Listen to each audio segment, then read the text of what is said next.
Hypocrisy. Hey, what's up, guys? Welcome to Law-Splaining the Interwebs. I'm your host, Nick Ricada of Ricada Law, small law firm in central Minnesota. How are you guys doing today? How are you guys doing today? We have a treat. As always, we can always rely on Congress to do something dumb, and today they're going to. They're having a congressional inquiry. A congressional inquiry,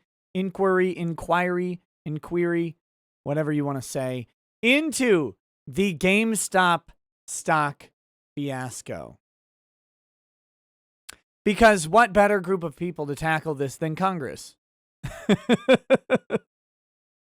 I know technically that's their job, and so it shouldn't be funny to say that, but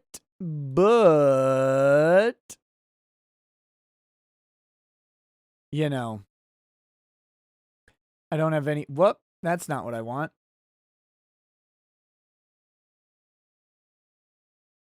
Let's do this. We'll get this thing fixed up here. And we'll get the, here we go. Here we go.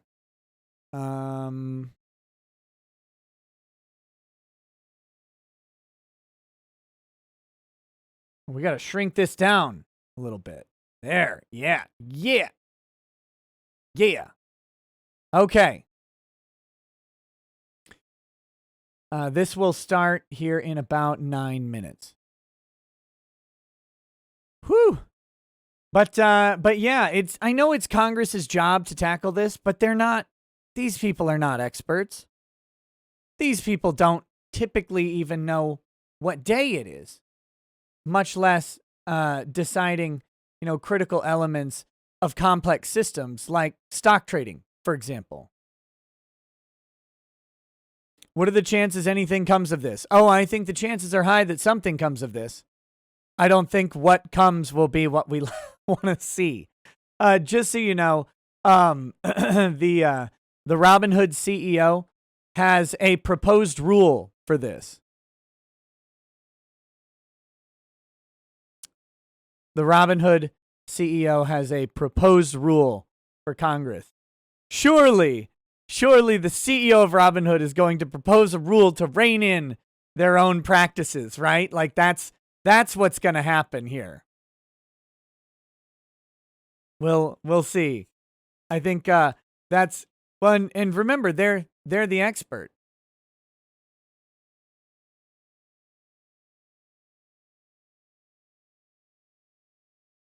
Now, DFV, I believe, will be testifying today. I read his testimony. I think that's the guy, Keith Gill or something like that. Do I have that? Where did I read that? It was kind of an interesting read. Someone sent it to me. Let me see if I can find that real quick. Where did they send that? I think it was on Twitter. Hold on. Got to find where all these things are. Of course, he's going to read his speech, so we'll see it in a little bit.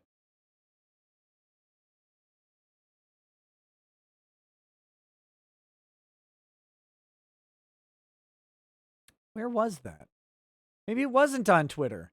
Oh, dear God. Too many different messagings. Too many messaging platforms. Well, anyway, we'll read this. We'll read it we'll watch it live. Screw it, we're doing it live. But yes, we'll be going through all of their testimony and what we're watching for, okay? Let's be honest about this. What we're watching for is we're watching for the questions from Congress. Because they'll give us an indication of what they're interested in, what they're thinking about. I have a feeling that there are some who want to set deep fucking value And don't blame me. That's his Reddit name. I think they want to set DFV up for, to implicate himself in some sort of insider trading type scheme. They want to burn him to the ground. He disrupted their system. It's their system. So that I think is a goal here. His testimony that I read was geared entirely with the idea of not being guilty of that in mind. I don't know that he did a good enough job. No one should, by the way, no one should go to this guy's YouTube channel and go, you know what I'm going to do? I'm going to base my stock portfolio on what this guy says. I mean, that's one of his points in there. It's like, he was doing live streams for, I think, his biggest live stream was something like 95 people. He's doing a live stream talking about the stonks with other people who are interested in it, and they're discussing these things, and that's fine. That should be protected. That shouldn't be illegal. And you shouldn't be taking stock advice from someone on YouTube. It's just not wise to do. In the same way that I would say, don't take your legal advice from someone on YouTube, even me. If you have a legal issue, call a lawyer in your jurisdiction. Pay them. Paying them means they're more likely to give you a good answer. They have something invested in it. They have malpractice insurance in case they screw it up and screw you over. Like, all of these things can weigh in your favor. Same with financial advice. You should not be taking financial advice from some random person online. You should develop a client relationship. These protections exist. The know your client protections exist for a reason. They want some sort of credential behind financial advice because it's so important. And they want the person to actually at least make a showing that they're pretending to know who they're trading or who they're advising.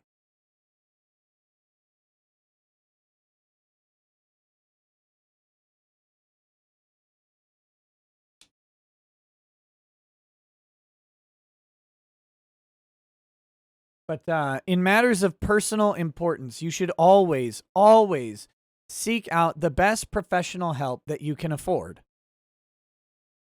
That's just, if it's important enough to ruin you financially or ruin you legally, you should find the best representative help that you can. That's just a good rule of life. Now, not everybody can afford good representative help. And there's probably a lot to say about class distinctions between people with actual access to the trading apparatus and people who don't have it. And this disrupted those class-based distinctions, right? This interfered with the aristocracy, and that's what made them mad. What made them mad. It interfered with the aristocracy. You can't do that. No. The elite's gotta elite.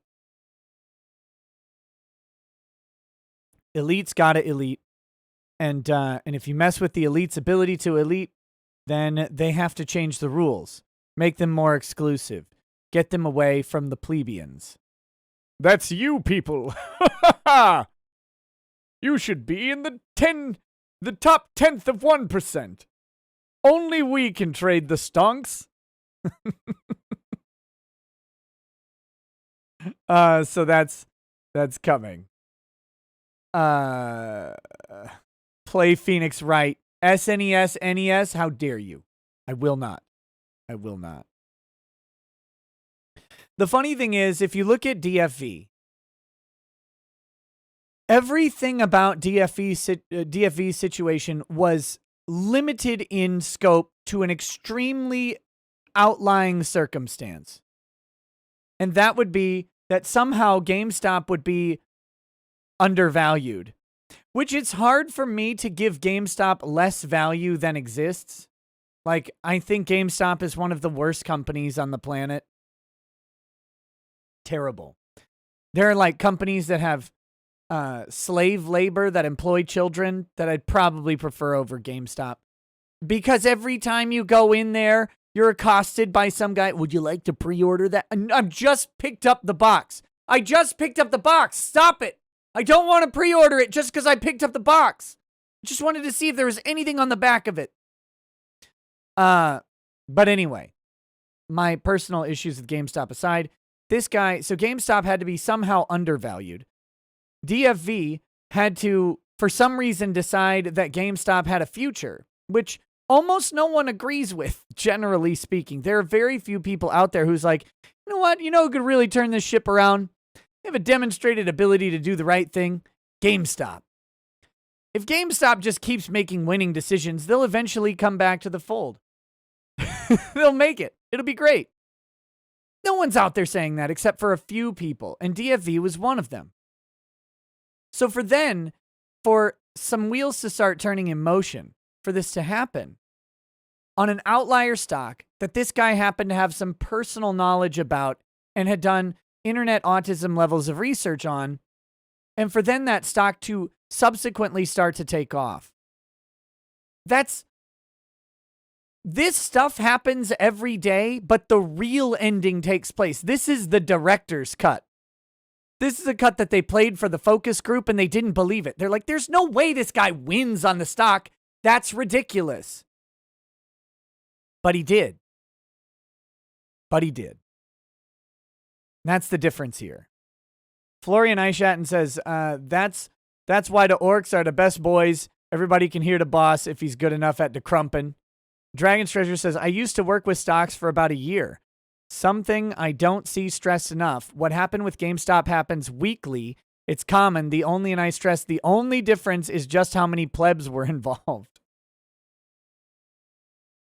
The thing is, with DFV, this is a guy who bet huge on a stock that was a loser. And he ended up getting it right. Most people, or I shouldn't say he bet huge. He actually just bet reasonably. He got it so right that he won. People bet on bad stocks all the time and they don't win. That's just part of the market. Now, there was a frenzy around the stock and a bunch of participation happened, as Dragon's Treasure says, with the plebs. Yes. And that's, of course, what Congress is investigating. Whoa. They disrupted our controlled economy. We don't have a controlled economy. We're not supposed to. Controlled economies are antithetical to actual capitalism. But someone messed with the system. Okay, quickly, yes. I have seen that Crippled Jesus is getting sued. No, I have not read the lawsuit. I know very scant details about it. Yes, I will probably end up covering it.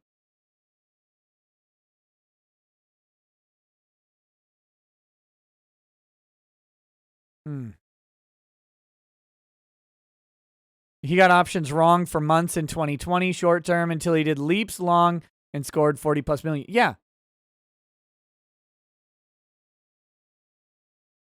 Yep. That's because GameStop should have never recovered. It should have died.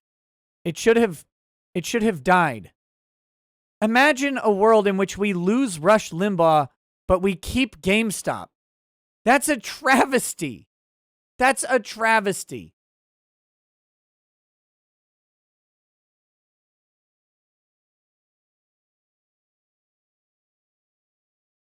Oh my goodness. So anyway, as soon as you notice, you guys think I'm late. Congress is always late. Let me pull this up. As soon as they go live, I'll unmute them.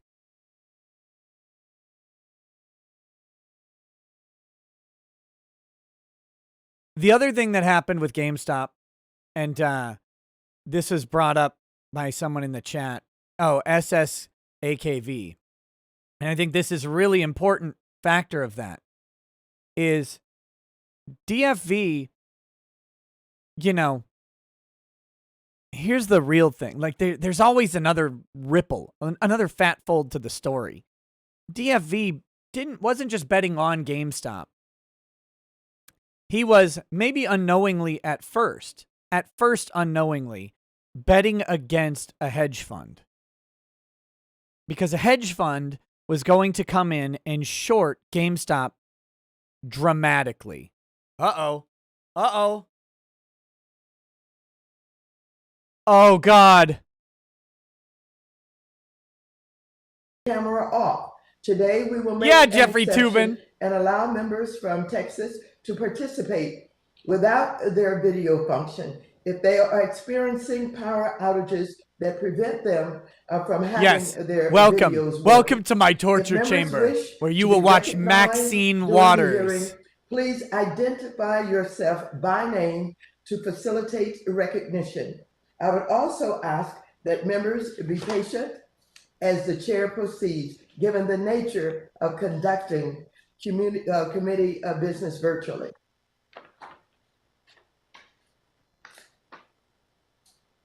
So, this hearing is entitled Game Stopped. Who wins and loses when short sellers, social media, and retail investors collide? They're the dumbest people on the planet. For 3 minutes Game to give stopped. An opening statement. Good afternoon, everyone. This hearing will be the first in a series of hearings for the committee to examine the recent market volatility involving GameStop and other stocks. I want to know how each of the witnesses here today and the companies they represent contributed to the historic trading events in January. This recent market volatility has put a national spotlight on institutional practices by Wall Street firms and prompted discussion about the evolving role of technology and social media in our markets. These events have illuminated potential conflicts of interest and the predatory ways that certain funds operate, and they have demonstrated the enormous potential power of social media in our markets. They have also raised issues involving gamification of trading, potential harm to retail investors, and the business models of apps with retail investors as their users. All of this is why we have witnesses from many of the key players here to testify today, including witnesses representing Wall Street firms Melvin Capital and Citadel, social media company Reddit, trading app Robinhood, as well as one of the retail investors involved. In subsequent hearings, we will hear from regulators and other experts regarding these events, including why Dodd-Frank rulemakings related to short selling disclosures were never implemented. Many Americans feel that the system is stacked against them, and no matter what, Wall Street always wins. In this instance, many retail investors appeared motivated by a desire to beat Wall Street at its own game. And given the losses that many retail investors have sustained as a result of volatility in the system, there are many whose beliefs that the system is rigged against them has been reinforced. Others have noted that there are winners and there are losers in every trade in our financial market. Could have just all sold out at $3.90. As a financial services committee is to ensure fairness in our financial markets and system, robust protections for investors, and accountability for Wall Street. Today, we will hear firsthand from the witnesses. She didn't say equity, she said fairness. The hearing will be an opportunity for this committee to get the facts about the role each of the entities, the witnesses represent, played in the events we are examining today. Now, I recognize the ranking member of the committee, the gentleman from North Carolina, Mr. McHenry, for 5 minutes. Mr. McHenry, I'll take Mr. McHenry for 5 minutes. Thank you, Madam Chair. And let me just begin by saying, I believe Americans are far more sophisticated, informed, and capable than people in DC give them credit for. When I called for this hearing last month, I wanted this to be a fact-finding mission.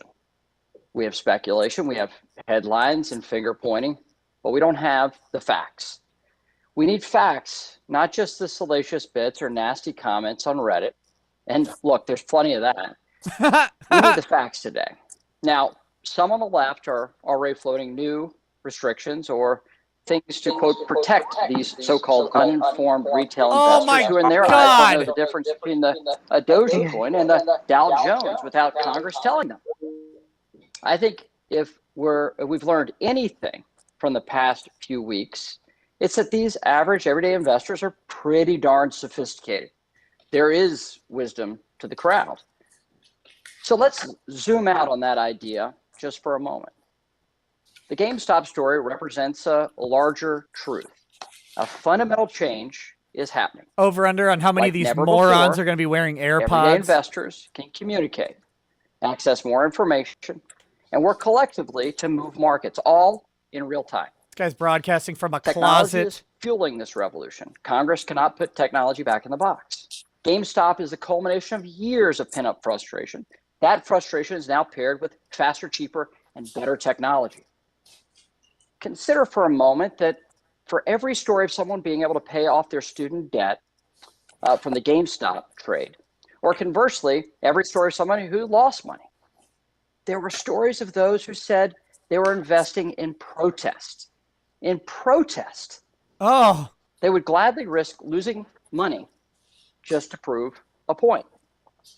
And now, and while no one should ever risk investing money that they cannot afford to lose, let's tell the truth of why someone would do something like that. The sad truth is the K-shaped economy is nothing new in our capital markets because the structural core of our regulations literally enshrined inequity. Policies like the accredited investor definition blatantly Whose pick mic is winners on? and losers. If you're wealthy, you're good to go. And if you're not, you're deemed too dumb to be trusted with your own money. So a privileged few get to invest alongside Ivy League endowments, getting early access in private markets to the greatest returns of the last 2 generations. But not so fast for the average everyday investor. In the eyes of our government, you need to be protected. Protected from your own decisions, protected from your own money, protected from more opportunities. So you're left with a savings account which pays Somebody no interest. kill And if whoever's you need more mic money is than on. that, well, Just we create shoot a 'em. world where it's easier to go buy In a lottery Minecraft. ticket than it is to invest in the next Google. Is it any wonder why the unhealthy dynamics of GameStop happened? It's time we get serious about equity and ownership in the American economy. We should live in a world where the construction worker or Uber driver trading on Robinhood has the same access to equity shares in Robinhood itself as the white-collar employees who work there. Same goes for Reddit and Reddit users, by the way. Both contributed to its success. Why Someone's can't making both share food or in its doing future dishes? success? So I'll conclude with a reminder for some of my colleagues who want to regulate more and more. In the 1980s, Massachusetts state regulators barred citizens from investing in what the Wall Street Journal called the latest in a cascade of stocks of high technology companies that occurred that year. What IPO was too risky in the eyes of the government? Apple. So instead of shutting the American public out through new regulations, new forms of taxation, or so-called protections, let's use this opportunity instead to side with them. So I'll begin where I started. Americans are far more sophisticated, informed, and capable than folks in DC give them credit for. And it's time our securities laws treat them that way. I look Thanks. forward to the hearing, and I yield back. Thank you so very much. I'm so pleased that you are cooperating today and you were eager to join with us when we call for this committee. So I want to welcome today the distinguished witnesses to the committee. Mr. Valad Tenef is the Chief Executive Officer of Robinhood Markets Incorporated, a company with a trading app that after increased trading activity in GameStop and certain other stocks, restricted trading of those stocks for a period of time. Mr. Kenneth C. Griffin is the Chief Executive Officer of Citadel, LLC, a fund which is one of Robinhood's main customers and sources of revenue, which also provided financial support to Melvin Capital Management LP when Melvin faced significant losses over GameStop and other trades. Gabriel Cohen is the Chief Executive Officer of Melvin Capital Management LP, which held a significant short position in GameStop and other stocks Execute and them. experienced significant Whoever is losses doing this. due to Just, its are you? positions.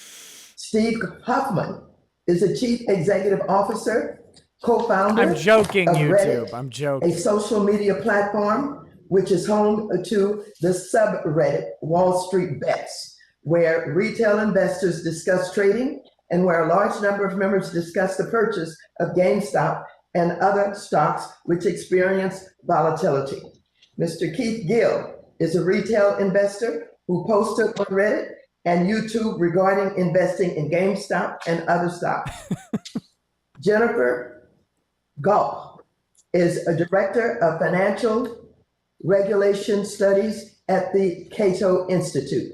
Oh, good. Without objection, your written statements will be made part of the record. Each of you will have 5 minutes to summarize testimony. Chairman here.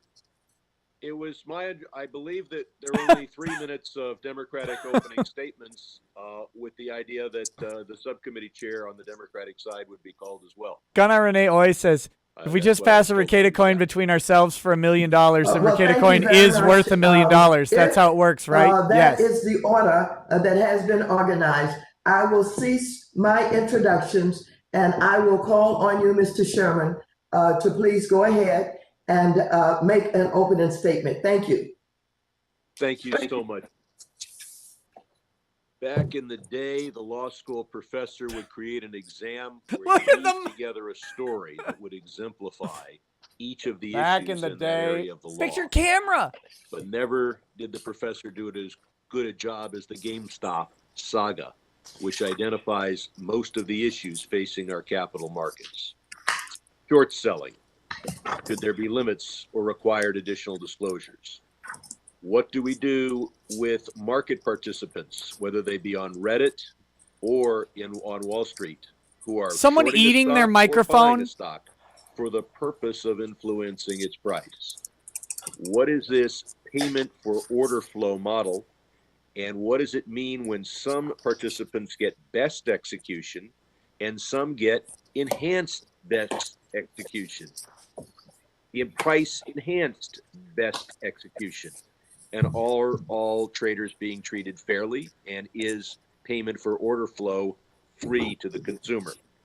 We need to look at the plumbing where it takes 2 days to settle a transaction, but also why is it the broker's capital rather than the customer's capital that is posted during the 2-day period? And finally, we need to look at the gamification and glorification of high frequency trading. I thank the chairwoman for the time, and I hope that in the months to come, we have several hearings to explore these issues. Take 1 second to say, mute your microphones. With each of them, and I yield back. Thank you. The chair now recognizes the chairman of the subcommittee of oversight and investigations, the gentleman from Texas, Mr. Green, for 1 minute. Thank you very much, Madam Chair. I greatly appreciate the opportunity to express some concerns that I have. Oh, no. The fact that Citadel Securities has paid over $100 million in penalties. And my concern is this. It deals with whether we can allow a market maker's profits from misleading clients and improperly trading ahead of clients to become something as simple as the cost of doing business. The risk of punishments for violations must always exceed the rewards to deter the risk. Take your mask off, you idiot. And my hope is that we'll get some additional intelligence on how these punishments have impacted the rewards that have been received. I yield back. Thank you very much. And I will go back to the introduction of our witnesses. I left off with Jennifer Sklupp, Director of Financial Regulation Studies at the Cato Institute. Without objection, your written statements will be made part of the record. Each of you will have 5 minutes to summarize your testimony. You should be able to see a timer on your screen that will indicate how much time you have left, and a chime will go off at the end of your time. I would ask you to be mindful of the timer and quickly wrap up your testimony if you hear the chime. Now, before we begin, she sounds like she smoked 30 packs of cigarillos I would like to swear this morning. in the witnesses. I will call each of your names individually to respond. Would you please raise your hands? Do you solemnly swear to affirm that the testimony you you will give before this committee in the matters now under consideration will be the truth, the whole truth, and nothing but the truth, so help you God. Mr. Tenev? I do. Mr. Griffin? I do. Mr. Plotkin? Nah, Mr. Plotkin? it's Miss Plotkin, I think. I think the name was Jennifer, wasn't it? I was muted. I apologize. I do. Oh, nope, Thank it's a you. guy, I Mr. guess. Huffman? I do. Mr. Gill? I do. Ms. Cup? Oh, there's I Miss do. Cup. Thank you very much. Let the record show that all of the witnesses answered in the affirmative. We will now begin with their oral testimonies. Mr. Tenev? Mithrin you are Emrys says, recognized for 5 minutes do people to not present understand you your should oral mute testimony. yourself when you are not talking? The background noise are killing me. Waters, Better Ranking get a Member noise McHenry, gate. Members of the committee. My name is Vlad Tenev, and I'm the Chief Executive Officer and co-founder of Robinhood. Thank you for the invitation to speak about Robinhood. We let and a the man millions with of hair people like we this serve. run a company. Almost 8 years ago, Look at him. Andrew Bott and I founded Robinhood. We believed then, as we do now, that the financial system should be built to work for everyone, not just a select few. We dreamed of making investing more accessible, especially for people without a lot of money. The stock market is a powerful wealth creator, but nearly half of U.S. households participate in it. Mr. Staff, I would like you to use your limited time to talk directly to what happened January 28th and your involvement in it. Certainly. Madam Chair, the witness has the opportunity to give their own testimony. Excuse me, You you can are use your not, time for your His questioning. timer is you are just not burning. recognized, His Mr. timer- Look at him. Please go right ahead and speak directly to the question. McHenry. Mr. McHenry, yes, of course. We Forgot your created name. Robinhood to economically empower all Americans by opening financial markets to them. I was born in Bulgaria, a country with a financial system that was on the verge of collapse. At the age of 5, I immigrated with my family to America in search of a better life. I have benefited from all America has to offer. And Robinhood's mission to democratize finance for all Literally has is a very Dracula, special isn't he? significance for me. Robinhood's platform allows people from all backgrounds to invest with no account minimums and 0 commissions. Contrary to some very misleading and highly uninformed reports, we see evidence that most of our customers are investing for the long term, with features like fractional shares, dividend reinvestment, recurring investments. Our customers can start with small amounts and grow their investments in blue chip stocks and ETFs over time. We've always recognized the responsibility that comes with helping people invest. We'll continue to enhance our educational platform to help customers no matter where they are in their financial He's journey. not testifying Hundreds of directly free to what educational happened. This is great. resources are Credit to him at available to least. everyone on our Learn website right now. While markets fluctuate, this tells me our business model is working for everyday Americans. The total value of our customers' assets on Robinhood exceeds the net amount of money they have deposited with us by over $35 billion. This tells me our business model is working for everyday Americans, the Robinhood community. Many people say that Robinhood has Not what helped that them says, to pay car actually, but loans, okay. reduce student loan debt, meet daily bills, save for the future, and we're proud to serve them. You've invited me today to discuss the events of last month, and I welcome this opportunity. In late January, many brokerage firms saw a massive increase in trading activity in a handful of stocks. Prices were moving dramatically day to day, even hour to hour. One specific day, January 28th, proved to be a completely unprecedented Who's event. playing the The spike in drums? trading activity and volatility meant that Robinhood Securities, our clearing broker, had to hold the line and post additional firm capital as collateral to support our clearinghouse deposit demands. To put it in perspective, on January 28th, our daily deposit requirement was 10 times more than on January 25th. As a result, Robinhood Securities, along with many other firms, imposed temporary trading restrictions on certain securities. We began allowing limited buys of these securities the following day, and we have since lifted the restrictions entirely. There are 2 points I want to make clear about these temporary restrictions. First, Robinhood Securities put the restrictions in place in an effort to meet increased regulatory deposit requirements, not to help hedge funds. We don't answer to hedge funds. We serve the millions of small investors who use our platform every day to invest. Second, Robinhood immediately secured additional funds. Altogether, through capital raising and other measures, we've increased our liquidity by more than $3 billion to cushion ourselves against increased collateral requirements and related market stress in the future. Despite the unprecedented market conditions in January, at the end of the day, what happened is unacceptable to us. To our customers, I'm sorry and I apologize. Please know that we are doing everything we can to make sure this won't happen again. And I want to highlight one more thing. What won't happen again? The existing 2-day period to settle trades exposes investors and the industry to unnecessary risk. There is no reason why the greatest financial system in the world cannot settle trades in real time. I believe we can and should act now to deploy our intellectual capital and our engineering resources to move to real-time settlement. Together, we can solve this. Before I close, I want to sincerely thank the millions of customers. Why don't you just promise real-time settlement to access the markets every day? Why don't you do it? We are grateful. Offer it as a premium service. To you. Members Lead the industry. I appreciate the opportunity to answer your questions. Quiet Rider says, why is Nancy Pelosi in blackface? Oh, Maxine Waters must have drank herself to death. You are now recognized for 5 minutes to present your oral testimony.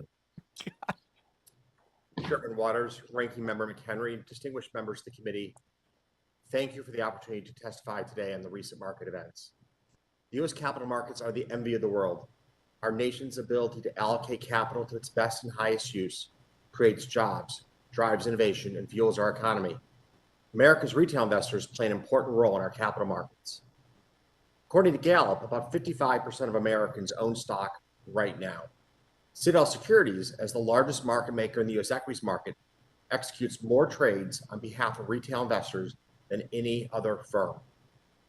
As I will discuss shortly, Citadel Securities played an important role in meeting the needs of retail investors during the week of January 24th. Before doing so, I want to be perfectly clear. We had no role in Robinhood's decision to limit trading in GameStop. None. Or any of the other meme stocks. I first learned of Robinhood's trading restrictions meme stocks after they were publicly announced. All of us at Citadel Securities are committed to the healthy functioning of the U.S. equities markets. Now, I first participated in the financial markets as a retail investor. In the late 1980s, while attending college, I traded stocks and options from my dorm room. My passion for investing led to my founding of Citadel in 1990. Today, Citadel is one of the world's leading alternative investment managers. Our capital partners include pension plans, colleges, hospitals, foundations, and research institutions. In 2002, my partners and I founded Citadel Securities. Today, Citadel Securities is one of the world's preeminent market makers. We've been a leader in using technology to transform our markets, particularly for retail investors. Citadel Securities invests hundreds of millions of dollars each year to serve the needs of our customers. In the last week of January, the importance of this investment was on full display. During the period of frenzied retail equities trading, Citadel Securities was able to provide continuous liquidity every minute of every trading day. When others were unable or unwilling to handle the heavy volumes, Citadel Securities was there. On Wednesday, January 27th, we executed 7.4 billion shares on behalf of retail investors. To put this into perspective, on that day, Citadel Securities executed more shares for retail investors than the entire average daily volume of the entire U.S. equities market in 2019. The magnitude of the orders routed to Citadel Securities reflects the confidence of the retail brokerage community in our firm's ability to deliver in all market conditions and underscores the critical importance of our resilient and stable systems. I could not be more proud of our team at Thanks. Citadel Securities. My colleagues who were committed to ensuring that the interest of America's retail investors were served during this extraordinary period. Once again, I appreciate the opportunity to appear today. And I Window look forward to sounds answering your questions. at full volume. Thank you, Mr. Griffin. Mr. Plotkin, you are now recognized for 5 minutes to present your oral testimony. God, balance your audio, you ugly thing.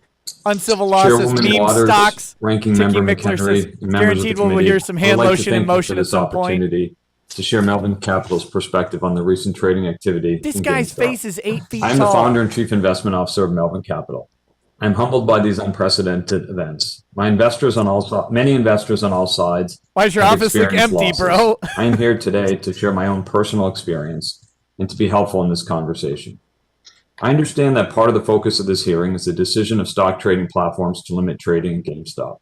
I want to make clear at the outset that Melvin Capital played absolutely no role in those trading platform decisions. Oh, of course not. In fact, Melvin closed out all of its positions in GameStop days before the platforms put those limitations in place.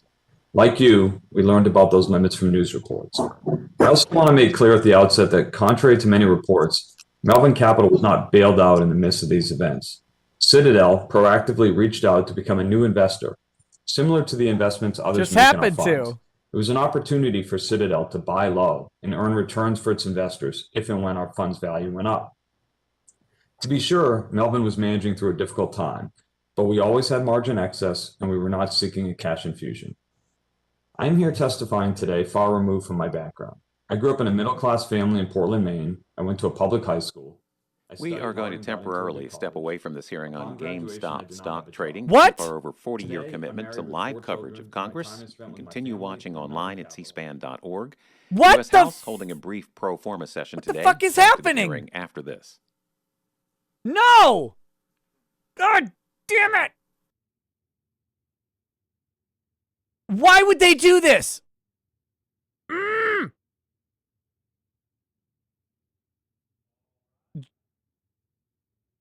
Hold on.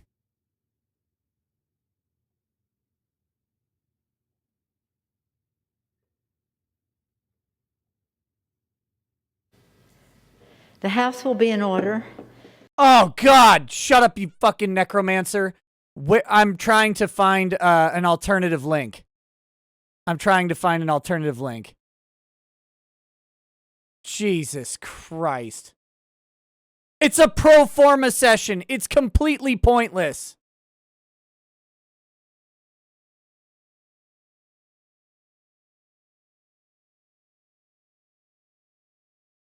Oh, my God. What a disaster.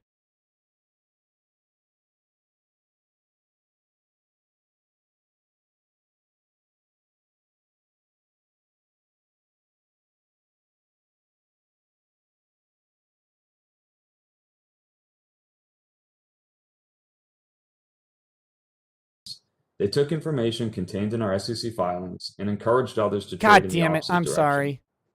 Many of these posts were laced with anti-Semitic slurs directed at me and others. Oh, The come posts said on. things like, "It's very clear we need a second Holocaust. The Jews can't keep getting away with this." Whoa! Others sent similarly profane and racist text messages to me.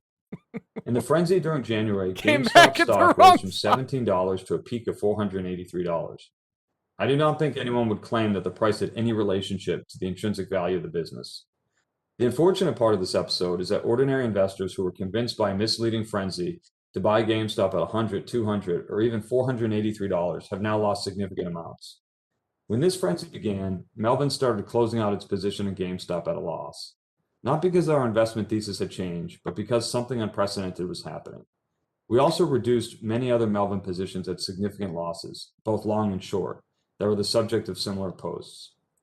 I'm personally humbled by what happened in January. Investors in Melvin suffered significant losses. It is now our job to earn it back. And while I do not think that anyone could have anticipated these events, I have learned much from them and I'm taking steps to protect our investors from anything like this happening in the future. I look forward to answering your questions. Why did you short a position by 140% of available stocks? Thank you, Mr. Plotkin. Mr. Huffman, you are now recognized for 5 minutes to present your oral testimony. Thank you. Madam Chairwoman, Mr. Ranking Member, Oh. honorable members of the committee, my name is Steve Huffman. I am the co-founder and CEO of Reddit, and I'm pleased to talk with you today This about man how hasn't Reddit slept works in 8 and what we have weeks. seen on our site in the past few weeks. Reddit's mission is to bring community and belonging to everyone in the world. What started in 2005 as a single community has since evolved into a vast network of many thousands of communities. They range from standard topics like news, sports, politics. I feel like he's internet watching culture, real death to support. videos on Reddit right For now while example, talking. Our unemployment community has become a source of support for hundreds of thousands of Americans who have turned to Reddit after losing their jobs during the pandemic. Our communities are created and run by our users. Because of this, we describe Reddit as the most human place on the internet. Though we are small compared to the largest platforms, our communities provide an online home for millions of people every day. I'd like to share a bit about how content moderation on Reddit works. Reddit's moderation system starts with our content policy, the platform-wide rules which all communities must follow. Among other things, these rules prohibit hate, harassment, bullying, and illegal activity on Reddit, and they are enforced by Reddit's anti-evil team, which is composed of engineers, data scientists, and other specialists. Exactly This what team we also need for ensures an the integrity of the anti-evil site, team. and we have continuously honed our methods to stay ahead of bad actors to protect Reddit from manipulation, spam, and other threats. This team searched high and low for the specific comment mentioned in the previous testimony, or anything like it. The closest we could find was a single comment that received no votes and was deleted within 5 minutes. Such speech is not tolerated on Reddit, and we will of course investigate any further claims of this nature. Centralized moderation is common, but Reddit additionally uses a governance structure akin to a federal democracy, where the aforementioned policies and teams represent the federal government and the communities themselves represent states. All communities, or subreddits, are created by users that we call moderators. They set the community's rules, which may be as strict as they like as long as they are not in conflict with the platform-wide policies, and they have a variety of tools of enforcing these rules independently. Moderators are not paid employees, but rather users who are passionate about their communities. They have the context and judgment to make decisions no algorithm could. The members of each community contribute both the content itself and the ranking of it by voting up or down on any post or comment. Unlike other platforms where submission has a built-in audience through the author's follower count, every piece of content on Reddit, no matter how famous the author, starts at 0 and has to earn its visibility. Earn it. Through their votes, the community itself enforces not just the explicit rules of their community, but also the unwritten rules that define their culture. This layered approach has helped our users create the most authentic communities online. The specific community we'd like to talk about today is Wall Street Bets. It's important to understand that Wall Street Bets is one of many finance and investing-related communities on Reddit. This particular community specializes in higher risk, higher reward investments than what you might find in other more conservative financial communities on Reddit, with such names as personal finance, investing, and financial independence. I will stress that Wall Street Bets is first and foremost a real community. The self-deprecating jokes, the memes, the crass at times language all reflect this. And if you spend any time on Wall Street Bets, you'll find a significant depth to this community exhibited by the affection its members show one another. They are just as quick to support a fellow member after a big loss as they are to celebrate after a big gain. A few weeks ago, we saw the power of community in general and of this community in particular when the traders of Wall Street Bets banded together at first to seize an investment opportunity not usually accessible to retail investors, but later more broadly to defend all retail investors against the criticism of the financial establishment. With the increase in attention, Wall Street Bets unsurprisingly faced a surge in traffic and new users. At Reddit, our first duty in these situations is to our communities, and our role in this moment was to keep Wall Street Bets online. Working around the clock, we scaled our infrastructure, made technology changes to help this community withstand the onslaught of traffic, and we acted as diplomats to help resolve conflict within Wall Street Bets leadership. We have since analyzed the activity in Wall Street Bets to determine whether bots, foreign agents, or other bad actors played a significant role. Foreign agents, it's Reddit. In every metric we checked, the activity in Wall Street Bets was well within normal parameters, and its moderation tools were working as expected. We will, of course, cooperate with valid legal requests from federal and state regulators. That said, we do believe that this community was well within the bounds of our own policies. To conclude, I would like to reiterate why it is important to protect online communities. Didn't they like take down Wall Street Bets? Wall Street Bets may look sophomoric or chaotic from the outside, But the fact that we're here today means they've managed to raise important issues about fairness and opportunity in our financial system. I'm proud they use Reddit to do so. Thank you, and I look forward to your questions.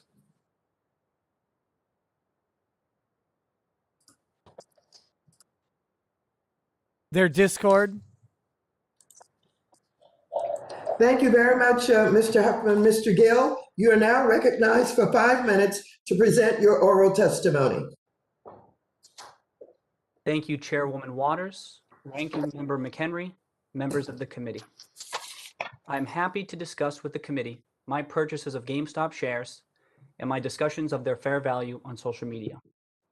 It is true that my investment in that company multiplied in value many times. For that, I feel enormously fortunate. I also First believe guy the with current good price of audio the here. shares demonstrates that I've been right about the company. A few things I am not. I am not a cat. I am not an institutional investor. He's not a nor cat. am I a hedge fund. I do not have clients, and I do not provide personalized investment advice for fees or commissions. I'm just an individual whose investment in GameStop and posts on social media were based upon my own research and analysis. I grew up in Brockton, Massachusetts. My family was not wealthy. My father was a truck driver and my mom a registered nurse. I was one of 3 kids and the first in my family to earn a 4-year college degree when I graduated from Stonehill College in 2009. That was not a good time to be looking for a job. From 2010 to 2017, I worked at a few startup companies, but there were significant periods when I was unemployed. I took an interest in the stock market, and even though I had very little money, I used those times to educate myself and learn more about investing. In April 2019, after nearly 2 years unemployed, I accepted a marketing and financial education job at MassMutual. My wife Caroline and I were thrilled that I had an income and benefits. My job was to help develop financial education classes that advisors could present to prospective clients. I was not a stockbroker or a financial advisor. I did not talk to clients, and I did not recommend stocks for them to buy. Before and after I joined MassMutual, He has the headband in the I studied and followed background stocks. on the cat poster. One of those was GameStop. In early June of 2019, the price of GameStop stock declined below what I thought was its fair value. I invested in GameStop in 2019 and 2020 because, as I studied the company, I became more and more confident in my analysis. 2 important factors, Analysis. based entirely on publicly available information, gave me confidence that GameStop was undervalued. First, the market was underestimating the prospects of GameStop's legacy business and overestimating the likelihood of bankruptcy. I grew up playing video games and shopping at GameStop, and I plan to continue shopping We can there. tell. GameStop stores still provide real value to consumers and reliable revenue for GameStop.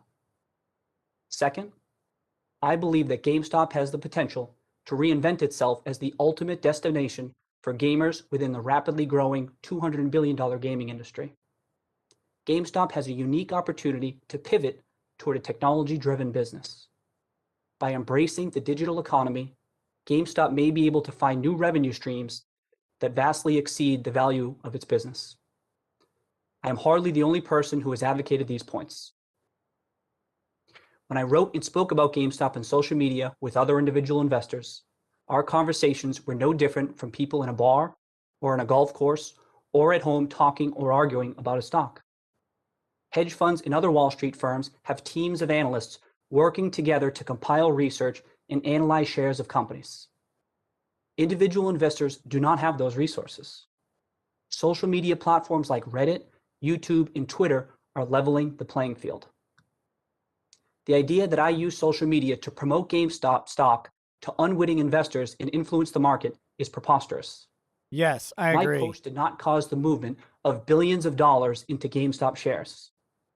It is tragic that some people lost money, and my heart goes out to them. Why? But what happened in January just demonstrates again that investing in public securities is extremely risky. My heart doesn't go out As I to said anybody. earlier, I consider myself and my family fortunate with our investment. When the stock price broke $20 in December, I knew my investment was a success. I was so happy to visit my family in Brockton for the holidays. The money will go such a long way for us. We had an incredibly difficult 2020. Oh, he didn't Most say difficult was the tragic and unexpected His loss written of my speech sister says Sarah in June. we were I'm grateful millionaires. to be in a position to give back to and support my family. As for what happened in January, others will have to explain it. It's alarming how little we know about the inner workings of the market. And I am thankful that this committee is examining what happened. I also want to say that I support retail investors' right to invest in what they want, when they want. I support the right of individuals to send a message based on how they invest. As for me, I like the stock. I'm as bullish as I've ever been on a potential turnaround for GameStop, and I remain invested in the company. Thank you. Cheers, everyone. Thank you, Mr. He said the Hill. thing. He said Ms. the thing. Schupp, you are now recognized for 5 minutes to present your oral testimony. Chairwoman Waters, Ranking Member McHenry, and distinguished members of the Committee on Financial Services. My name is Jennifer Schupp, and I am the Director of Financial Regulation Studies at the Cato Institute's Center for Monetary and Financial Alternatives. Thank you for the opportunity to take part in today's hearing. Before addressing the GameStop phenomenon specifically, I'd like to talk about the participation of retail or individual investors in our public equities markets. Retail participation has ebbed and flowed over the years, but the recent upward trend accelerated sharply during the pandemic. Most point to zero commission trading, but several other factors also likely attracted retail investors, including fractional share trading, low account minimums, and easy app-based platforms. Who lives in the More hood? time at home during the pandemic probably even played a role. Would the gentleman from Detroit Retail mute his microphone, participation in our please? equities markets is important. The fact that retail investors behave differently from institutional ones and differently from each other can be particularly valuable in times of market stress. In fact, individual investors may have helped stabilize the market in March 2020. Importantly, investing in the stock market also provides a path to wealth for individual investors. But stock ownership traditionally has been skewed towards the already wealthy, and it is highly correlated with race, education, and age. Retail investors making up this new surge are different. Recent research by the FINRA Investor Education Foundation and NORC at the University of Chicago found that investors who opened accounts for the first time in 2020 were younger, had lower incomes, and were more racially diverse. These new investors also held lower account balances. This may portend, as one of the researchers noted, quote, a shift towards more equitable investment participation. These new opportunities for individuals to grow their wealth should be welcomed and expanded, not restricted. Now I'll turn to GameStop. At the outset, I will note that it is difficult to analyze the impact of the trading in GameStop and other stocks because many facts are unknown. But some things seem clear. Importantly, the temporary volatility in these stocks did not present a systemic risk to market function. As the Treasury Department recognized, the market's, quote, core infrastructure was resilient during high volatility and heavy trading volume. It was one stock. This is not surprising.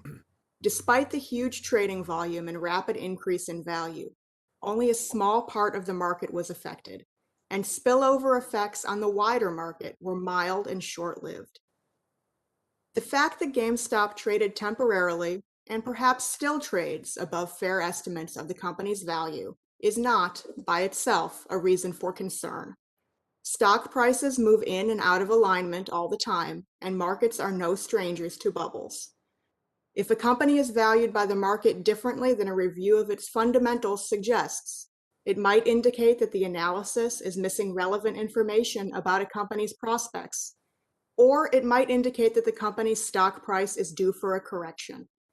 The market's mechanisms, including the tool of short selling, generally work well to handle these circumstances.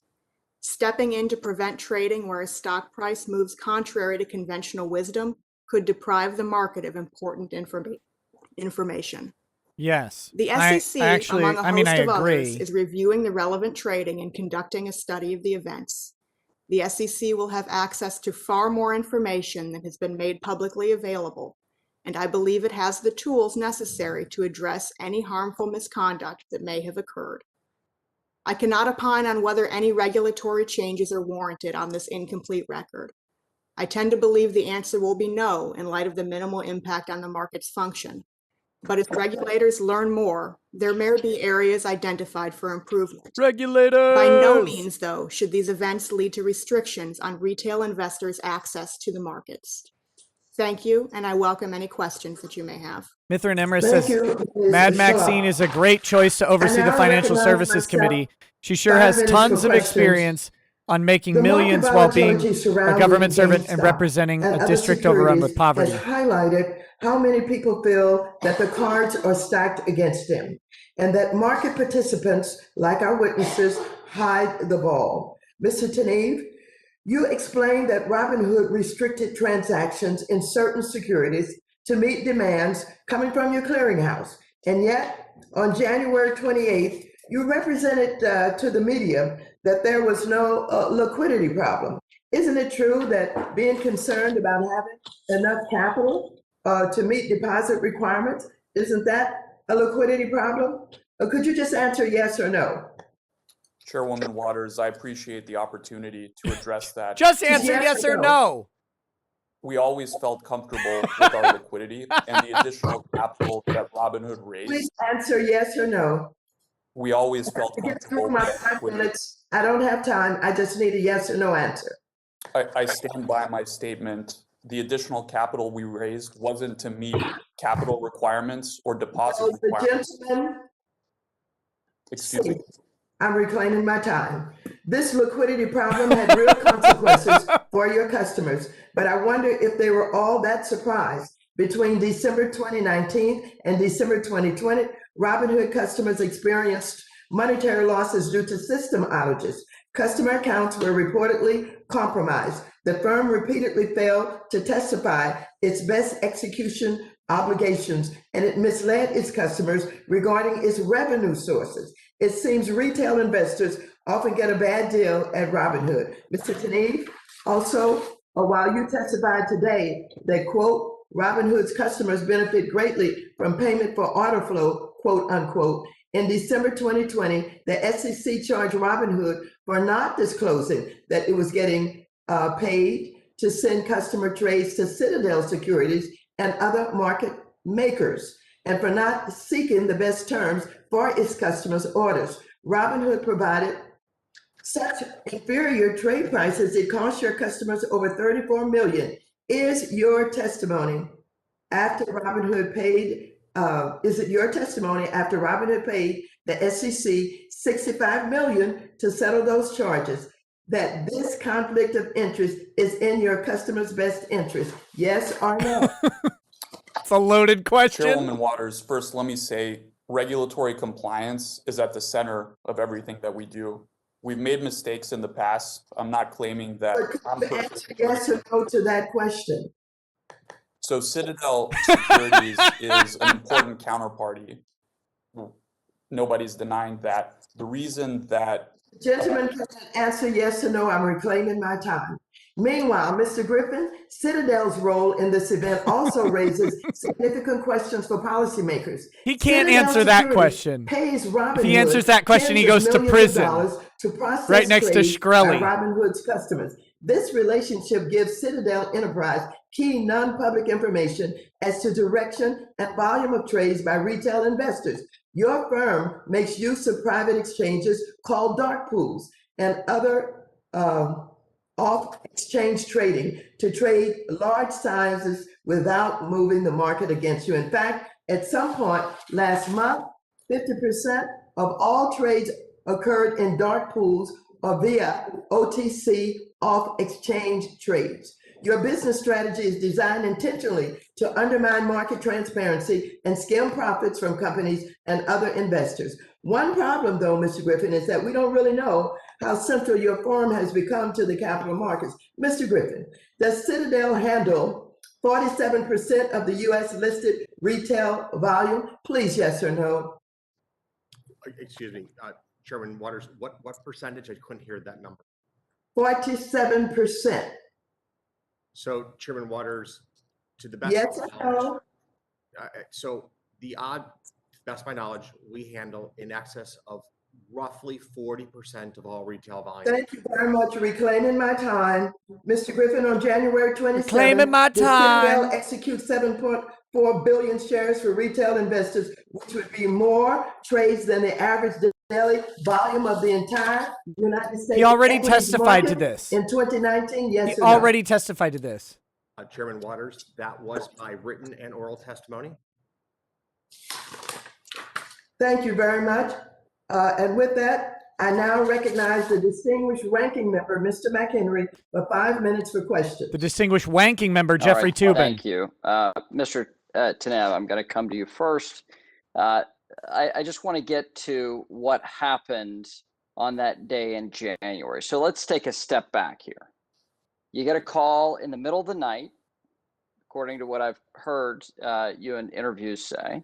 And based off that conversation with your compliance team, you decided to halt the buying of GameStop stock.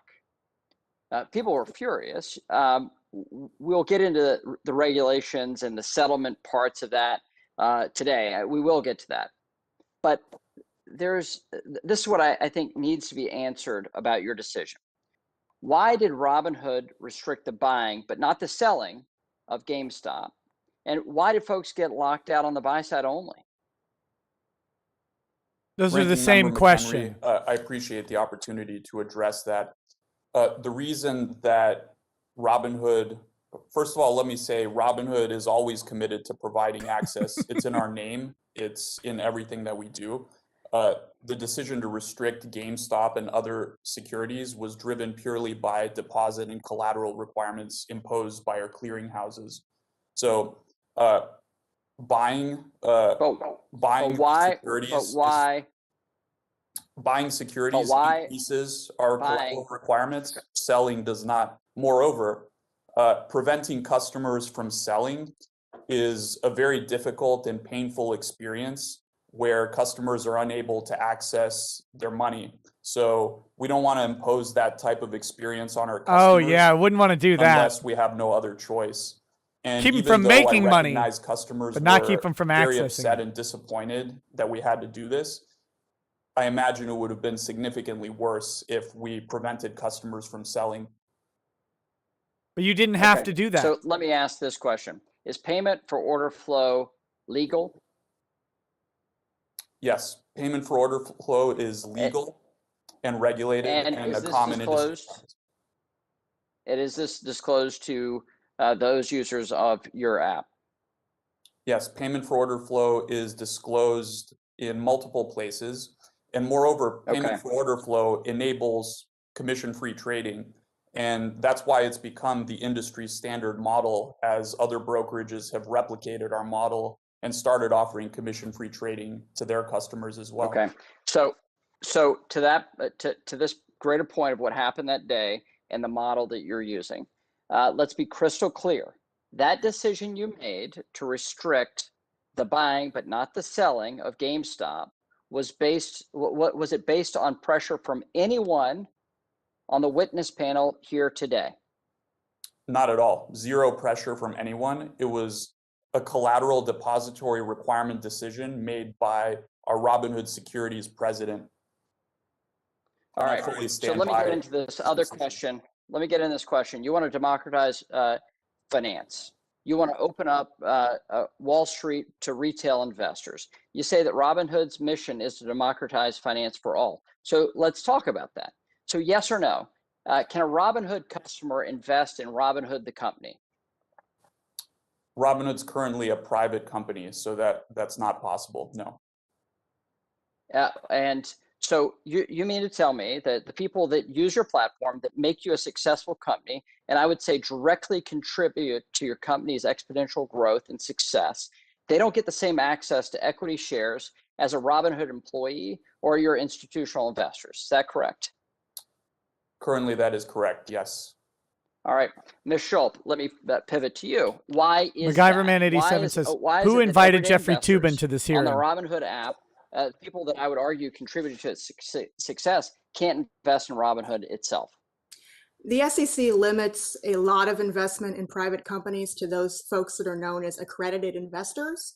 And to become an accredited investor, you have to have meet a wealth test of earning at least $200,000 a year, or having a net worth of over $1 million. The vast majority of people in this country don't meet that standard and are unable to invest in most private companies. Okay, so let me just clear this. Mr. Tinev, I don't blame you for the restriction you put on your customers not being able to invest in equity. I'd like to have more opportunity to ask Mr. Gill his thoughts on this, but let me just say this. I don't fault you for the inequitable regulatory structure that DC has created, but I think we need to clear this up. Final thing, Madam Chair, I have for the record, I'd like to submit a letter from the DTCC, which is the clearing company, that was not on the panel today, and your staff has this letter already. Order. All right, thank you all, and look forward to getting to the facts of the matter here today. Other members, Ms. Maloney. Thank you, Chairwoman Waters, and Ranking Member McHenry for convening this hearing. I hope today's hearing sheds light on how our markets are working, or in many cases are not working, for smaller investors. Jackson Ward says, is this the first person to appear in front of Congress in a gamer chair? I hope not. And stock I hope prices not. that were totally divorced from market fundamentals. The whole enterprise was viewed by some as a giant video game, trading stocks instead of properties and monopoly money. So? But it's not all fun and games, because people can lose their life savings, their hard-earned cash, and tragically, last summer we know of at least one suicide linked to potential trading losses. Beyond those possible losses, the actions of Robinhood and other trading platforms during the GameStop frenzy caused confusion, anger, and undermined investor confidence in the fundamental How much surgery has she had on that one eyebrow? Our capital markets. None of this is healthy for our markets or good for investors. What makes markets work fairly is when everyone knows the rules, and that the rules remain consistent and predictable and are enforced. But because of Robinhood's actions, too many customers did not get that predictability. Many retail investors woke up on January 28th to find that they could no longer buy and sell stocks. You know, if there's one thing that's emblematic of the stock market, it's predictability. Differently than other market participants who could still buy and sell those same stocks.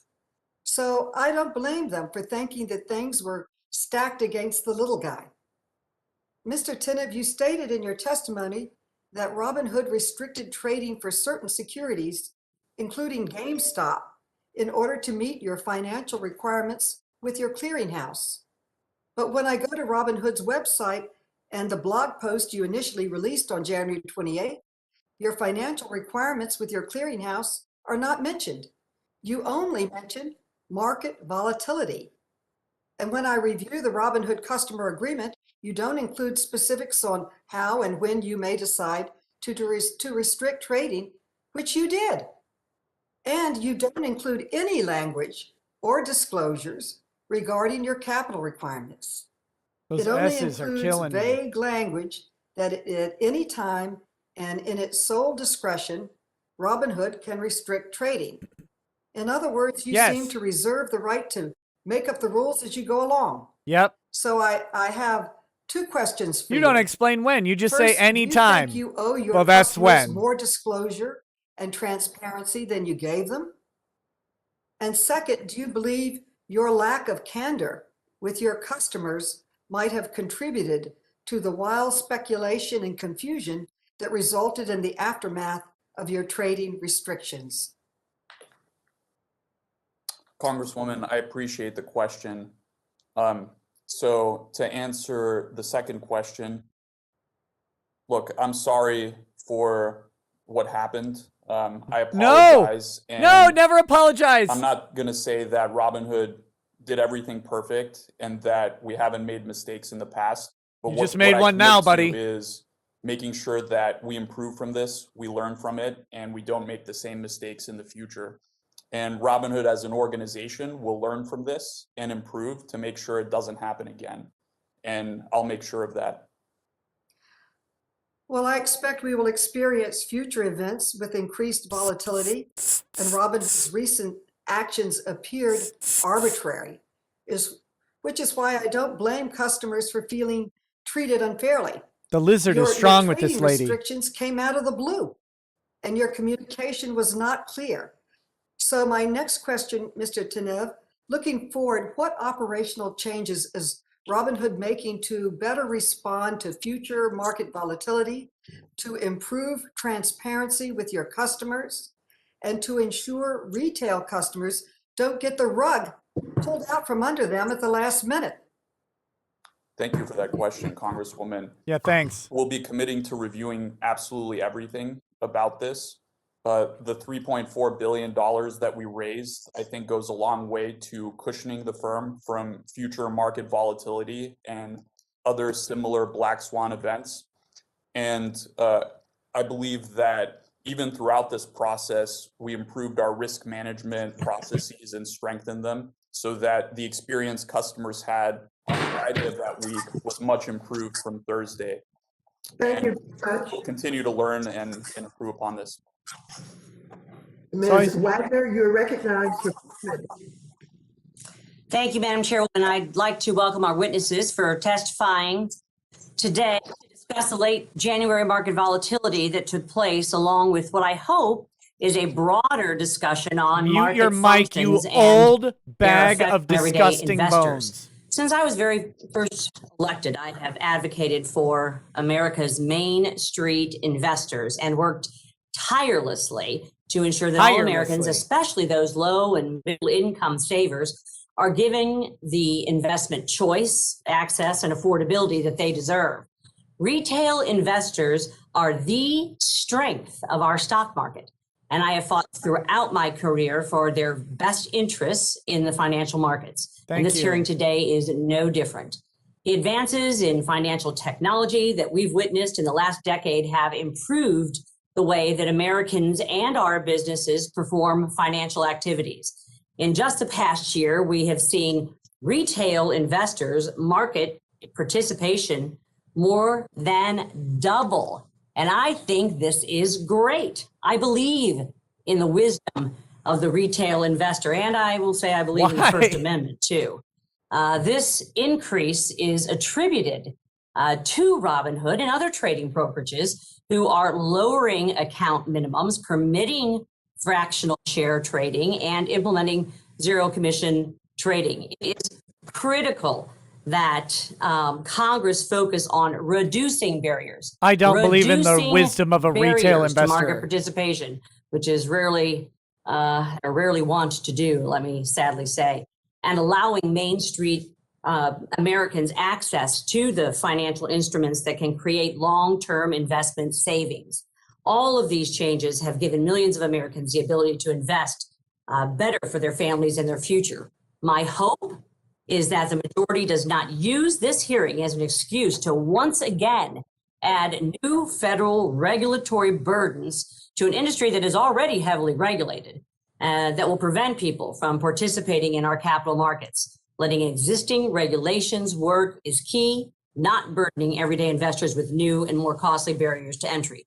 Mr. Tenev, it appears at the time your company did not have enough money to meet the collateral requirements for that level of trading by your customers. In your view, A, were collateral requirements from the DTCC unreasonably high? Was the amount of trading on your platform unforeseeable? Or was your company undercapitalized given its risk profile?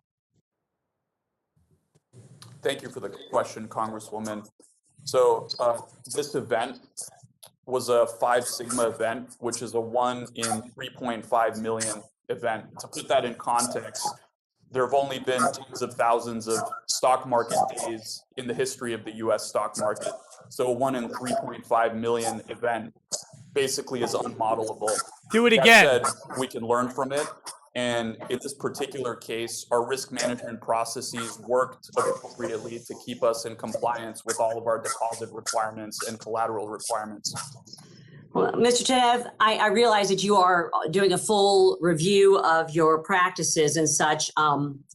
I encourage you to do that. And certainly communication with your investors is going to be key to that, because you didn't communicate with them early on. That's right. Let me just say, as a ranking member on the Diversity and Inclusion Subcommittee, I am delighted to be speaking with our witness, Ms. Jennifer Schultz. Ranking Member McHenry and I have spent countless hours stressing the importance of having qualified women in finance. So I'm pleased to have you here today to lend your expertise. Ms. Schultz, we now know that it was the daily collateral demands set by the National Security Clearing Corporation that were the reason Robinhood had to temporarily restrict trading. That's not the reason. Can you briefly explain the purpose of these capital requirements and their overall relationship to ensuring our markets function? This is why people don't like Republicans, and by the way. did you see any broad failures of market function during these events, ma'am? Sure, thank you. Thank you for the compliment. The NSCC's collateral requirements here serve the function to provide security for the settlement process goes through. So while an investor thinks that what has happened is they bought a stock on the day that they make a trade, it really takes 2 days for the settlement process to clear. During that time, the brokerage firm, the DTCC, and the brokerage firm on the other side can remain at risk of that stock not actually clearing. And the collateral requirements are in place in order to mitigate the risk that the brokerage firm will not be able to make good on its promises to sell or buy. I didn't see any broad scale failure here. The DTCC's I see a broad scale failure. Large, but emphasis on the broad. And I think things functioned largely correctly. My time has expired. I thank you all for your testimony, and I yield back, Madam Chairwoman. No, it was the echo from that lady. Point of order. I just like, Perlmutter, just to remind people to, when they're not speaking, to mute your microphone mute themselves, because there's a lot of feedback when the question is asked and the mic stays open and the people are answering. So just remind everybody, mute when you're not speaking. That's all. Actually, just mute yourselves forever. I would hope that every member would certainly do that. You do that, you old bag. It's you. Thank you very much. We've come to expect things on the internet to notice her screen's still on when you're not paying for it, because it's her. It's not free. You're the product, someone else is the customer. When you go onto Facebook and it's free, you're the product being sold to the advertiser, and your information is sold to God knows whom. So we now have a system where we're telling investors that it's free to invest to buy. Soy sauce Akasit says, Nick, been cleansing my feed from politics, but I always lurk and watch your videos. Triggered a friend who likes Legal Eagle by pointing out the fake untouched bookshelf. Thank you for showing us what a normal person's bookshelf looks like, lawyer or not. Thanks. So we discourage investors a little bit from buying and selling stock because they have to pay a commission, and they know they're paying a commission. The other way to do it is to give them a worse execution. Whenever there's a stock being purchased and sold, the market maker, perhaps Citadel, might be willing to sell the stock for $10.05, but will buy it for only $10. The difference is 5 cents. And so the issue is whether Robinhood and other people who are being told you get it for free are really getting it for free. Mr. Griffin, you're a market maker. You pay some brokers for order flow. You don't pay others for order flow. So when you pay for order flow, you're not making as much on the transaction. You have to pay some of that back to the broker. That's hidden the amount of that is hidden from the customer. The fact that it exists has perhaps recently been disclosed. SEC rules require that people get the best execution, but I've recently learned that there's best execution and enhanced pricing. So if you get an order from Fidelity and you get an order from Robinhood, and you're paying for the Robinhood order flow, is the Robinhood customer getting as good a price as the Fidelity customer? Mr. Griffin. So, Congressman, I believe that's an excellent question. The execution quality that we can provide as measured in terms of price improvement is heavily related or correlated to the size of the order that we receive.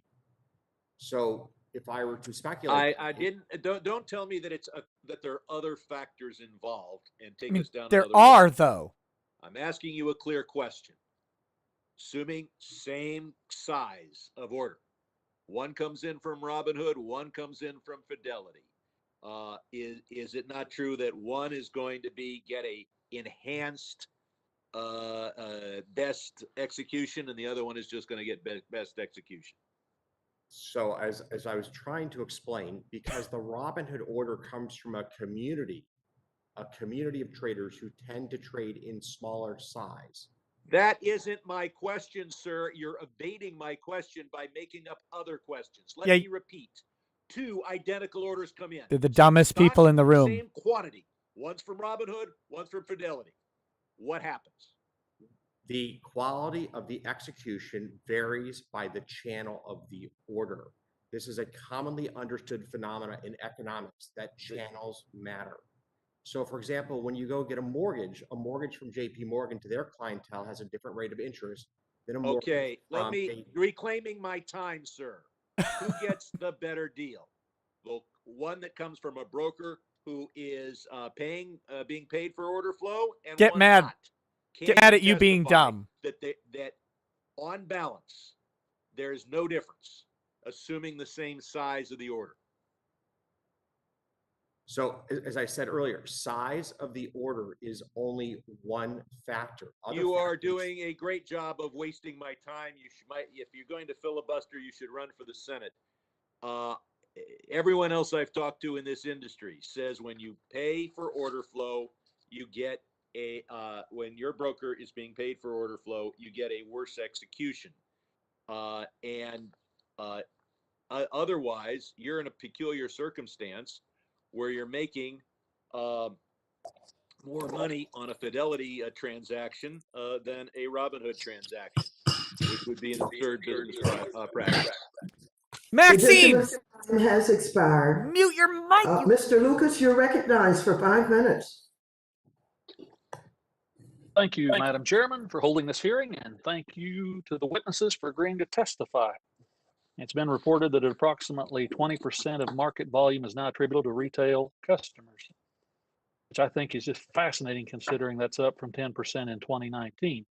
And that's an overwhelmingly positive development, allowing for more market liquidity, more stability, additional avenues for households to grow their wealth. And it's important to increase market access for retail customers. And I don't want to disrupt that if we possibly can. So I'd like to turn with my first question to Mr. Tenniff. Let's talk about the attention that this pay for order flow has received. You explained in your testimony, Robinhood's relationship with market makers is important for Robinhood's ability to offer commission-free trading. So expand, if you would, on how that process benefits the everyday investor, and just expand in general on that, if you would. Congressman, I'd be happy to. Thanks for giving me an opportunity. So as I mentioned in my written testimony, payment for order flow enables commission-free trading. Prior to Robinhood changing the industry standard model to be commission-free, most brokers collected a commission on top of the payment for order flow on every transaction. Now, Robinhood routes to market makers, including Citadel Execution Services. We've got 7 in total across equities and options. And we route without consideration for payment for order flow. All payment for order flow arrangements are uniform across the market makers. And our system routes orders based on who provides the best execution quality for our customers. So the reason Citadel gets a relatively high percentage of our customer order flow is because they provide superior execution quality for our customers. And that's first and foremost the most important consideration that we look for. How are customers getting the best execution quality?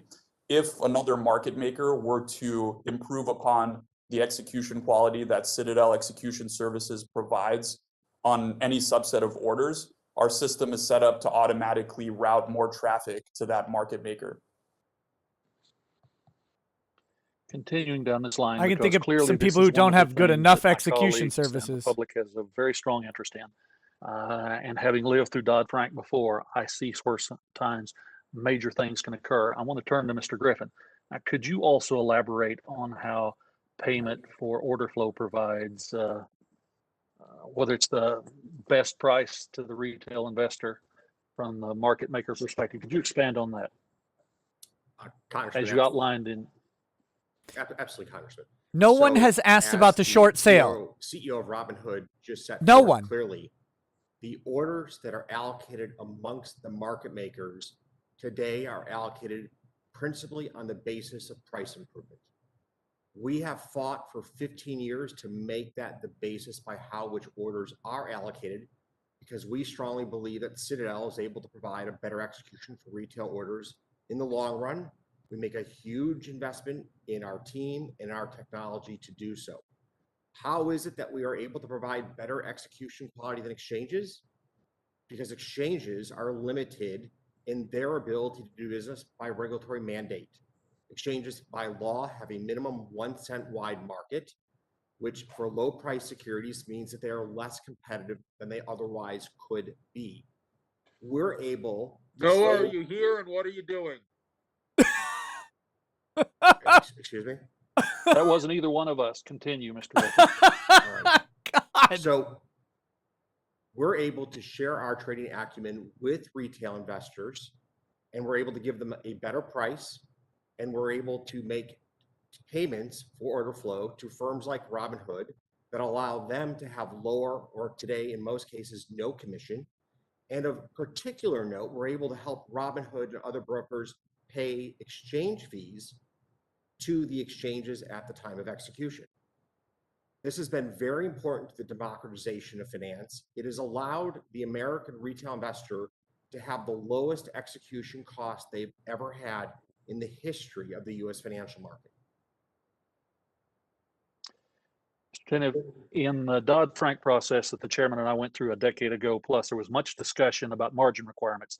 Give us just a discussion for an instant about when you discovered you had a $3 billion additional margin call. So, thank you, Congressman. I believe the full play-by-play of that situation was described in detail in my written testimony. Just to clarify, though, this decision had nothing to do with margin. Expired, unfortunately. Thank you, Madam Chair. I yield back. Has expired. Mr. Meeks, you're recognized for 5 minutes. Thank you, Madam disaster. Chair, for this hearing, and Mr. Ranking Member. Let me ask a question to Mr. Tanev. Please don't. I've been burnt once or twice in the market, and but particularly since I've been a member of Congress, one of the things that I recall greatly was the financial crises in 2008. And it is, we thought that opening the market up, but people had. How have you done in the market since joining Congress, Mr. Meeks? They were able to get into the market, people who may not have been before, but a lot of disclosure had not happened. So they didn't look, nor was there was no documents to look at what their incomes were or anything of that nature. So when those adjustable rates happened, many individuals lost their homes. Many people who bought those mortgages or who initially agreed to those mortgages sold them immediately because they did know that the people would not be able to afford them and they would default. Why are you talking about 2008? Now, so I understand your model of trying to get more people, more democratization, but that means that there's now greater responsibility of ensuring that your customers have all of the information they need to assess riskier trades. Now, for me, that was my Windows notification sound. I have them all turned off. Accessible. Now, one of the problems I have, for example, you're allowing up to $1,000 to buy stocks on margin. and borrowing on margin is risky. So how do you disclose this? How do you make determination of individuals who are not the sophisticated investors and allowing them to buy these risky allowing them to stocks buy that are it? on margin? Oh my goodness. Thank you, Congressman. Don't allow them to buy things. Let me set the stage a little bit by saying that about 2% of our customers borrow on margin. About 13% on a monthly basis perform an options transaction, and a much smaller number, around 3%, perform a multi-leg options transaction. So the vast majority of our customers are engaging in buy and hold activities and long-term investing on our platform. Now, to clarify your point on the $1,000 margin, that's actually something that we refer to as Robinhood Instant, and it's provided as a courtesy. When a customer initiates a deposit, we allow them access to up to $1,000 of that deposit immediately, similar to how if you deposit a check at a bank, as a courtesy, they might provide access to those funds or a portion of them before that check clears. As for margin specifically, borrowing money on margin, the rules are very ironclad industry-wide. Obviously, Robinhood Securities conforms to all of the applicable rules.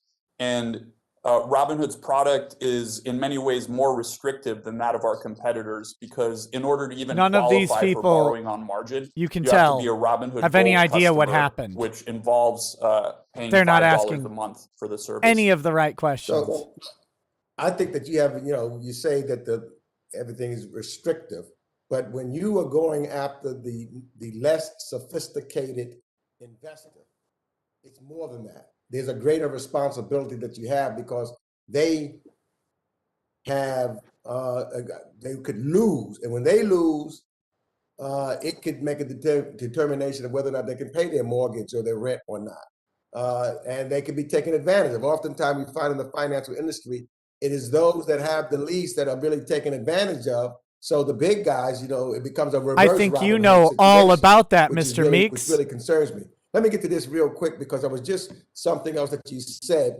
in regards to liquidity.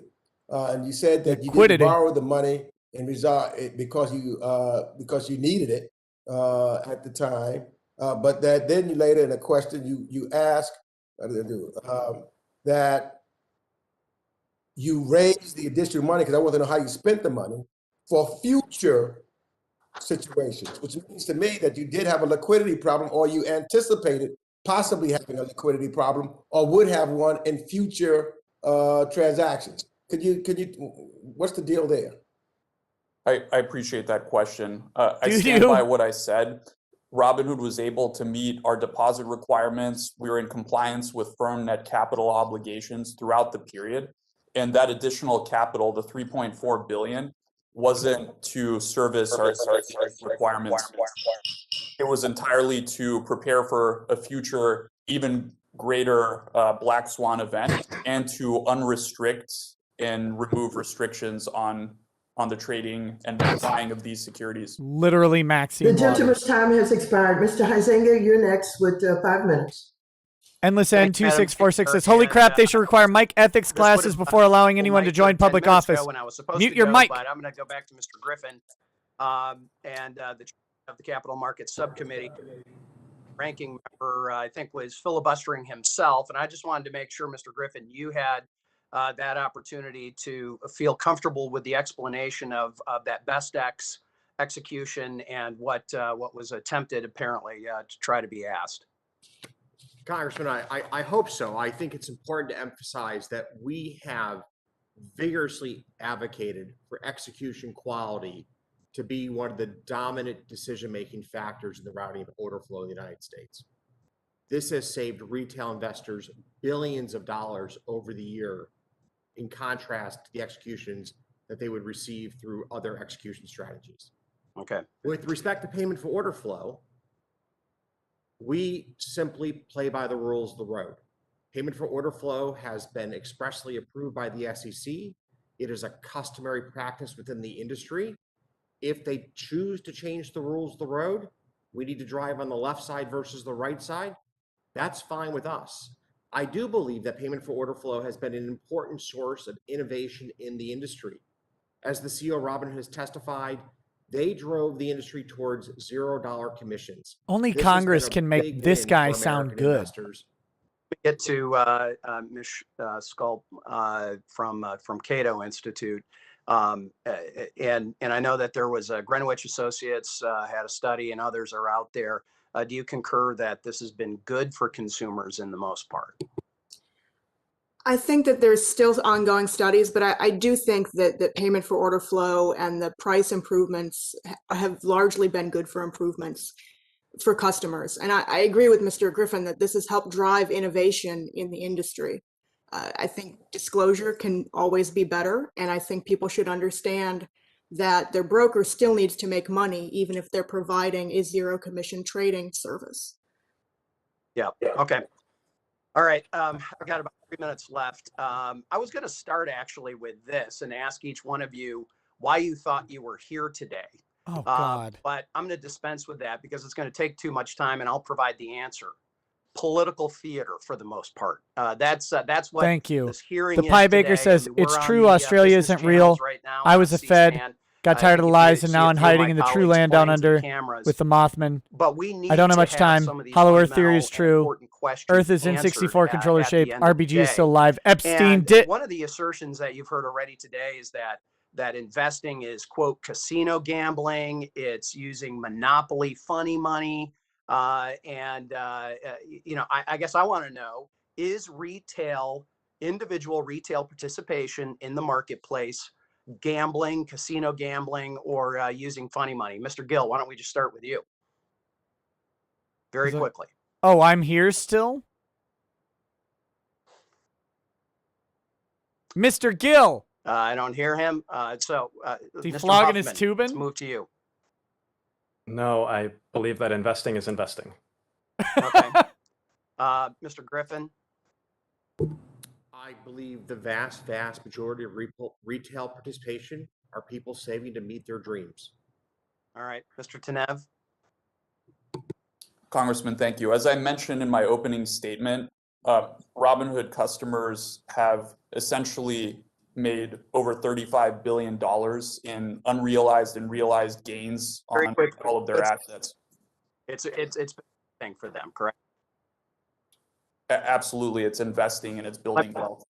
Go back to Mr. Gill. Yes, of course. I do. I believe it's an opportunity for investors to participate in the market just as institutionals participate. Okay, so actually the business channels had a good question from one of the Reddit readers, which is, so you recommended GameStop before. Would you buy their stock now at roughly 45? It started at 48 earlier today. You were talking about buying it and being happy when it hit cross 20. So are you buying that stock today? Well, let me just say that investing can be risky, and my particular approach to investing is rather aggressive and may not be suitable for anyone else. But for me personally, yes.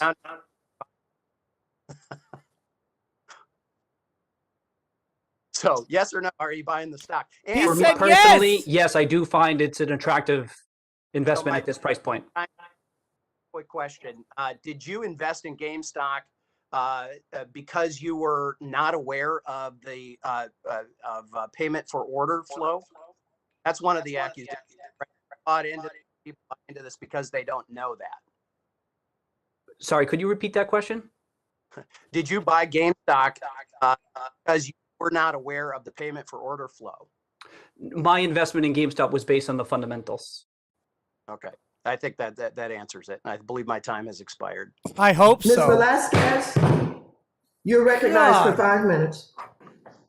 Thank you, Chairwoman. Mr. Tenet, Robinhood seems to have perfected the gamification of trading, providing the user with the perception that investing through the Robinhood app offers recreational gain, playing with little or no downside risk.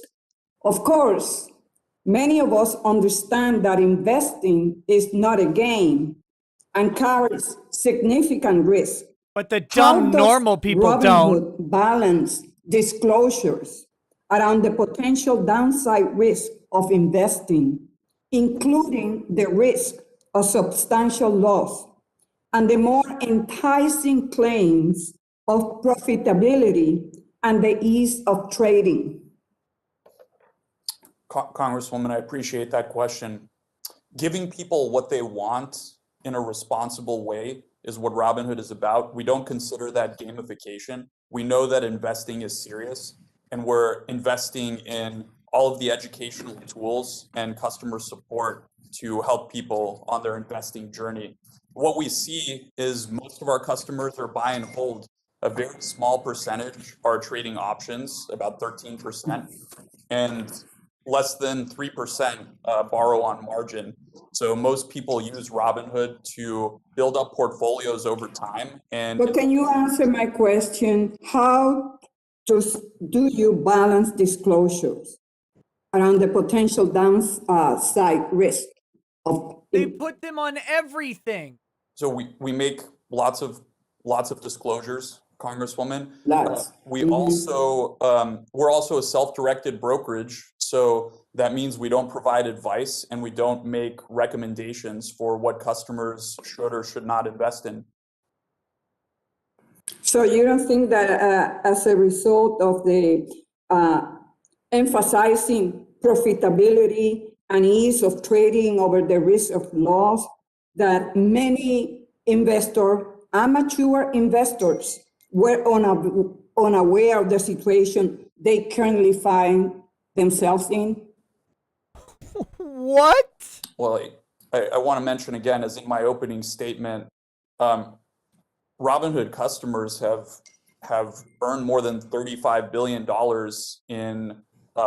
in unrealized and realized gains on top of what they've deposited.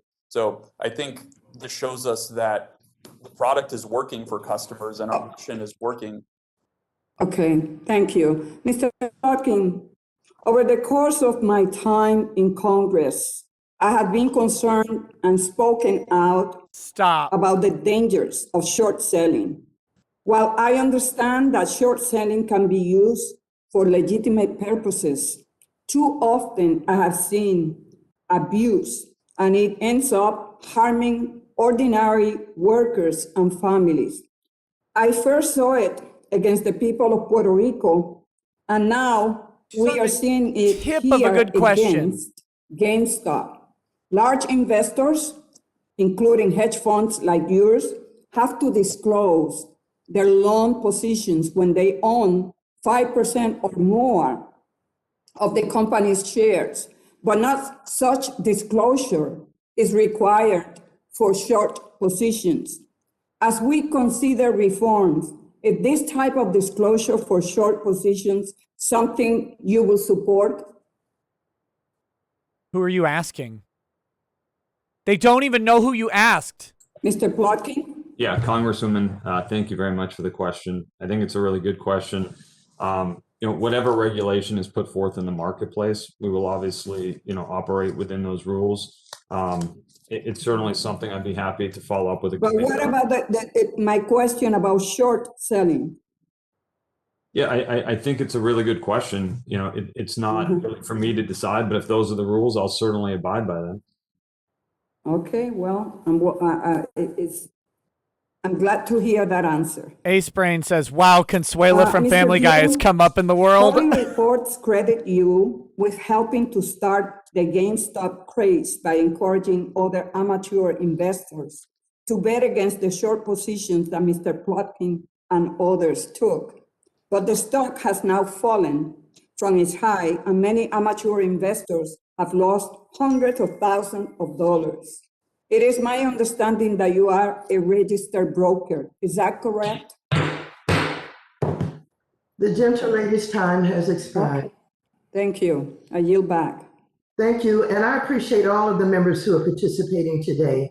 This is not political theater at all. This is serious oversight responsibility, and members are reminded not to impugn the motive of other members. Thank you, Mr. Lukemeyer. You're recognized for 5 minutes. Thank you, Madam Chair. And my first question will go to Mr. Gill.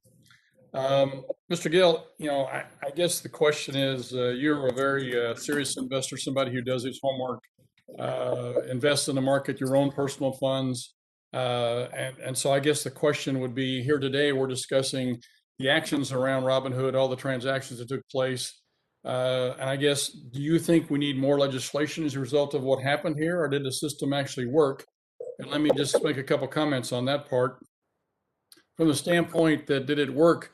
Was it self-correcting? Did the fact that somebody like yourself was able to invest and maybe take advantage of the over-shorting positions by the hedge fund guys who were trying to really drive down the price of the stock for other reasons, whatever? Or did it point out perhaps that we had some companies, perhaps like Robinhood, I would argue that was undercapitalized or under-reserved? Or maybe there was over-aggressive other types of investing that was taking place. The algorithms that were there, the different business models, they didn't work because you outsmarted the system, so to speak. Would you like to comment on that, on that sort of questions and how I formatted that? Thank you for the question, Congressman.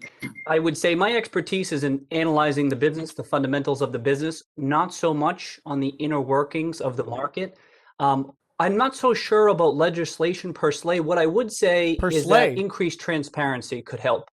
That if someone like me could have a better understanding of how those types of things work, I feel as though it would be quite beneficial to retail investors. Thank you for that. I know that Mr. Tevin, Robinhood has an interesting name. As I recall, the old story is take from the rich, give to the poor. And I assume what you're doing is allowing the poor to compete with the rich, which is interesting. You made the comment in your testimony, Mr. Tevin, about settling this in real time. We have the electronic ability to do this.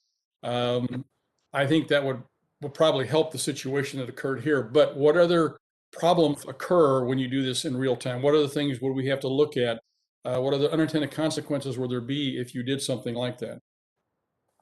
Thank you, Congressman. What would the unintended consequences be? I believe that right now, certain market participants rely on next day settlement to be able to take advantage of intraday netting and run up larger one-sided positions in certain stocks with the knowledge that they can close those positions or reduce them by the time settlement happens.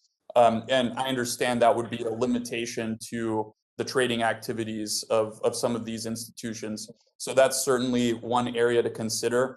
The other is around securities lending. We'd have to make changes to how securities lending works. I don't think any of these are insurmountable challenges, and I'd be happy, as I mentioned earlier, to deploy our intellectual capital and our team's engineering resources to help solve these problems very quickly. They're asking the sources of the problems, how to come up with solutions for other things. The question is for both of you here. Whenever you're short selling, I understand that GameStop stock was short sold 140%. Thank you. And Mr. Plotkin, you made the comment in your testimony a minute ago that you were not trying to manipulate stock. Yet if you're short selling a stock 140%, for me, on the outside looking in, it looks like that's exactly what you're doing. Explain to me why that's not manipulating a stock. There you go. Thank you, Congressman. For us, I can't speak to other people that were shorted. Anytime we short a stock, we locate a borrow.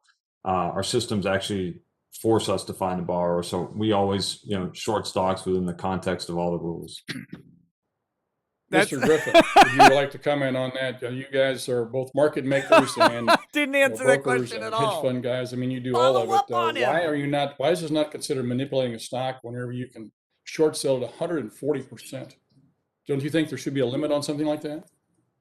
So I believe that the short interest in GameStop was exceptional, and I'm not sure you're it's exceptional. Worth us delving into legislative corrections for a very unique situation in terms of the extreme size of the short interest. I will say that all of the large market participants, in fact, every bank, every hedge fund does have to comply with the requirement to borrow shares to short shares in the course of their day in and day out business. The practice of naked shorting was largely curtailed by SEC mandate years ago. The time has expired. Mr. Scott, you're recognized for 5 minutes. Thank you, Chair Lady Waters, and let me just say, Chair Lady, that the people of this country appreciate you for pulling this financial services hearing together, because this is a threat to the future of our financial system, and we got to get to the bottom of it. These Let idiots me start run with the you, country. Mr. Tenney. Let's go through this. The sequence of events that led to the extreme rise in value of GameStop stock and the subsequent market volatility originated through a Reddit discussion. And then that was fueled through social media. And as the story gained traction, tweets by well-known figures with the influence to move markets sent the stock value even higher and higher. So let me start with you, Mr. Tenney. What policies does Robinhood have in place to monitor what happened on social media and how it drives the use of your trading platforms? It's not their job. Thank you for the question, Congressman. Currently, Robinhood does not perform any sort of moderation of social media. You're not watching every We simply Reddit don't thread have the about data that the social financial media platforms discussions. have at their disposal to tie these posts to identities. We do, however, within Robinhood Securities, conform to all regulatory requirements around monitoring and trade surveillance and all things of that nature. Well, Mr. Kennedy, don't you see something is gone terribly wrong here? What do you do to monitor the trades in individual stocks, particularly when, in the case of GameStop, they are singled out and moved on social media? What do you do? I appreciate the question. So our priority throughout the exceptional market conditions in January and early February was to maintain the uptime and performance of our platform and make sure that we're available to customers. Let me try to get to a point here. Do you, Robinhood, do you have any policies in place to ensure that investors are making trades based on legitimate material, financial information? That's not their and job. Not the influence of social media, the design of trading platforms, or any other superfluous information. That's not superfluous. Do you have anything, any guard? Superfluous, by the way. Absolutely. Congressman, we provide educational resources to our customers, including our redesigned Robinhood Learn portal, which is not just available to Robinhood customers, but to the general public, and had over 3.2 million people visiting in 2020. But do we not? I mean, you're at the center of this. Don't you see and agree that something very wrong happened here? And that you're at the center of it? Your fault. We are looking on this committee of how I'm on Robinhood's side because of this guy. Our wonderful, precious financial system. It's wonderful. We need it from you. What about you, Mr. Hoffman? Do you have anything? Anything. What steps is your company taking to guard against this? Anything at all? Congressman, we spend a lot of time at Reddit ensuring the authenticity of our platform. So we've got a large team dedicated to this exact task. Everything on Reddit, all of the content is created by users, voted on by users, and ranked by users. And we make sure that that is authentic and as unmanipulated as possible. And in this specific case, we did not see any signs of manipulation. Madam Chairman, lady, I just want to conclude. I got maybe 10 seconds left, but this episode exposes a serious threat to our financial system when tweets, social media posts do more to move the market than material, legitimate information. The risk is enormous.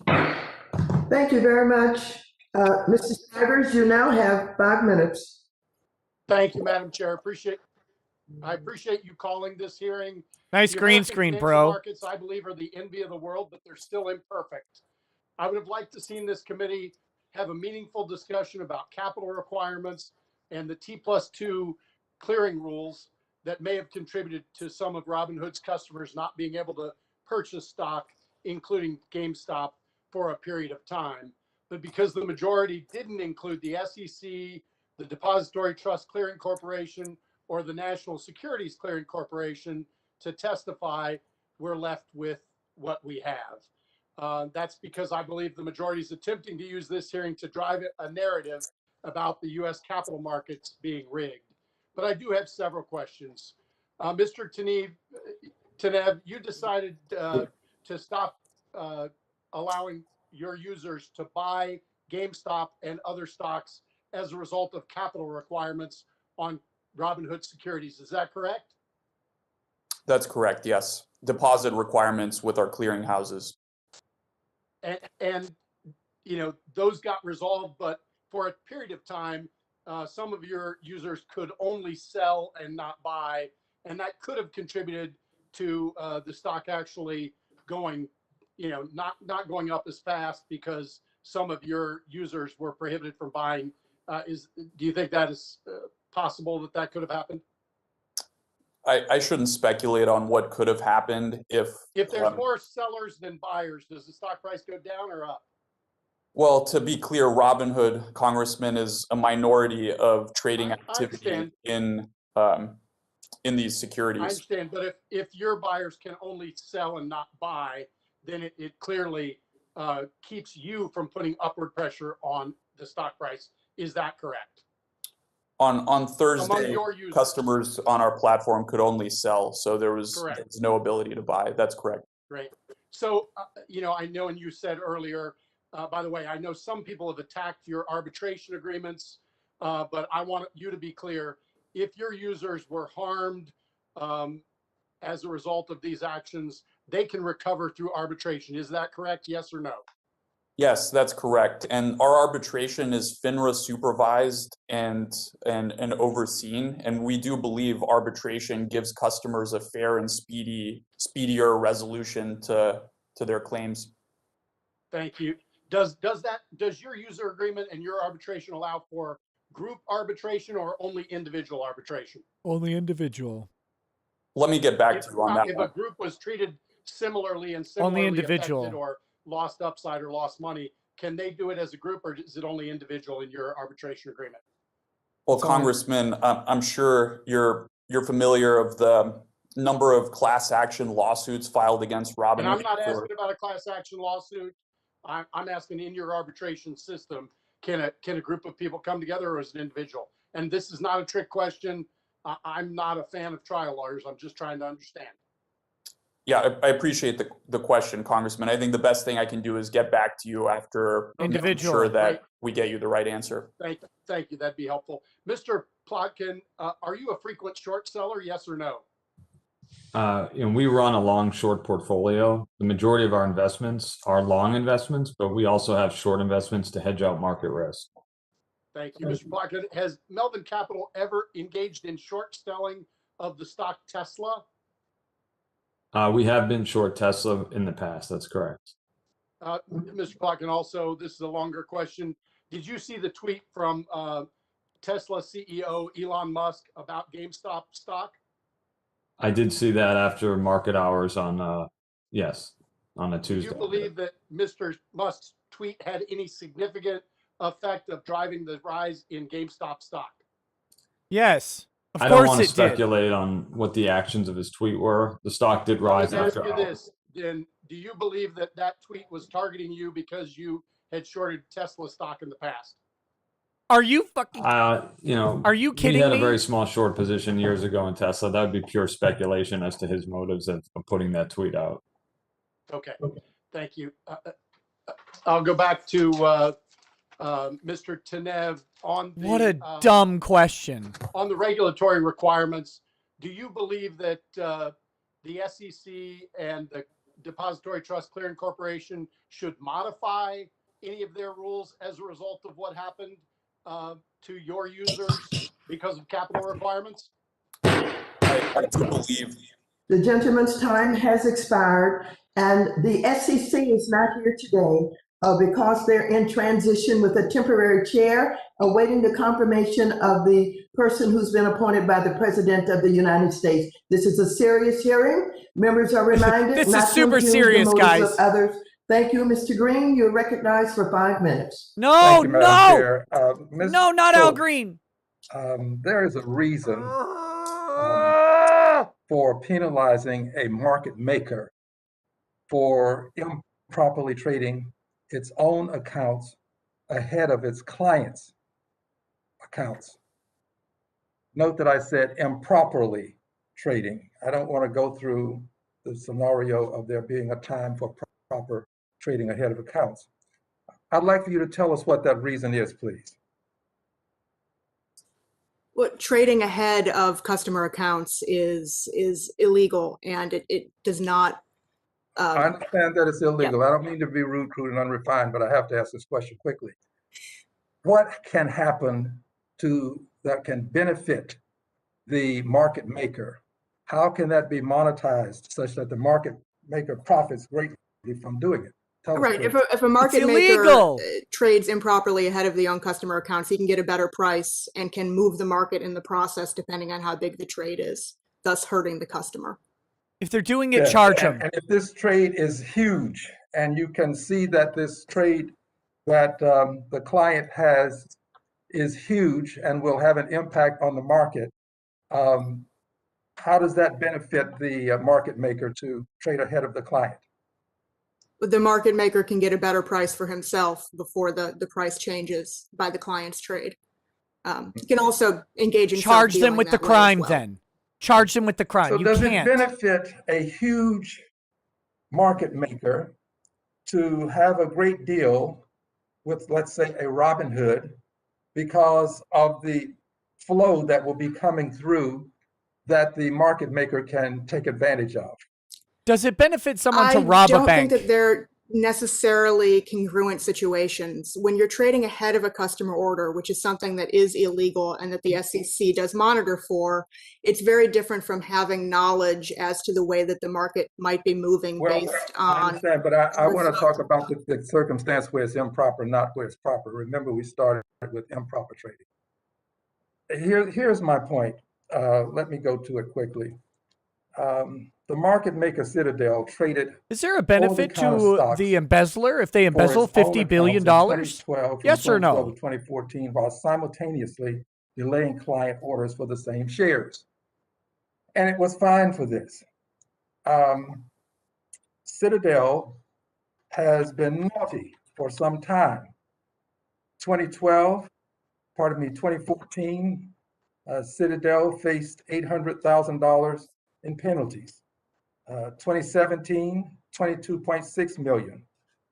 2018, 3.5 million. 2020, 97 million. And another 2020 of 700,000. This seems like a lot of money. It is for me. More than 124 million. It's not for Citadel. But over the same period None of of time, that was a big number for Citadel. Had revenues generated in the amount of $13.2 billion. It seems to me that the punishment for these improper trades and improper actions, because it wasn't just trading, Citadel also did some other things that were not proper. They misled clients. Seems that the punishment is so small given the amount of revenue generated over the same period of time. It seems that Citadel has at least an opportunity to build into its cost of doing business paying penalties. And that concerns me. It concerns me that the punishment doesn't seem to deter Citadel. It Then put concerns them me in because prison. I know of circumstances wherein persons who are not in the market, they do things that are much less harmful, and they can possibly go to jail. Pass a law, so the question that I have is this: what kinds of systems do we have in place? And it's back to you again, ma'am, to prevent the very things that I have called to the attention of my colleagues. Well, as a former enforcement attorney at FINRA, I can say that regulators have the same concern with fines and other punishments becoming just a cost of doing business. And it's one of the things that are considered along with the regulations around what can be punished. The gentleman's May I, for the record, has expired. Mr. Green, as you know, we're going to have a series of hearings, and our next panel will include a whole bevy of experts also on some of these issues. With that, Mr. Barr, you're ready. May I say something in the record, please? I have additional questions. Without objection, you may enter into the record. Thank you. Thank you. Mr. Barr, you're recognized for 5 minutes. Thank you, Madam Chair. And Mr. Griffin, I want to revisit this issue of payment for order flow. Payment for order flow has been around for decades, correct? So I know it's been around for at least 1 or 2 decades. I can't answer before that period of time. And it's a recognized and approved practice by the SEC, correct? Yes, it is. And payment for order flow is set by the brokerage firm, not the wholesaler, right?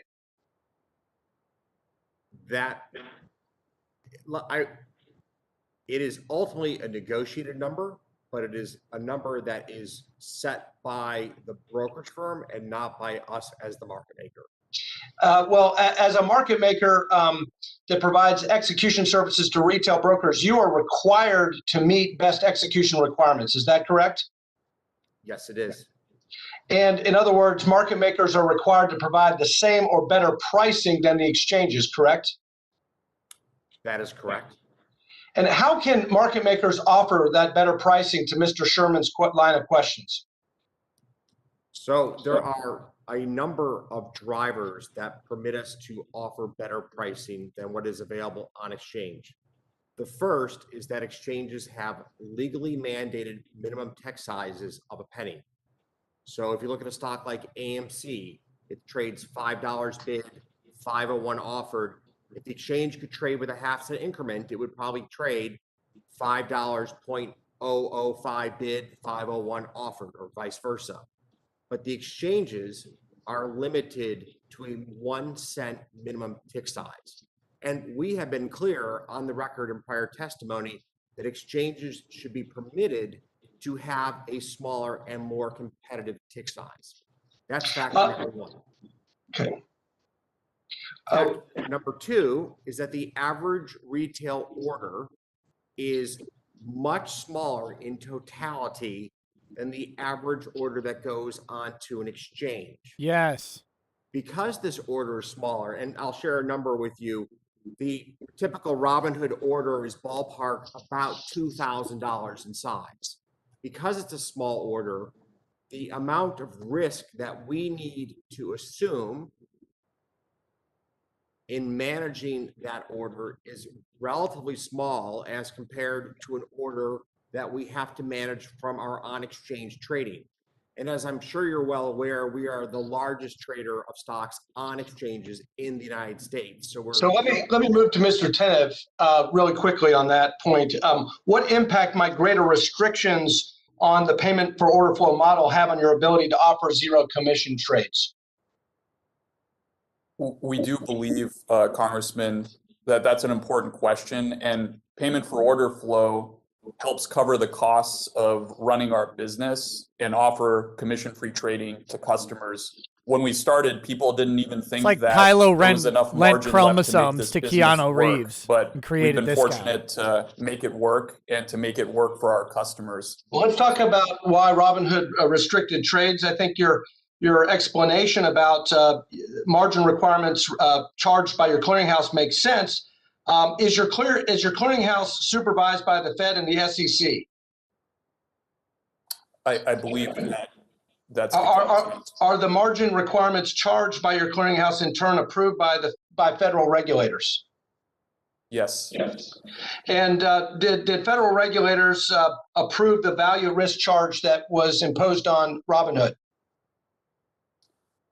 I believe, Congressman, the value at risk charge is outlined in general terms in Dodd-Frank, but I'm not sure who approved the specific implementation of that formula. So if anyone has a problem with your decision to halt trades, it's fair to say that their frustration should be directed toward federal regulation. Congressman, I'm not trying to throw anyone under the bus. I am. Direct Get frustration under the bus. Anywhere. All I can say is Robinhood Securities played this by the books and played it basically the only way that we could remain in compliance with our deposit requirements. Mr. Plotkin, appreciate your testimony that Melvin always follows laws governing shorting stock, but Melvin lost $6 billion in 20 trading days. Let me ask you about your risk management. Did your short positions exceed float? No, they did not.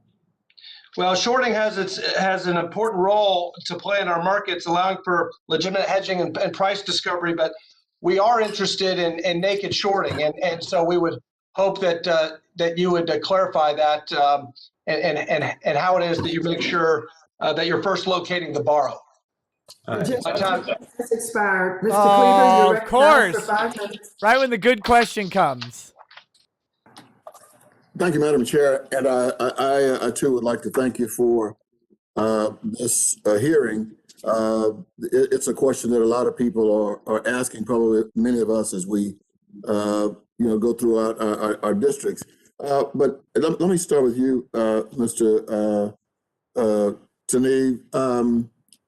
I'm just curious if you can give it to me in a short period of time. How did you come up with your name for your company? Absolutely. Thank you for that question, Congressman. Robinhood stands for lowering the barrier to entry and democratizing finance for all. So the idea is the same tools that institutions and wealthier, high net worth individuals have had for a long time should be available to the people, regardless of their net worth or how much money they have.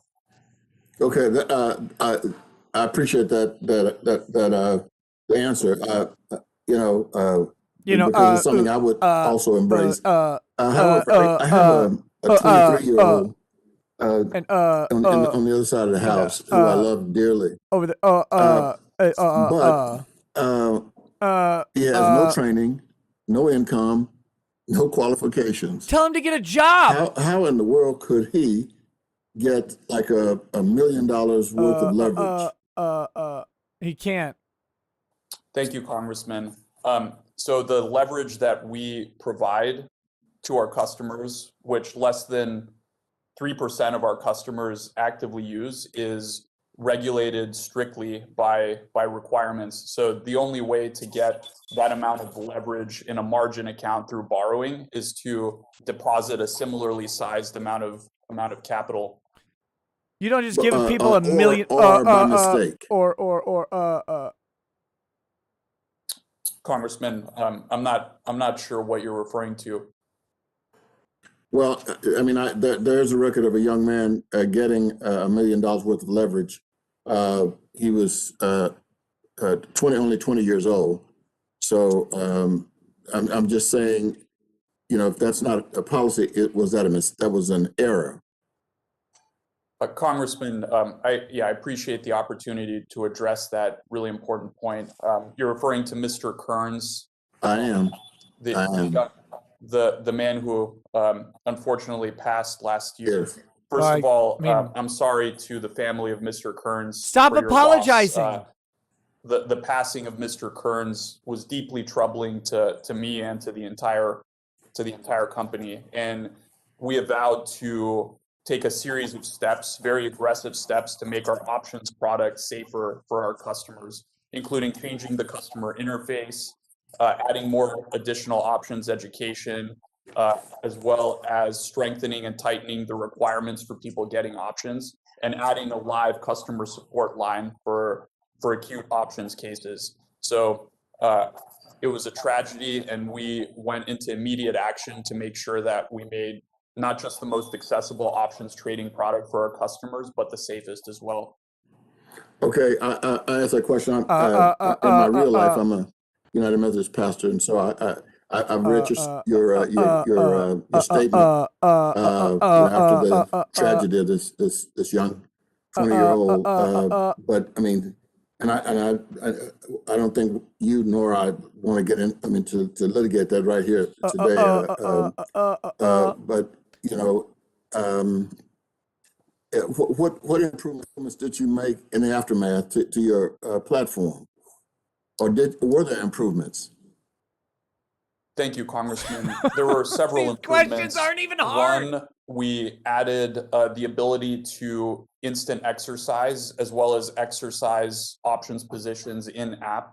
We clarified the display of buying power, specifically negative buying power, in situations where one leg of a complex multi-leg options transaction were to be assigned. We also added an options education specialist. We also added live phone-based customer support for acute options cases, which has gotten very, very great feedback from customers and is something we're expanding to other use cases, such as cases where customers' accounts have had their acute options support is getting good reviews. Okay, that's the last one is where I was concentrating on, because this young man was trying to get into your system to find out what was going on. He was confused. He was scared, and so he sent emails. And so go once again with the emails. To be fair, there was a response, but it was like, hours later. And so when I became more and more familiar with this hours on an email. The gentleman's time has expired. Thank you, Madam Chair. I appreciate it. You're so welcome. Wasted it. Mr. Healy, you're recognized for 5 minutes. Well, thank you, Madam Chair, for holding this hearing, and I want to thank our witnesses for their expertise and their patience. Madam Chair, I have a letter from the American Securities Association I'd like to insert in the record, please. Without objection, such is the order. Thank you very much. And Mr. Tenev, what a treat to see you, and congratulations on being part of the American dream. I had the pleasure working for President Bush 41 of working in Sofia in 1990 and 1991 to try to bring capitalism to Bulgaria after the wall fell. So I'm glad to see you're an American citizen and innovating here in our country. Thank you. I think you've done a good job talking about Thank you for bringing war to our country. I'd say the acknowledged lesson that you've learned in terms of these deposits for clearing and the important risk management issue for your firm.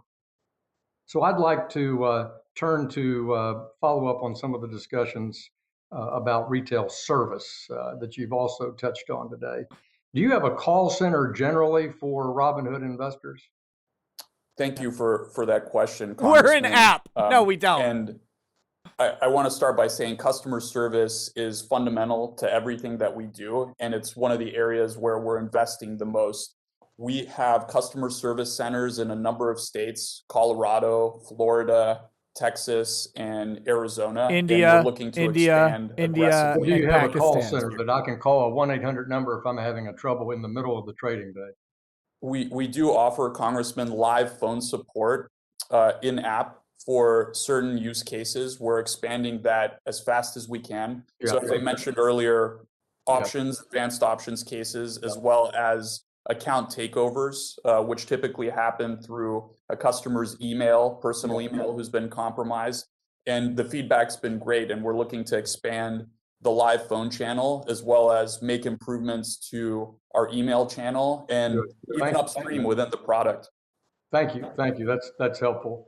And on the subject of margin and options, you've talked about that today. But I've spent 40 years in this business and been the general securities principal in 3 different firms. And this issue of granting margin and option approval to retail clients is always an important issue. You've addressed that today, so I want to turn to a different topic that has not been raised, and that's low dollar stocks.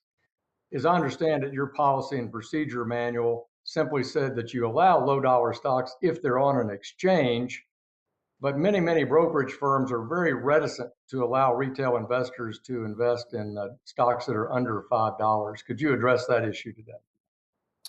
Yes, I'd be happy to, Congressman.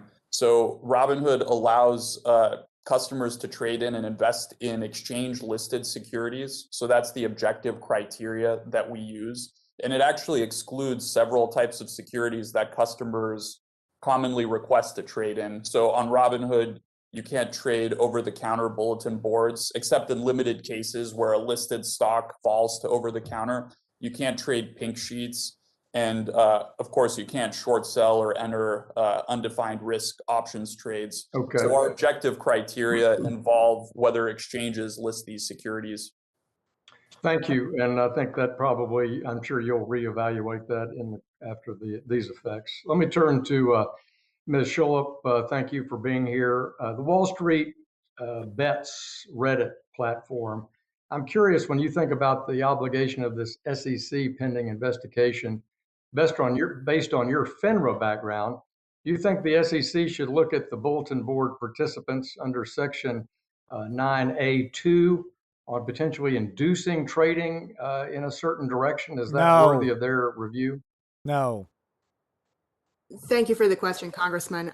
I think that there's been little evidence to this time that there's been any sort of false or deceptive conduct taking place on the Wall Street Bets Forum. That does not mean, though, that I think that the SEC should not take a deeper look. Because of the anonymity in the forum, there could have been people that were engaging in deceptive behavior that's not readily apparent to outside. Go get those Redditors. To the public. So I do think the SEC should look. Don't go after Melvin. Go after the Redditors. To this point, I've seen very little that would meet a test for manipulation, which generally involves false or deceptive behavior. Thank you. I appreciate that. Mr. Tev, I thought of another question for you. Would a securities transaction tax be beneficial to retail investors in the United States? Oh, yeah. Thank you, Congressman. More taxes are always good. Yeah, let's do that. Gentleman's time has expired. Thank you, Madam Chair. You're back. Witnesses, we will take a short recess. The committee stands in recess for 5 minutes. Oh boy. Wow. Okay. During the recess, I guess I'll read some of the chats that have come in. If you're surprised at all that Congress is not asking the important questions and keeps reminding everyone of all the hard work they've done over their careers, just don't ever be surprised. These people are terrible. They're stupid. They're the dumbest people in the room that just manage to get elected, and then they entrench themselves through power and they stay there forever. That's how Congress is. We're run by people who couldn't run your kitchen in your own home. That's how it goes. And every single hearing exposes it. It doesn't matter if it's the House or the Senate. These are the worst people in the country. Notice no one has actually really hammered in on this. You were short selling 140%. How did you do that? How did you secure? You said you secure this simple question. Melvin Capital, you said you secure borrowers before any short. How did you secure 40% of the owners of GameStop twice? How did you secure 2 loans on the same stock? Roughly equivalent to 1/3 of your total position was a repeat borrow. How did you do that, Melvin Capital? Ask that question. Why won't they ask that question? The one question everyone wants to know. How did you secure 1/3 of your position as double investment or as double loans? Can I lend my car to 2 people at once? Or to the same person twice at the same time? Is that possible? Why is that possible here? How did you manage that? Instead, they're like, what do you think about if we just gave you guys money? Like,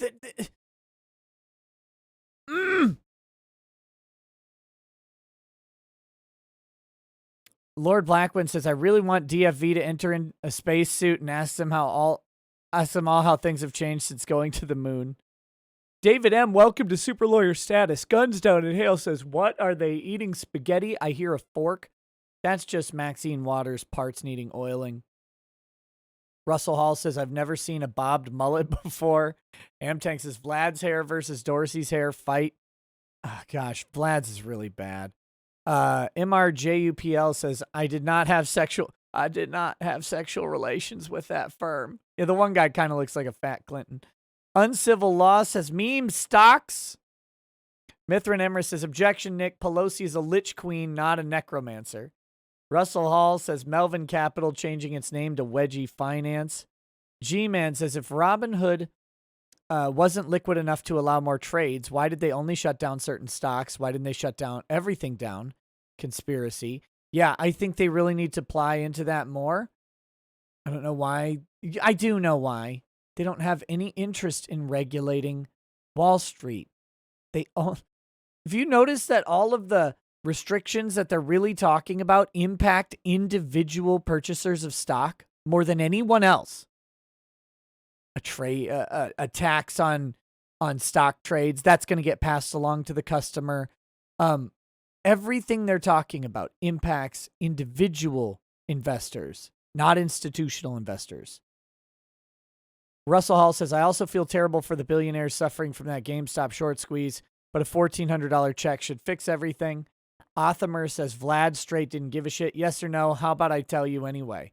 No, look, Vlad is being annoying because he is evading questions, but you got to remember that a yes or no answer to these questions that they're asking is an admission of a criminal act.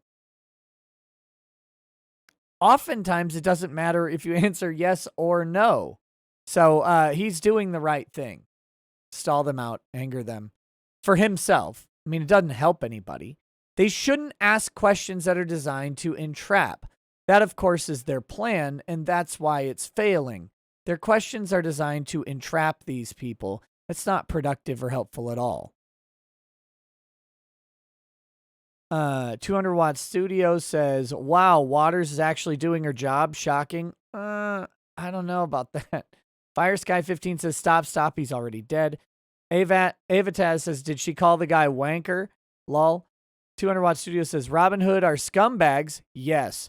Free trades means they sell your info. They stopped me from buying GameStop and other stop, but I could sell a-holes. Yeah, yes.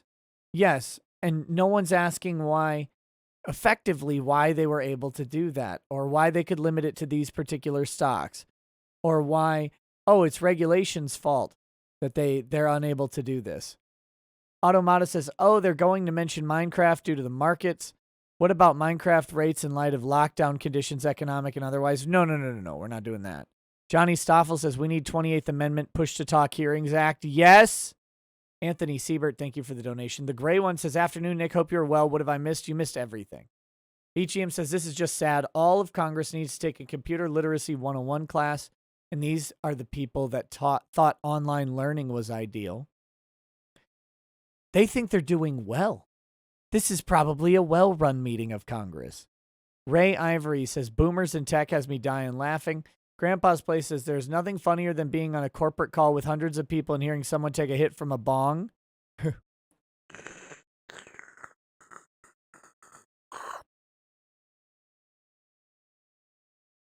What? Polyfrog64 says, was Joe Biden projecting when he said that blacks can't use computers? Looks like all these boomers don't know how to use computers very well. Ha ha ha. BGM says, I am now more disappointed than during the impeachment sham. Can we vote incompetent people? No. Ty Beard says, Jack Daniels is good whiskey. Ty, you need to be disbarred. Agent Cobalt says, Fireball plus rum chata equals surprisingly good. Stop. Russell Hall says, all of these people are senile. We're so forked. Lancelot 652. Why does she need to bang the gavel? It's a Zoom meeting. Just tell him. Just mute him. Just manage the Zoom meeting. Just mute him and unmute yourself and say the gentleman's time has expired. There should be someone actually managing the muting and unmuting of everybody who's not speaking. You're recognized for 5 minutes. Thanks, Madam Chair. Mr. Gill, let's start with you since you seem to have started all of this. You began analyzing GameStop in the summer of 2019. Was that your testimony? I wanted to know. Yes. Congressman, I've been following GameStop Shut for a up, number of Maxine. years. I started to buy into it in June of 2019, most recently. Hey, so back then, what was the price of the stock when you started investing in it? At the time, it was in the ballpark of around $5 per share. Okay, and in your analysis, what did you think a proper price for the share was? Because you thought you were getting a good buy. Sure. At the time, I thought that the value of the business could be worth up to roughly $2 billion. Okay, but how much is that per share? Just bring it back to you bought at 5, you thought it was worth 10, 20? I felt as though that it could be worth at the time in the range of say $20 to $25 per share. Okay. It's And not you continued to terrible invest on company. and off through 2019 and 2020. Is that true? Yes. Okay, and you also, you bought long, you bought some shares, but you also did some options trading, did you not? Correct, I did. And options trading is not really for the novice investor, is it? It is a riskier investment, yes. Okay. On January 27th, I think the stock price hit $483 or something like that. Is that true? I believe it was in that area, yes. In your analysis, back when you started investing in the stock, did you ever see it being valued at $483 per share? At the time, I thought it was possible, but a very low probability, I thought. Okay, thank you. Just a couple more questions. In terms of the platforms where you visited and discussed this stock with others, one was the Reddit subreddit Wall Street Bets platform, correct? Correct. And at any given time, how many people were you talking to on that platform? I have no idea. I wasn't so much talking to anyone individually, but rather making posts on that public forum. That GameStop was an attractive stock. Yeah, early on, I had felt that it was an attractive investment opportunity, and I had shared some of my thoughts as to why that was. Did you discuss this on any other platforms? Are there any other kinds of Reddit or other kinds of platforms that you talked about the stock? Like yes, MySpace? I have talked about the stock on some other platforms. Okay. Did you ever talk about the short sellers that had bet against this company? Yes, the topic did come up. And about when did that occur? Oh, since around the time I had begun investing in it, it was, as someone else has noted, it was an exceptional level of short interest in the stock since the time I had started investing in it. Okay. Let me turn my attention now to you, Mr. Plotkin. Yeah. When did Melvin first take a short position in GameStop? Thank you, Congressman. That was in 2014, really right at our inception of This the is the fund. only guy you should be asking And any of these questions to. When you did that, did you continue to maintain a short position? That's correct. So you said you analyzed the value of the stock, and you, by taking a short position, you, unlike Mr. Gill, thought that the stock was overpriced. He thought it was underpriced. You thought it was overpriced. That's a good conclusion. Yes. Okay. In your analysis, when you started into the short position, what'd you think the stock was worth? Less. I don't remember exactly at the time. I think when we launched, it was probably $40 stock. I think we believe the company had a lot of, structural challenges. We've seen their earnings go from, I think, north of $3 a share. It's almost negative $3 a share. So there's been a lot of challenges fundamentally. All right, last question for you. Were you in a naked position in your short position because the stock was oversold? No, our systems won't even allow that. So that would be impossible for us to do. Okay. Will you be in a naked My time's position expired. on my bed? I wanted to get some facts out for Mr. McHenry, and I yield back. Thank you very much. The gentleman's time has expired. Mr. Emmer? We thank you. Nice for 5 minutes. Thank you, Madam Chair, Ranking Member McHenry, for holding this hearing. Thank you to the witnesses for being here today. I represent the 1st Congressional District of New York, which encompasses much of Suffolk County on Long Island. My home district is full of people from all different walks of life and industries. No one cares about your life story, bro. Cost-efficient investing is crucial. While there are always ways to make a system work better, our capital markets are the envy of the world with their liquidity and diversity of investment opportunities. Innovations in securities trading brought by the private sector have increased access for retail These are times it could be investors. saying, how did you For get better or for 140% worse, and this short situation position? is a perfect example. For example, one of our witnesses here, Mr. Gill, or should I say Roaring Kitty, turned $53,000 into almost $50 million, and that's what you would call some deep, you-know-what value. Of course, we know that not all those who invested in these stocks share the same success story.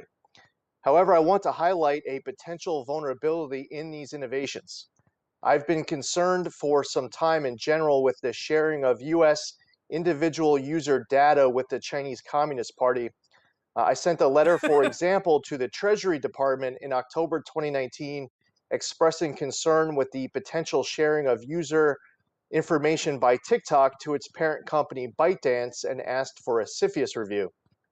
Chinese companies are required by law to regulate online behavior that deviates from the political goals of the CCP, obey the CCP's censorship directives, and participate in China's espionage. These policies regulate companies like TikTok in the China market and increasingly their overseas business. Webull and Moomoo are 2 examples of broker-dealers that are subsidiaries of Chinese parent companies. According to Bloomberg, funds affiliated with Xiaomi Corp own at least 14% of Webull. Xiaomi is a Chinese company that risks being delisted from U.S. exchanges after the U.S. Department of Defense put the company on a blacklist on January 14, 2021. Moomoo is owned by Futu Holdings, which is a company that received a significant investment from entities affiliated with Tencent, a company with known ties to the CCP. On December 8, 2020, Bloomberg Businessweek ran an article on Webull stating the company, quote, has increased its roster of brokerage clients by about 10-fold this year to more than 2 million by offering free stock trades with a slick online interface. On January 29, 2020, the day after trading activity for long trades on certain stocks discussed on Reddit threads were limited, Bloomberg ran an article with the headline, Robinhood rival Webull sees 16-fold jump in new trading accounts. It's clear that these apps have rapidly increased their user base, which has me concerned. Ms. Schulp, do you think we should be concerned about the potential for Chinese entities with ties to the CCP receiving personally identifiable information or other user data from their subsidiary broker-dealers that are licensed and registered in the U.S.? I think it's a potential Why national are you security asking that concern, with which is a these bit people? outside of my area of expertise. What I can say is that the rules that the brokers have to apply and comply with regarding personally identifiable information and other material data should be applied equally to companies that are based offshore and companies that are based onshore. And I hope that that's the case with respect to Webull or any other competitors that are not domestically owned. Having a diversity of choice for different trading apps is generally good for market competition. However, is it a good outcome for millions of Americans to flood into trading apps that could be required to share user data to parent companies that have ties to the CCP? No one on this panel has the Again, answers. I think choice is key here, as well as understanding from a consumer perspective what companies you are choosing to do business with. Again, the national security concerns are a bit outside of my area of expertise. Well, I thank you for being here. This is another angle to this issue with these new options that are being provided to average retail investors. No one And on the panel we want these was retail here for this investors question. to have the most amount of information as possible to be set up for success. I yield back. Thank you very much. Mr. Himes, you are recognized for 5 minutes. What a waste of 5 minutes. Thank you, Madam Chair, and a big thank you to our panel today for a very interesting conversation. Riveting. One of the chairwoman's ways of characterizing this hearing was who wins and who loses. And I've spent a bunch of time in the last couple of days looking at the various players here. I'm pretty convinced that the wholesalers, Citadel is one of the winners. They make a lot of money. They're the casino in this story, and the casino tends to win over time. Robinhood has a valuation of $5.6 billion and makes a lot of money from the casino. So who loses? And I want to spend some time talking about the person who usually loses, and that's the retail investor. And while I have supported for many years the democratization of finance, as we say, it's not just in Washington, D.C. According to the testimony, the retail investors win. The retail win. investor is known as dumb money. And there are any number of structures that are set up to take advantage of the retail investor. And I think it's worth looking at that, because as much as we're celebrating Mr. Gill here, we're not talking very much about Mr. Salvador Vergara, who was featured in a Wall Street Journal story, who took out a $20,000 personal loan through Robinhood, invested it in GameStop, only to see the value of his position go down 80%. So Mr. Vergara is out $16,000 he doesn't have, that What he an owes idiot. to somebody else. Very stupid. And as much as I support the democratization of finance, we need to be thoughtful about this. So, Mr. Tenev, my question is for you. You quoted a $35 billion number as what I interpreted to be profits in excess of deposited funds and securities. If you just look at your customers who traded in GameStop over the period of its increase and subsequent decrease, Mr. Tenev, how did your customers in the aggregate do? Did they win or did they lose? Thank you, Congressman, for that question. I don't have that particular cut of the data top of mind, so maybe we can get back to you on that one. You don't have that. So you do have a $35 billion figure. The figure doesn't mean a lot to me because it's just a dollar number. Help me convert that to a rate of return. First of all, is that $35 billion, is that gross or net? In other words, is that actual profit, or does it include margin shares, other forms of leverage that may actually not belong to the account holder? It does include, Congressman, unrealized gains. So it's the value of assets, both including positions in securities and cryptocurrencies.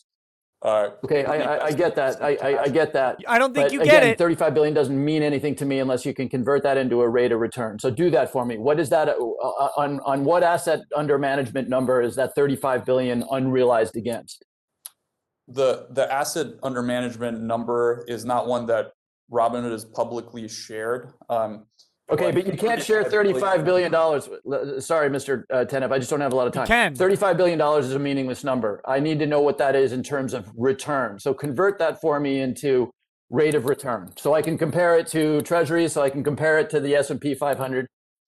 Congressman, with respect, I think the proper comparison is to customers not investing at all. Much of our customers are investing for the first time and are taking money that they otherwise would have spent or consumed and putting it in Mr. Tenev, again, I don't want to be rude, but it's my time.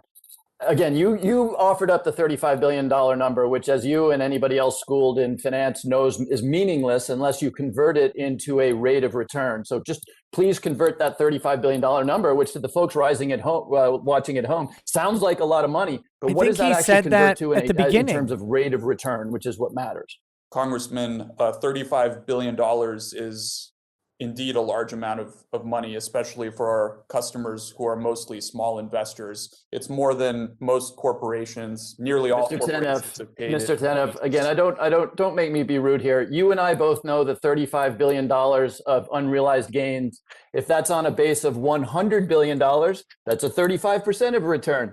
If that's on under $1 trillion, it's a radically different rate of return. So what I'm trying to get at, Mr. Tenev, here is you threw out the number of $35 billion. I actually think the right comparison is, what if your clients had simply invested in the long run in an S&P index fund? Would that number be more than $35 billion or less?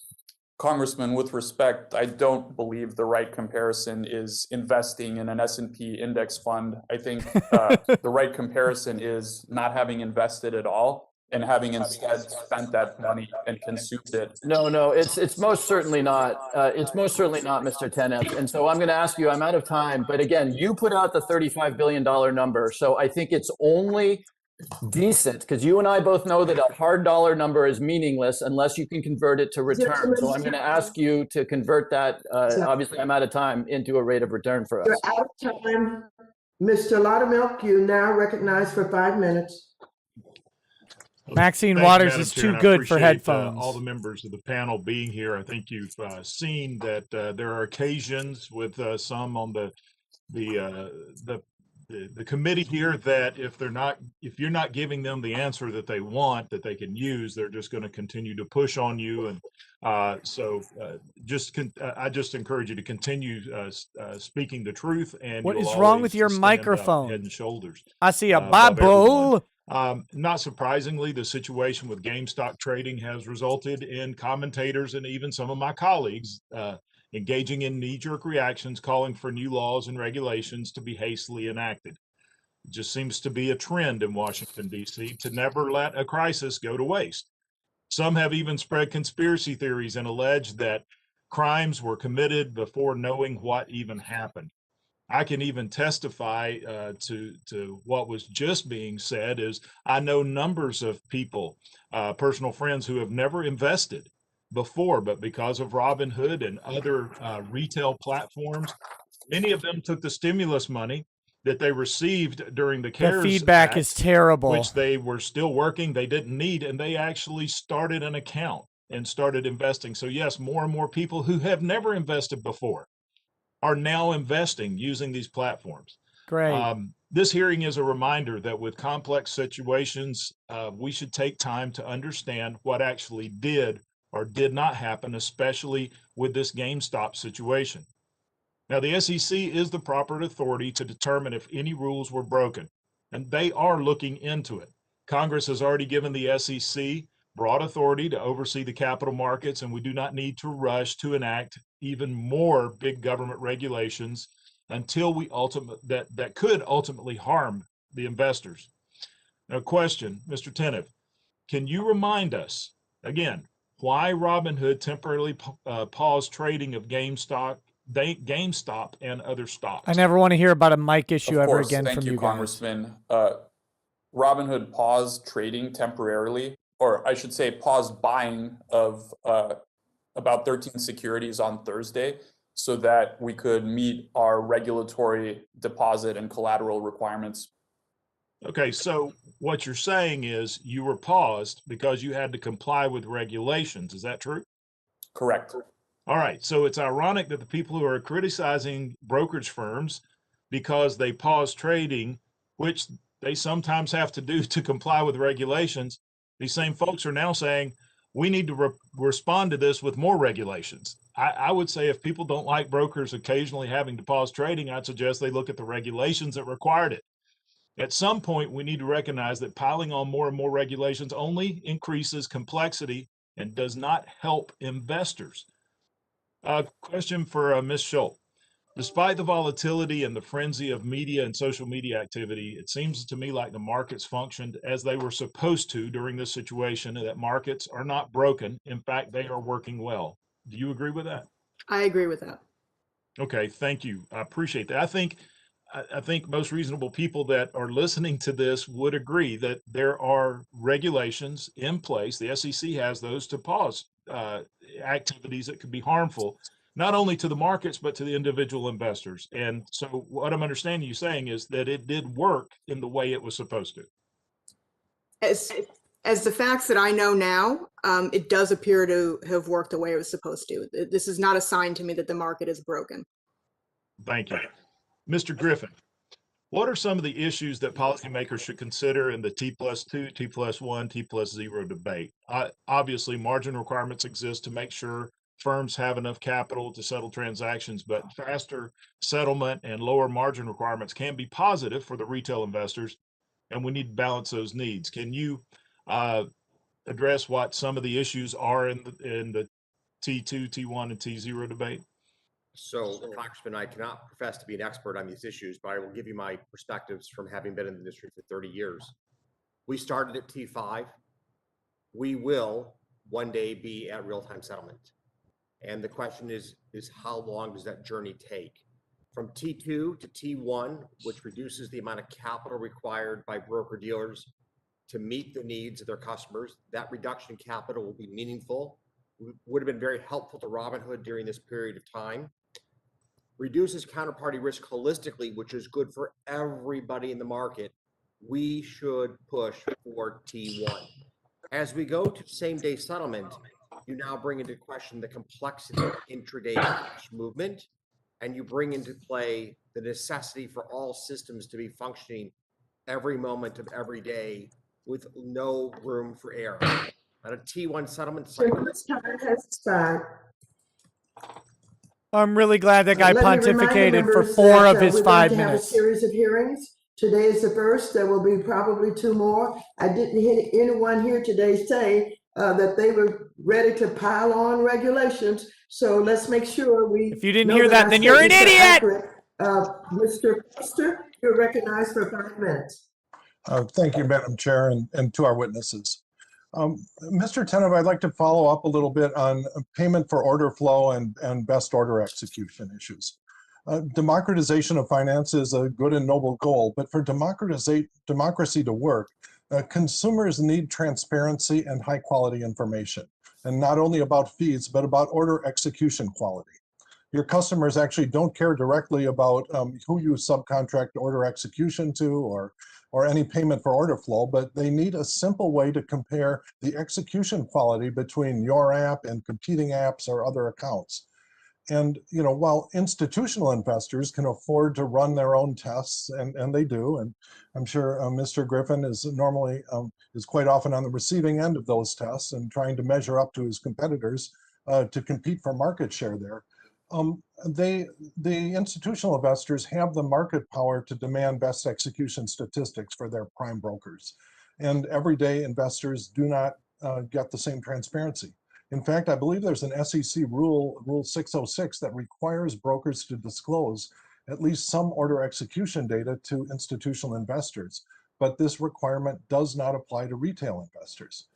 So, Mr. Tenev, since Robinhood's mission is to democratize finance for all, I ask, what are the mechanisms that you would accept and support to provide transparent order execution quality statistics so that your customers can engage in a clean apples to apples comparison between other brokers, between your app and other people's apps in terms of the total cost of trading?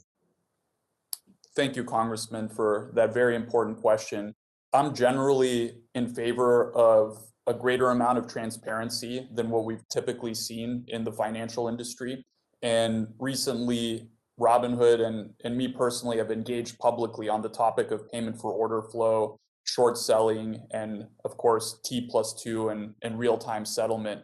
We do publish 606s via Robinhood Securities that detail our payment for order flow arrangements with various market makers. And just this past year, the industry implemented more detailed 606 requirements, which we of course conform to. Also, back in December of 2020, we released a public page on our website that provided detail about Oh God, I stopped execution caring quality, for a including bunch of price time. improvement that our customers received.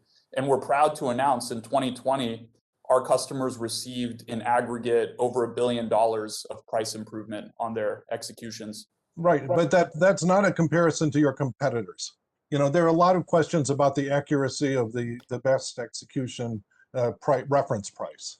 And independent of whether it should be improved, it seems like if I was a customer of you or one of your competitors, what I'd want to see is, you know, I just executed a trade of $2,000 and on average I got X% better or worse than a reference price. And then over time, and see not only the trade that I just executed, but perhaps a running average over the last month or two that you can compare to the running average of whether you're exceeding some benchmark for trade execution quality that can really be compared with potential competitors. Hammer in on why they stopped buys on only 13 securities. Is there a reason why industry shouldn't move that way in the name of transparency to customers? Congressman, this is a very interesting topic to me. I'd love to have the conversation. I don't know if this is the right forum to necessarily ideate and brainstorm on all the solutions. Ideate? But I just want to say I'd be happy to engage with this in a detailed forum and figure out the right path. Okay, well, yeah, we do intend to continue to engage with the industry on this subject because it's very easy to make payment for order flow sound really creepy. You know, you're basically selling a list of rubes to the sharks. Okay, on the other hand, you make part of an argument that this can net out positive for consumers, but for it to fully net out positive, they have to be able to make the apples to apples comparison. And so that's, I think really an important issue. And I think that probably your reaction to that, if you found your customers were leaving you because of poor execution quality, you would do what large funds do, which is to split your order flow between multiple order execution firms and then demand of them the best order execution. Yeah, thank you for answering the question for me. Whoever does the Very best helpful. for your customers. Yes, well, Congressman, we already do that. We have 7 Time has expired. Mr. Mooney, you're recognized for 5 minutes. Thank you, Madam Chairwoman. So let me just start by saying that last Congress, 30 of oh my God, colleagues, 4 of whom on this very committee, co-sponsored a bill that would look at how impose a wide he is. financial transaction tax on the purchase of securities and certain derivatives. And just recently, after the market volatility surrounding GameStop in January, Democrats renewed the call, many Democrats anyway, renewed the call for a financial transaction tax. On just January 28th, Congresswoman Ileana Omar tweeted, "How about this? Financial transaction tax now." Congressman Peter DeFazio is the lead sponsor of the bill. He's already put the bill back in for this session of Congress. Look at that meaty finger in front. Resolution 328 of 2000. So it's called the Wall Street Tax Act of 2021. I actually have a copy of it from the last session here. It's in again now. And he says, Congressman DeFazio says that a financial transaction tax would, quote, help create a more level playing field for Main Street. So with that background, Mr. Tenev, this question is directed at you. The Robinhood platform has more than 13 million users, and most of them are small dollar retail investors. If the federal government levied a 0.1% transaction tax on the sale of securities, and I know one of my colleagues, French Hill, my good friend, mentioned this earlier, but I want I want to expand upon a little more. How would that 0.1% transaction tax on the sale of securities affect your platform and the retail investors that are your customers? Thank you, Congressman. And we'd be happy to engage in this discussion much more in the future. A 10 basis point financial transaction tax would eat into the returns of our customers, which, as you pointed out, are largely smaller investors. And in that sense, it would be a cost to the retail investor. Of course, that would have to be weighed against the potential benefits of this tax. And I know it's a more complicated issue than meets the eye at first glance. Okay, well, thank you for that answer. My next question is actually for Jennifer Schlupp. I know you spent your career specializing in financial regulation. In your expert opinion, would a financial transaction tax directly prevent fraud or market manipulation? No, I don't think a financial transaction tax would have an effect on fraud or manipulation. I also don't think that it ultimately, financial transaction taxes often fail to raise money, and they distort trading in a way that's not necessarily foreseen initially by the tax. And I'd like to just add in there as well that financial transaction taxes, while they initially might seem like a small imposition on an individual investor, those taxes often hurt individual investors and their long-term retirement goals by affecting the institutions that also do the trading in mutual funds and with retirement money. I don't think a financial transaction tax is a good idea. And a quick follow-up to that, Mr. Schlupp, what do you think a financial transaction tax would have done anything to prevent the market volatility and disruption we saw just this past January? No, I don't think it's related here. There's been some discussion that it might have decreased the amount of trading and thus changed the volatility. It's not my opinion that would have had any effect on this particular circumstance. Thank you. I only have a minute left, so let me just summarize. The financial transaction tax, supported by many Democrats, would do nothing to prevent market manipulation or fraud, would have not prevented the market disruption in January, and most importantly, would hurt retail investors. Yet Democrats are claiming that the events surrounding GameStop and Robinhood in January make it imperative to implement this financial transaction tax. It just doesn't add up. A financial transaction tax would make it more expensive for small retail investors to trade. And so much for looking out for Main Street. Yeah, thank you. We should be working together to find ways to open up markets to retail investors, not close them. Instead of making trade more expensive with a burdensome tax, let's look for ways to empower retail traders. Thank you, Madam Chair. I yield back. Yeah, thank you. Very, very Thank helpful. you very much. Ms. Beatty, you're recognized for 5 minutes. Oh, God. Ms. Beatty? Thank you, Madam Chairperson, and thank you to the witnesses. My first question is to the CEO, The President statue. Ken Griffin. In the first 3 quarters of 2020, your company paid online brokerages like Robinhood Socialism is for fix, as he just said, for democracy to work, you need transparency. Do you see the irony in that? Like Robinhood can service the best interest of their users while selling their order flow to companies like yours? And that's yes or no? Yes. Just say yes. I believe that Robinhood actually goes further in meeting the best interest of customers by, in fact, The easy answer was just saying yes. We give a better price, a better execution for American retail investors than the alternative of going to exchanges.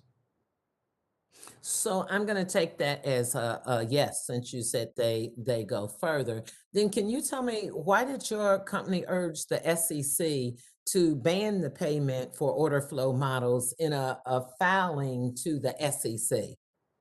Congressman, that is a terrific question. That filing relates to the U.S. options market. It was a filing back, I believe, in 2004. And in the U.S. options market at the time, trades were committed against listed quotes. We were apprehensive about the direction in which the U.S. options market was heading towards the existence of these price improvement auctions, which diminished the incentives to aggressively provide bids and offers in the options market. We felt that legislative or regulatory efforts to encourage tight quoting, to discourage the existence of these auctions. Discourage. And this was being, in some sense, fueled by a series of payment for order flow programs, was in the best interest of American institutional and retail investors. Now, regretfully, we did not prevail in our reasoning. The rise of price improvement auctions came into, in essence, the day-to-day model for options trading in the United States. And I do believe that this is a setback for our capital markets. So, because my clock is ticking, let me ask you this. So, are you saying that you no longer believe that the model is anti-competitive and distorts It's order a routing different decisions? market, you dumb I think hag. it's important to distinguish between a market where you must trade on an exchange. In the options market, we must print the trade on an exchange versus a market where you can trade off exchange, which would be the US equities market. So just to be very clear, because your question She is has very good. no idea Every what she's single talking options about. trade This must is be the executed Financial on an Services exchange. Committee. Equity trades do not. And because of that, I can save Robinhood exchange fees and offer a tighter bid-ask spread. Okay, than the clearly one we're going to have to have a further discussion. Let me interrupt. Yeah, you have to only go get a because my Series 7 time license, is you clicking, dummy. And I want to follow up with a question for Robinhood's CEO. Several of the brokers offer their users order flow for the sale to the firm, like with the previous CEO with Citadel. However, the price that Robinhood gets for the order flow is much higher than any other brokers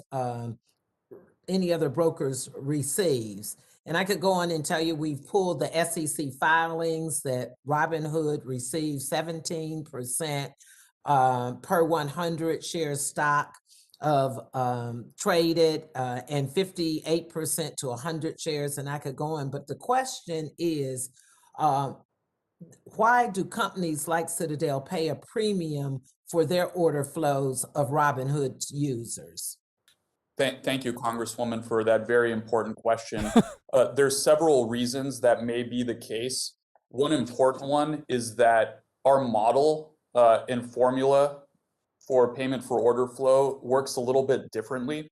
We actually receive payment for order flow as a percentage of the bid-ask spread rather than on a per-share basis. And we do believe They should that rename the bid-ask that's the most spread to the big-ass optimal way spread. to structure payment for order flow arrangements. Okay, is it not because companies like Citadel can make more money off of Robinhood users than others? And that's a yes or no, because my clock is going to run out.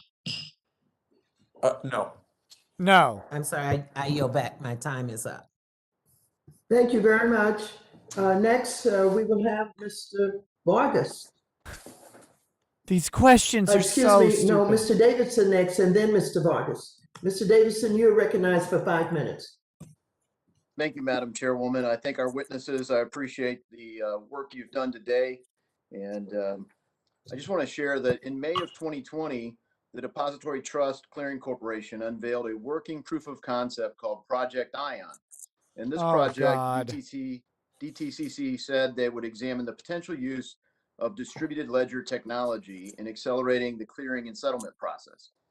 Now, since Project Ion was publicly announced, we've received little information pertaining to its progress. As a longtime advocate for this emerging technology, distributed ledger technology and blockchain, today I've sent a letter to the DTCC to request that they provide an update on the status of Project Ion. And I look forward to hearing back from them. Hope to include them in our next hearing. Great. Mr. Griffin, with Project Ion in mind, what's up with his lower teeth? Could you briefly state what would be your biggest concern if DTCC implements same-day clearing and settlement? Same-day clearing and settlement requires that every bit of the workflow is perfectly synchronized across all parties, and we have no time for recoverability or for error management that you have in an overnight batch process. Right. So the technology makes that essential. In my assessment, many that is inherent to the architecture for blockchain to move forward with each proof. And so I guess clearly in your business, just to follow up there, the technology exists where, for trading firms that are engaged in high frequency trading, you measure success in the course of the day in what, milliseconds for high frequency trading? So, as you know, we are the largest market maker in the world and the largest in the United States in equities. We put great emphasis on the performance of our systems. That was one of the reasons that on the week of January 24th, we were the only major market center for retail order flow that was responsive every minute of every trading day. Perfect. So I just wanted to make the point that I think the technology exists, whether you use blockchain or not, and applaud you for having the ability to execute with precision swiftly already. And I don't think it's a barrier. And I'd love to have more dialogue, but unfortunately I have to go to a few others. Mr. Tenev, do you believe that the root cause of January 28th for the problems that you and others experienced were market infrastructure related, particularly related to T2 versus T0? I believe, thank you, Congressman. I do believe if we had real-time settlement capability and the infrastructure was modernized, we would not have seen similar problems. Yeah, and thanks for that. I think, one of the related things, and it's related to your mission at Robinhood of more democratic access to capital, is not just the ability for more people in a broader portion of America to become savers and investors. It's also to engage in 5 minutes to ask questions, and they spend all of the time pontificating. If, market infrastructure would guarantee. You can do this on your debate time. The over, musical shares where someone could be left with no share when the music stops, multiple claims on a shorted stock. If the market infrastructure would guarantee an investor could retain custody of their shares so that the shares can't be lent to short sellers, there could be a downside. How do you feel that only one claim on the shares would resolve this? And that relates to proxy voting as well, or shareholders voting the shares. Congressman, I believe that that's an important question. It's one that Robinhood and me personally have engaged with. I do believe that the ability for the same share to be shorted an indefinite number of times is somewhat of a pathology, and that should be fixed. And I think step one of that is modernizing the antiquated settlement infrastructure that everything is built on. We simply don't have the ability to properly track what shares have been shorted and how many times as they're moving through our settlement system currently. Yeah, thank you for that. And I appreciate that you see the relationship. Hopefully broadly we do, and we provide that. That's the guy who did it. Market needs. I want to commend Vice Chancellor Travis Laster of the Delaware Chancellery Court for his letter and paper, The Blockchain Plunger, which explains how this could be done. And I ask unanimous consent to submit that to the record. As my time expires, I want to commend you, Mr. Gill, for just representing a large segment of the industry, in my view, where savvy investors have had an opportunity to engage. And it relates to people with diamond hands that hold. So you might not call yourself a holder, you might use the word diamond hands, but thanks and congratulations for your success. The gentleman's time has expired, and without objection, your submission is taken. Thank Maxine, you. I think your time Mr. expired Vargas, decades ago. How are thank you you very alive? much. How are you alive? Thank you very much, Madam Chair. First of all, I want to apologize to Mr. Plotkin. You spoke of the anti-Semitic attacks that you suffered online, and as a person of color, I always feel the need to confront hate speech and speak out. And I don't think there's ever been a more hateful, evil, sinful event in human history than the Holocaust. So I want to apologize to you and your family for those attacks. You brought it up. He wasn't in the Holocaust. I owe you an apology. I want to apologize. He got made fun of by Redditors. Oh my God, it wasn't that big of a deal. On the other side of the aisle are devoid of any contact with real people when they say this is just political theater, or they don't want to know the rate of return when that's exactly what people want to know. In fact, there's been a great deal of interest in this hearing, and I think it's because there's great distrust in our society and in government, markets, institutions. And then along comes the story of GameStop. And it's a story really of Robinhood turned on its head. And the reason I say that is Mr. Zuckermeyer brought it up. Robinhood is an English folk hero, 13th, 14th century. And he was supposed to steal, Robin of Locksley was supposed to steal from the rich and give to the poor. And here you almost have the opposite. You have the situation where you have the steal from the small retail investor and giving it the large institutional investor. No, the From an institutional investor outsider's lost $6 perspective, billion, you have you dummy. Police, the hedge funds, and their armies of analysts and lawyers and regular old suits attacking the trust GameStop by shorting its stock. And then to rescue, here comes the retail investors, and they're taking stock to these incredible levels. And all of a sudden, Robinhood steps in, but not to help the little guy. He steps in and says, I'm going to help the big guy, and stops the sale because no one knows how high this is going to go. And who's getting it? Who's getting socked in this thing? The bullies are the hedge funds. And that's why people were excited about this. But all of a sudden, Robinhood steps in and they say, no, we had to do this because of other conditions. And my good friends, the Republicans, say it was government. Really, it was, because the government regulations forced them to do this. Well, that's not what the public thinks. The public thinks that there was collusion, that the big guys, all of you guys, were figuring out how to do this and ultimately come out ahead, as you always do. And it seems my colleagues on the other side want to help people. Now, Mr. Griffin, if I could just ask you the first question, how many people are in the room with you? If you could just count how many people are in the room with you. There are 5 people, including myself in this room, sir, Congressman. Thank you. So I don't think my colleagues need to help the CEOs or anybody else. They got plenty of help. Now, I have to ask this. You said that you didn't talk to anybody, Citadel Securities. Did anyone in your organization since January 1st contact Robinhood? Are you asking if we've had contact with Robinhood? With respect to GameStop and what we're obviously talking about. So, Congressman, we offered to have my colleague who manages that relationship be here today instead. He has firsthand knowledge. We, of course, are talking to Robinhood routinely in the ordinary course of business. We manage a substantial portion of their order flow. Well, I understand that, but did you talk to them about restricting or doing anything to prevent people from buying, not selling, but buying in GameStop? Let me be anybody in your organization. Let me be perfectly clear. Absolutely not.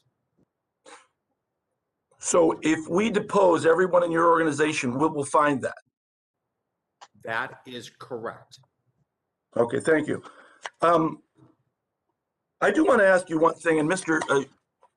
Sherman was pursuing this. How do you balance the best execution for the order flow from your purchase from Robinhood with the need to profit from the purchased order flow? How do you do that? So as a market maker, we have to provide to the customer a better price than they can achieve on exchange. Order flow. Man's going to get up there and admit to a federal crime. Sure. Quality that we provide in contrast to our competitors who we are competing with. Okay, my time's about to expire, but I have to say, when Mr. Tenev, when you say that you guys made $35 billion and you don't say how much your people lost on HomeStop, people that invested in you, that's like taking the fifth. Thank you. No, it's not taking the fifth. He could have just taken the fifth. The gentleman's time has expired. But that's not criminal Mr. activity. Thank you, Chair. Yes, ma'am. Yeah. Thank you. And I want to also thank the panel.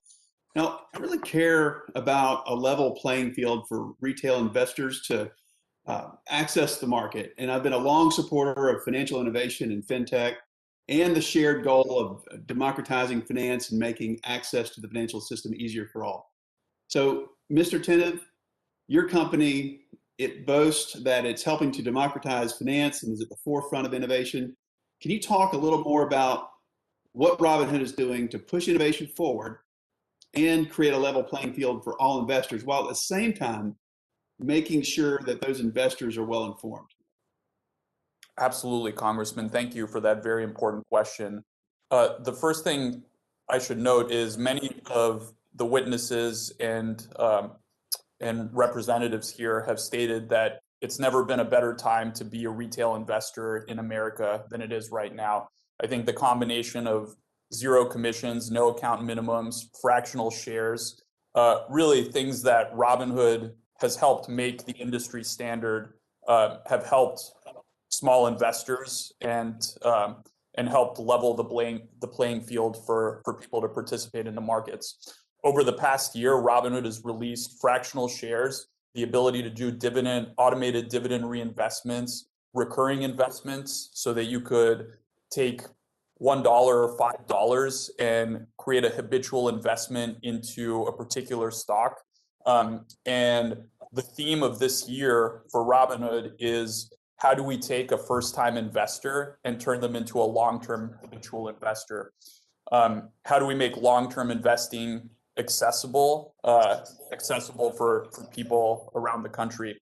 And we're making huge investments in education and customer support to support that. We recently released a revamped Learn portal. We call it Learn 2.0, with the aim of taking a customer from basic concepts such as what is a share, what is a stock, what's an ETF, all the way through to more advanced concepts. And we're continuing to invest more and more on Learn, as well as on Snacks, which is our popular podcast, and all other forms of content that we distribute. Hungry. Last year, more than 3.2 million. I want to interrupt you there. I know you have a lot more things. These are great. I know we could probably talk for a lot longer than this, but I want to shift gears just a bit. But I do want to keep talking about the retail investor, and I want to switch to Ms. Schultz. So back in December, there's an article that you wrote prior to all these events that we're even having the hearing on today. And in the article, I think that you said that it's inappropriate to refer to these very retail investors that we're talking about, that are using these platforms like Robinhood that we're talking about, and referring to those investors as dumb money. I think that's pretty insulting. And my colleague from across the aisle from Connecticut used that term. I think it's insulting. And instead, retail investors are in fact revolutionizing the stock market. So would you elaborate on those views, Ms. Schultz? Absolutely. Thank you, Congressman. Retail investors are often referred to as dumb money by Wall Street, and it's because they don't have access to the same level of research, or some use the term because they think retail investors make dumb decisions. I think it's insulting. I think that the term needs to go out the window. Please don't insult retail people. Investors are investors Oh my God. who make their decisions based on the information known to them. And we should focus on educating people so that they can understand the risks and rewards of investing. Here, I think the GameStop situation is proof that the retail investors are revolutionizing the market. No one would have guessed when I wrote that article in December that retail investors were going to initiate a sophisticated short squeeze. I think the retail investors here are learning by doing, which is one of the best ways to learn. And we should spend effort making sure that people are equipped with the knowledge to understand the risks about being in the market. Well, I appreciate that. And I would like to ask for unanimous consent to insert that letter into the record, Madam Chair.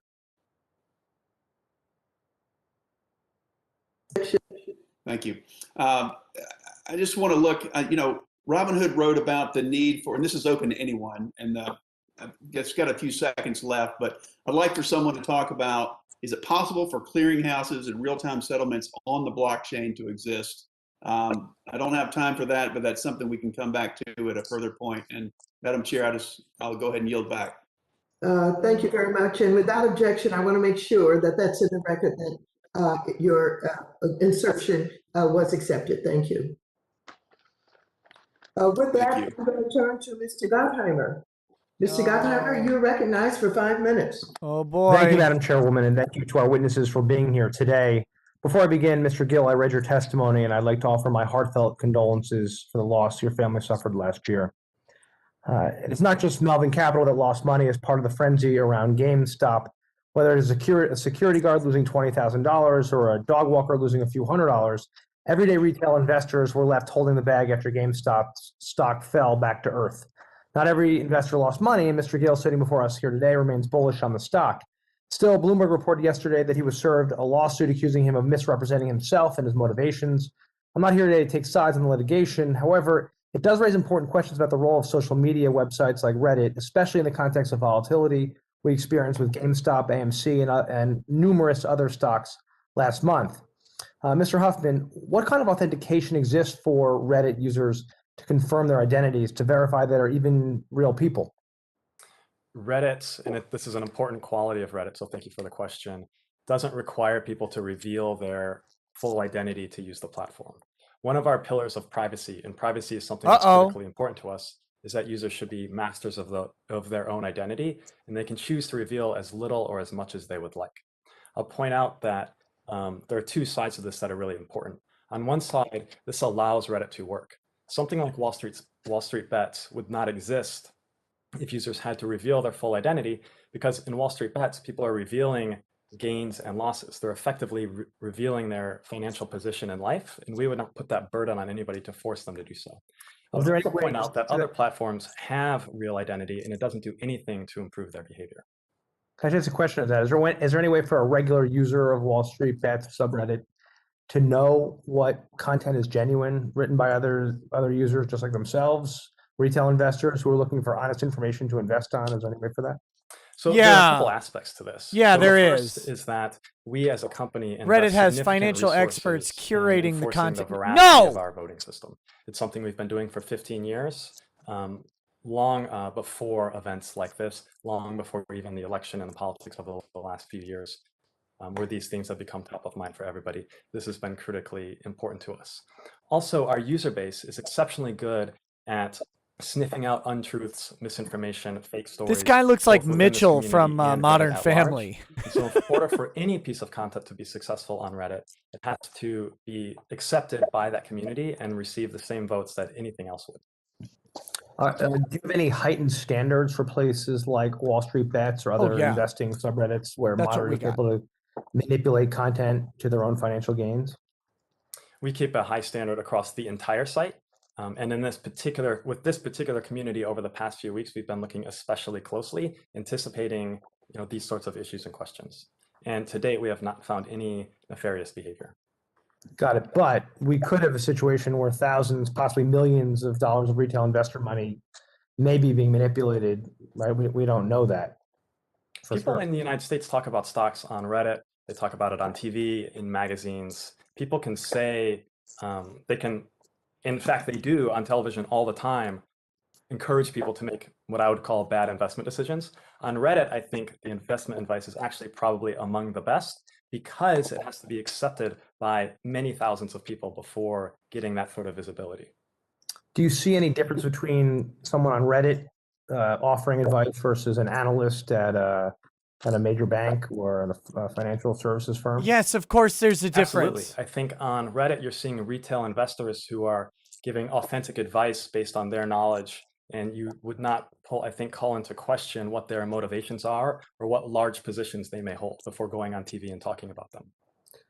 Do you plan to do more in this space, and is this something that's going to be a major priority of yours? And do you think overall social media companies like yourselves should be held to a different standard? Should you be responsible for what happens in your content? Should someone manipulate something, or if it's a bot, should that be on you, or do you think that's just buyer beware?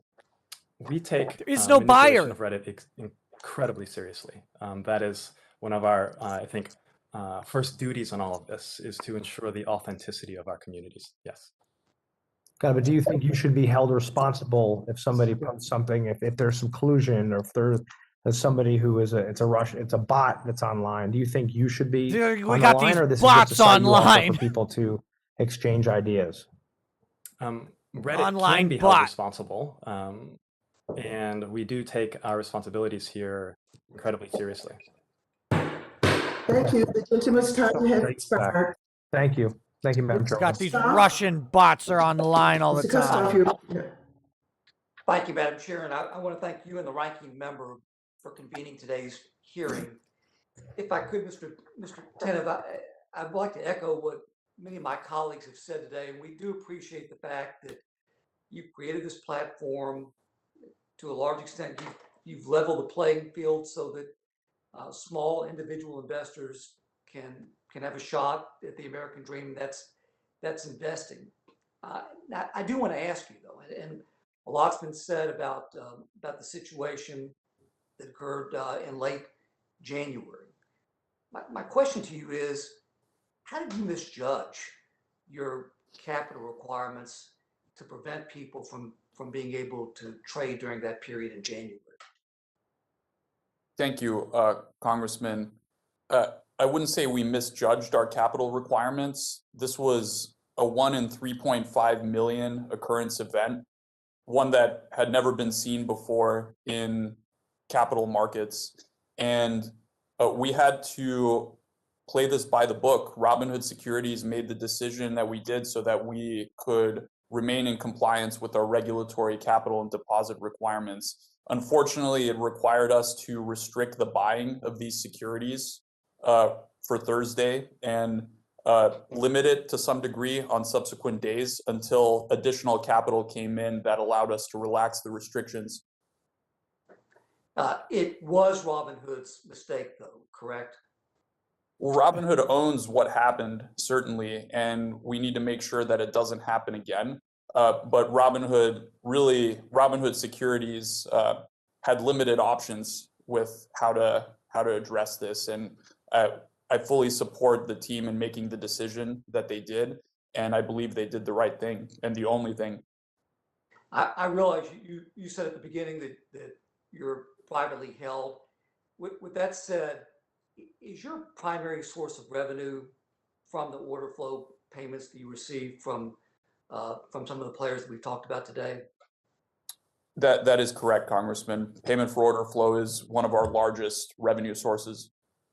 Is it the largest? It's the largest, yes. Now, in your testimony, in your written testimony, oral testimony, you talked about the settlement period and what we're probably capable of doing in real time, or instead of T+2, maybe the T+1. If we had real time settlement, would the situation that did occur in January, would that have been preventable? In other words, that wouldn't have happened if we had real time settlement? Congressman, if we were to have real time settlement, and of course there's some implementation details that would govern this, there would be less of a need for collateral at clearinghouses because the cash and securities transactions would be exchanged in real time. So collateral for counterparty risk would be less necessary. So real-time settlement would lead to reduction, perhaps an elimination in some of these collateral requirements, a reduction in the money that's sort of clogging up the plumbing of the system, and that would have avoided some of these problems altogether. Thank you very much. Just to be clear, does the same answer apply if I asked you if settlement was T+1 instead of same day settlement? Would your answer be the same? Congressman, T+1 certainly would be better, but it doesn't. It reduces the scope of the problem. It doesn't eliminate it from a technology standpoint. Thank you very much. Mr. Huffman, if I could, I'd like to follow up on some of the questioning that my colleagues, Congressman Hill and Congressman Gottheimer, asked. You've done an investigation into Reddit, into Wall Street Bets. You don't see any bad actors. I'm paraphrasing, but you don't see any bad actors that caused any role in the GameStop frenzy. Am I characterizing that correctly? Congressman, that's right. You know that Congress is looking at amending Section 230. What are your thoughts about that as it relates to Reddit? Sure. So Section 230, I think, is a critically important law to the internet as we know it. And it was created, in fact, to protect a forum in the early internet for talking about stocks. Section 230, I think it's also important to point out, doesn't protect platforms or companies like ours from civil litigation. So there are other mechanisms for coming after companies like ours. What it does protect is our ability to evolve the way we moderate our content, and in which we have done in many ways. Section 230 absolutely protects them from civil litigation. Everyone's time has expired. What is he Mr. talking Gonzalez, about? you're recognized for 5 minutes. Thank you, Mr. Speaker and Ranking Member, and I want to thank everyone in the committee here with us today. Section 230 specifically protects them from civil litigation. In 2020, Citadel violated a regulation, SHO, which governs short selling. Citadel is now involved in another short selling problem. and Citadel. Robinhood routes half of its customers' orders to you. Robinhood halts buying on a position that you're long on, and you own the hedge fund and the clearing broker. What is there to prevent you from taking advantage of that situation and making sure you profit off the confusion and retail investors? Citadel. Congressman, I'm trying to understand the question. Let me give it to you again. In 2020, Citadel violated regulation Jesus. SHO, which governs short selling. Citadel is now involved in another short selling problem, and Robinhood routes half of its customers to you, orders to you. Robinhood halts buying on a position that you're long on, and you own the hedge fund and the clearing broker. What is there to prevent you from taking advantage of that situation and making sure you profit off the confusion of retail investors? So in no particular order, I just do not understand the reference to us owning a clearing broker. We do not own DTCC. We do not control DTCC. We are not party to the discussion, dialogue, or demands between DTCC and Robinhood. So I do not understand the premise of the question, because we have literally nothing to do with DTCC other than being a member of DTCC for providing settlement services for us and for doing real-time trade affirmation and clearing. Now, Citadel Securities owes a duty of best execution for every order that comes from Robinhood. And I will tell you that I'm incredibly proud of how seriously my team takes that duty of best execution. Some of the most earnest, hardworking, and thoughtful people that I've ever met in my life work on our retail execution business here at Citadel and take great pride in the execution quality that we give. Notice again a congressman who doesn't even know what he's trader, asking. Not only at Robinhood, but at every single one of the Thank you. retail. Thank you for your response, Mr. Gill. But I understand that you made your position known on GameStop as far back as 2019 and are lauded as a diamond hands hero by Wall Street Bets community. Have you ever previously experienced or observed the type of restrictions Robinhood and other applications performed on January 28th? Thank you, Congressman. No, I have not. Thank you. That's a good question. And Mr. Huffman, I'm not a Redditor, but I do understand the problems around social media and freedom of speech and the tightrope act that goes on where these intersect. In the near decade of Wall Street Bets and subreddit, have they shown themselves to be exceptionally problematic, an exceptionally problematic forum, or just one of the many eccentric communities that call Reddit home? Congressman, I think your latter description is more accurate. They are an eccentric community, but they're well within the bounds of our content policy. And though we do have difficult decisions to make here and there regarding specific communities, one of the things we look to first is whether the community is trying and they're putting their best efforts to be a good citizen of Reddit. And towards that end, we've had consistent communication with the moderators of that community, and they've been doing, I think, an excellent job. Thank you. Well, the last financial crisis was caused when we turned a blind eye to the bad practices of our financial institutions. Perhaps today we've seen a warning about the clearing process, and I hope today can be a jumping off point for us to take a hard look at our markets and the practices of these institutions.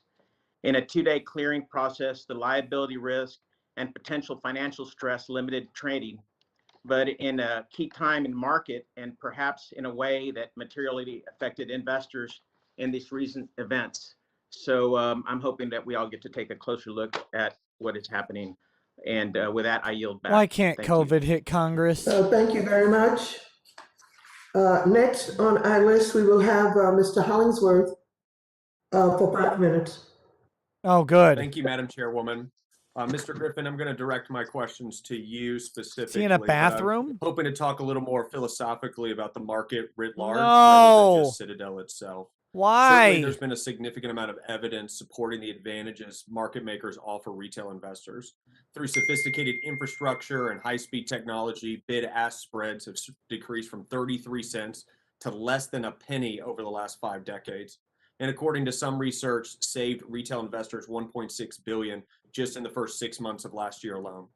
None of our discussion after this and the questions I'm going to ask are intended to be pejorative to that reality, but I just wanted to pick your brain, given your deep experience, about some of the implications of off-exchange trading specifically. We've seen this year that off-exchange trading has eclipsed nearly 50% of all trading. Can you talk a little bit about what factors have contributed to off-exchange trading's growth versus on-exchange trading? Certainly, I want to talk about the concerns we may have as market participants about that, but first, just the factors that you think are driving that. I think one of the most significant drivers of off-exchange trading is that exchanges are handcuffed in their ability to fulsomely compete. Can you talk a little bit more about that? Is this just regulatory arbitrage? It is, I hate the word because it has a negative connotation. I believe that the exchanges should have greater latitude in setting their tick sizes in the most liquid securities. That will allow order flow that's currently going to dark pools to go to exchanges and to receive better executions. So let me just be very clear. It's not that we want to inhibit dark pools or market makers like Citadel from competing.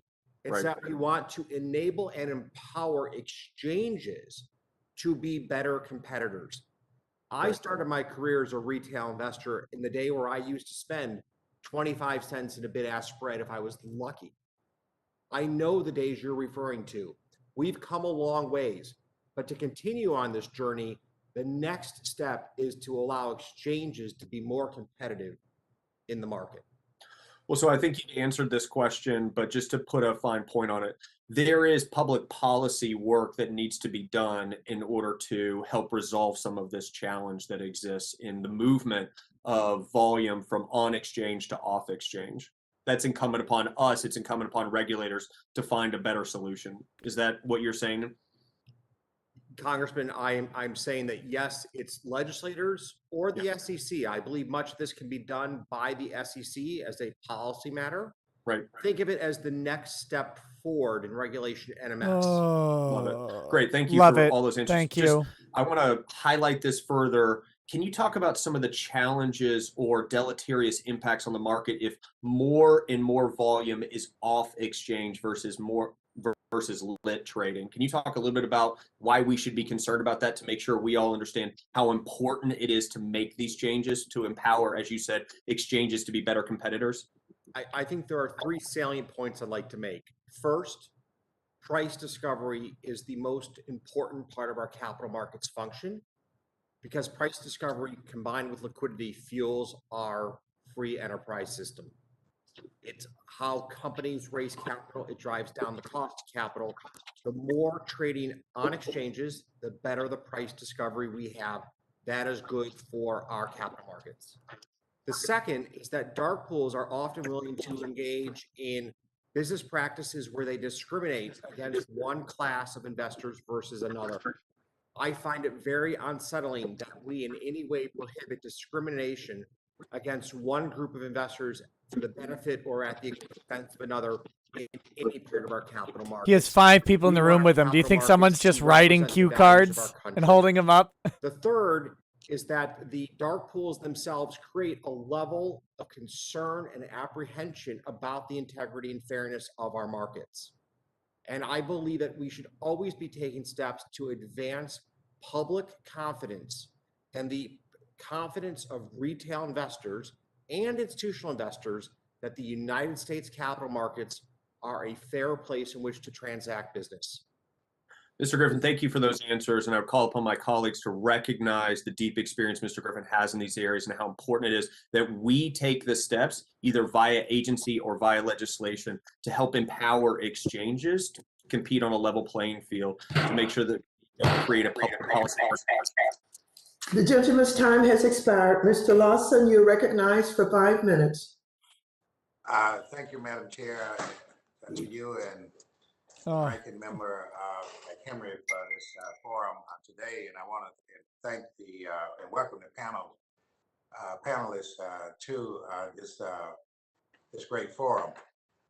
One thing, Madam Chair, I want to clarify for the records. One of my colleagues earlier said that when people got their stimulus money, they went and started investing it. I want to let them know Stimulus money. that when my people got their stimulus money, they was trying to pay the rent, trying to take care of their kids, and I don't want the panel to think that when we work so hard on stimulus dollars, you know, that happened, that that people are running out to invest their money. That's not Oh, wouldn't want people investing their my money. question. I'm gonna direct it to Mr.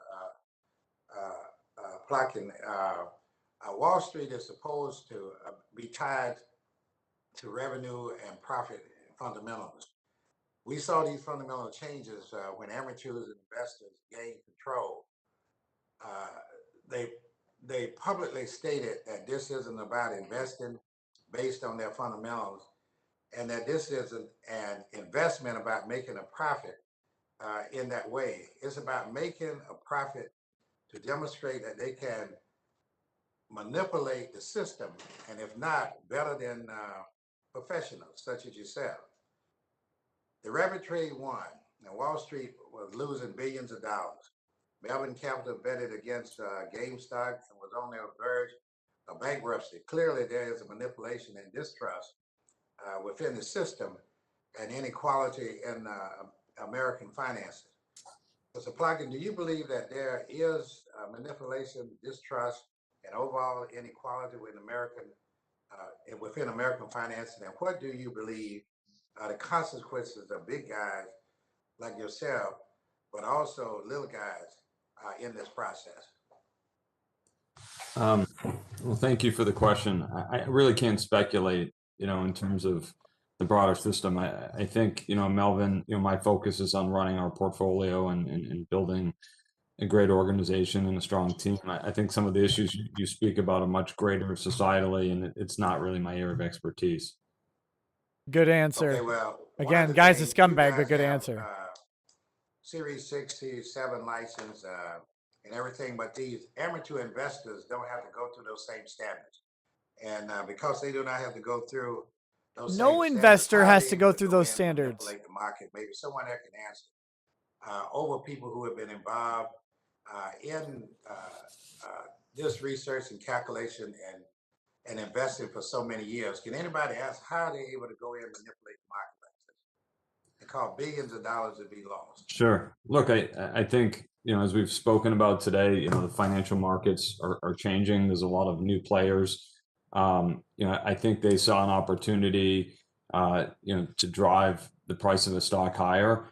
And, today with social media and other means, there's the ability to kind of collectively do so. That was a risk factor that, up until recently we'd never seen. I think, sometimes with retail investors, you think about, and they've been really adept at this, investing in the internet or software stocks or electric vehicles and, ideas with big opportunities and they chase them because they believe in the fundamentals. I think this was very different in that a lot of the meme stocks, these were businesses with real challenges, but they exploited an opportunity, around short interest and the way that was approached. And I think, us at Melvin will adapt, and I think the whole industry will have to adapt. Well, I understand that, and so I just, from our standpoint, and I don't have much more time, but what do you recommend to us to try to keep from letting this happen again? Look, I think to some degrees markets are self-correcting. I know, moving forward, stocks, I don't think you're going to see stocks with the kind of short interest levels that we saw, prior to this year. I don't think investors like myself want to be susceptible to these type of dynamics. I think there'll be a lot closer monitoring of losing message $6 boards billion of the hurt, software providers. We have a data science team that'll be looking at that. Whatever regulation that you guys come up with, certainly, we'll abide by, and I look forward to, helping, if you guys want to have future conversations about that. Okay, thank you. And Madam Chair, my time is running out, so I yield back. Thank you very much. Mr. Gonzalez of Ohio, you're recognized for 5 minutes. Oh. Thank you, Madam Chair. I want to thank Ranking Member McHenry for his leadership in Whoa. calling for this hearing today, and also you, Madam Chair, for bringing us together. That Mr. Shiny Chairman, I'm gonna song from start Moana my is playing in my questions head. with you by walking through a series of Shiny. events from that day in January, just to make sure we're all on the same page.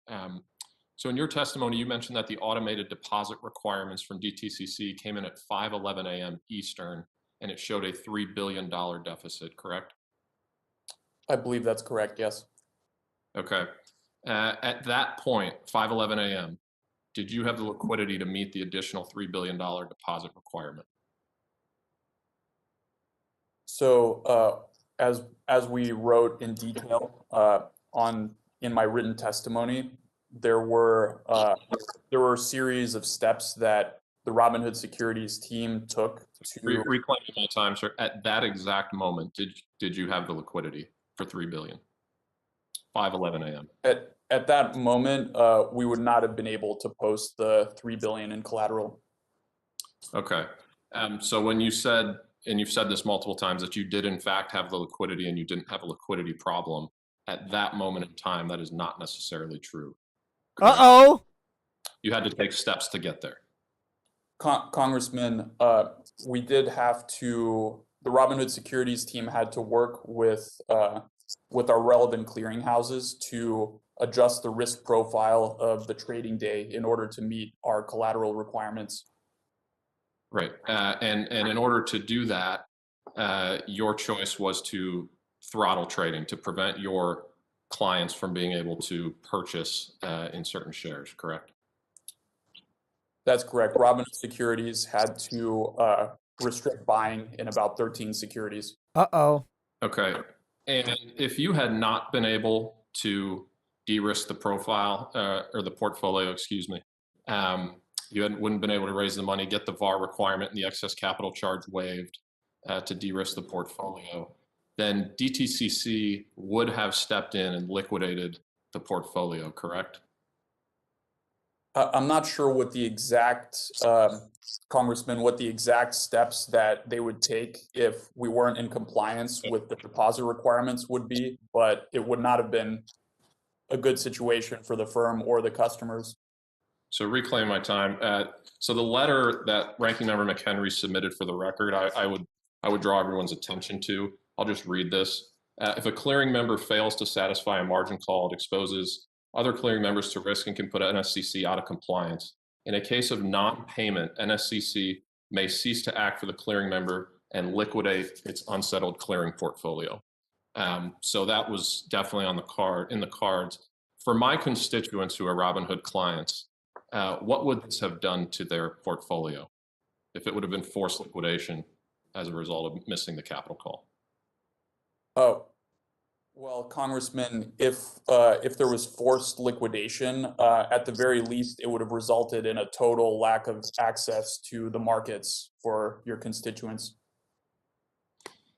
Not just to the 13 securities that we restricted buying in.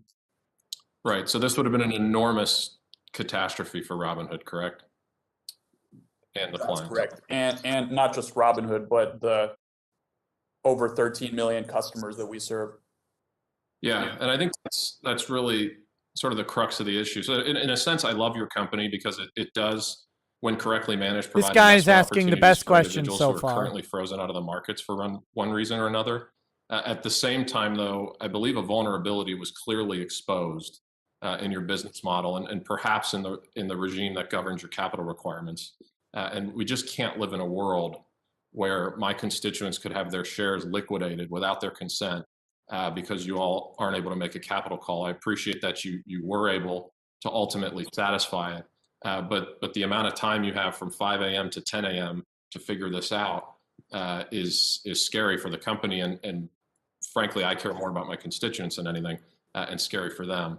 And so I hope we'll continue to look at that. Beyond that, though, I also hope that this hearing highlights a very real problem with our financial markets today and how they're accessed by everyday investors.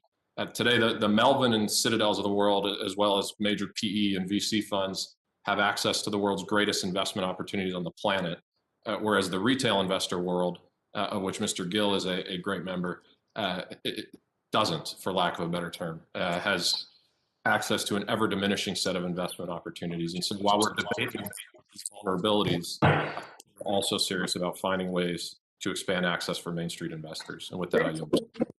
The gentleman's time has expired. Mr. San Nicolas, you're recognized for 5 minutes. All right, who's next? Good morning from Guam, Madam Chair. I've been with the hearing since 3 a.m. The sun is starting to come up out here, but it's always a pleasure to be joining you in these very, very important hearings that you I wish call I was for in the Guam right American now. people. Thank you very much.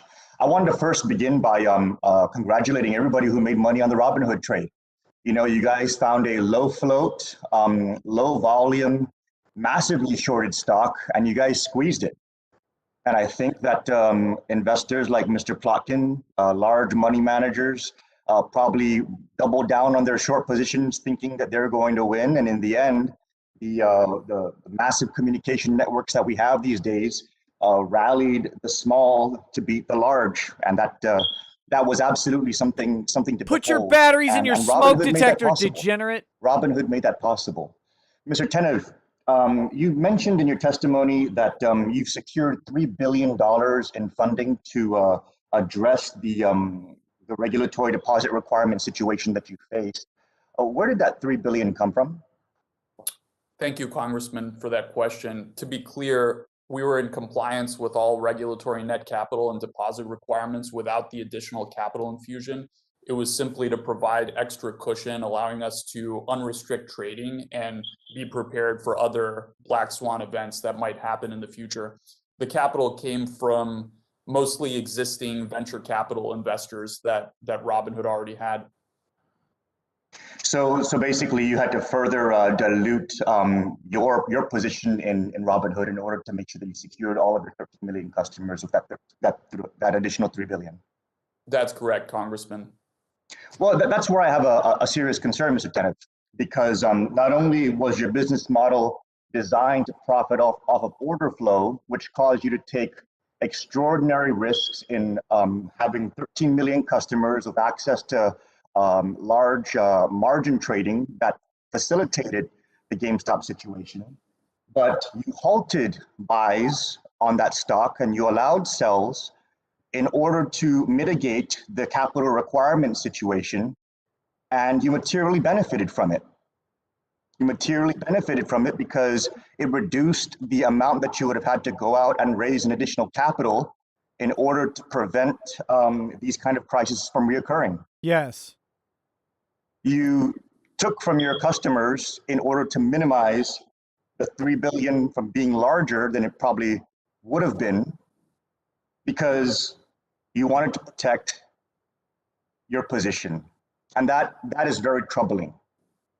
That is very troubling. It's very troubling fair, that also the his order flow customers' model that you built and the risk that you took on resulted in that halt. And it's very troubling that that halt also materially benefited the existing shareholders and yourself by minimizing the amount of additional capital you had to raise in order to prevent that from happening again.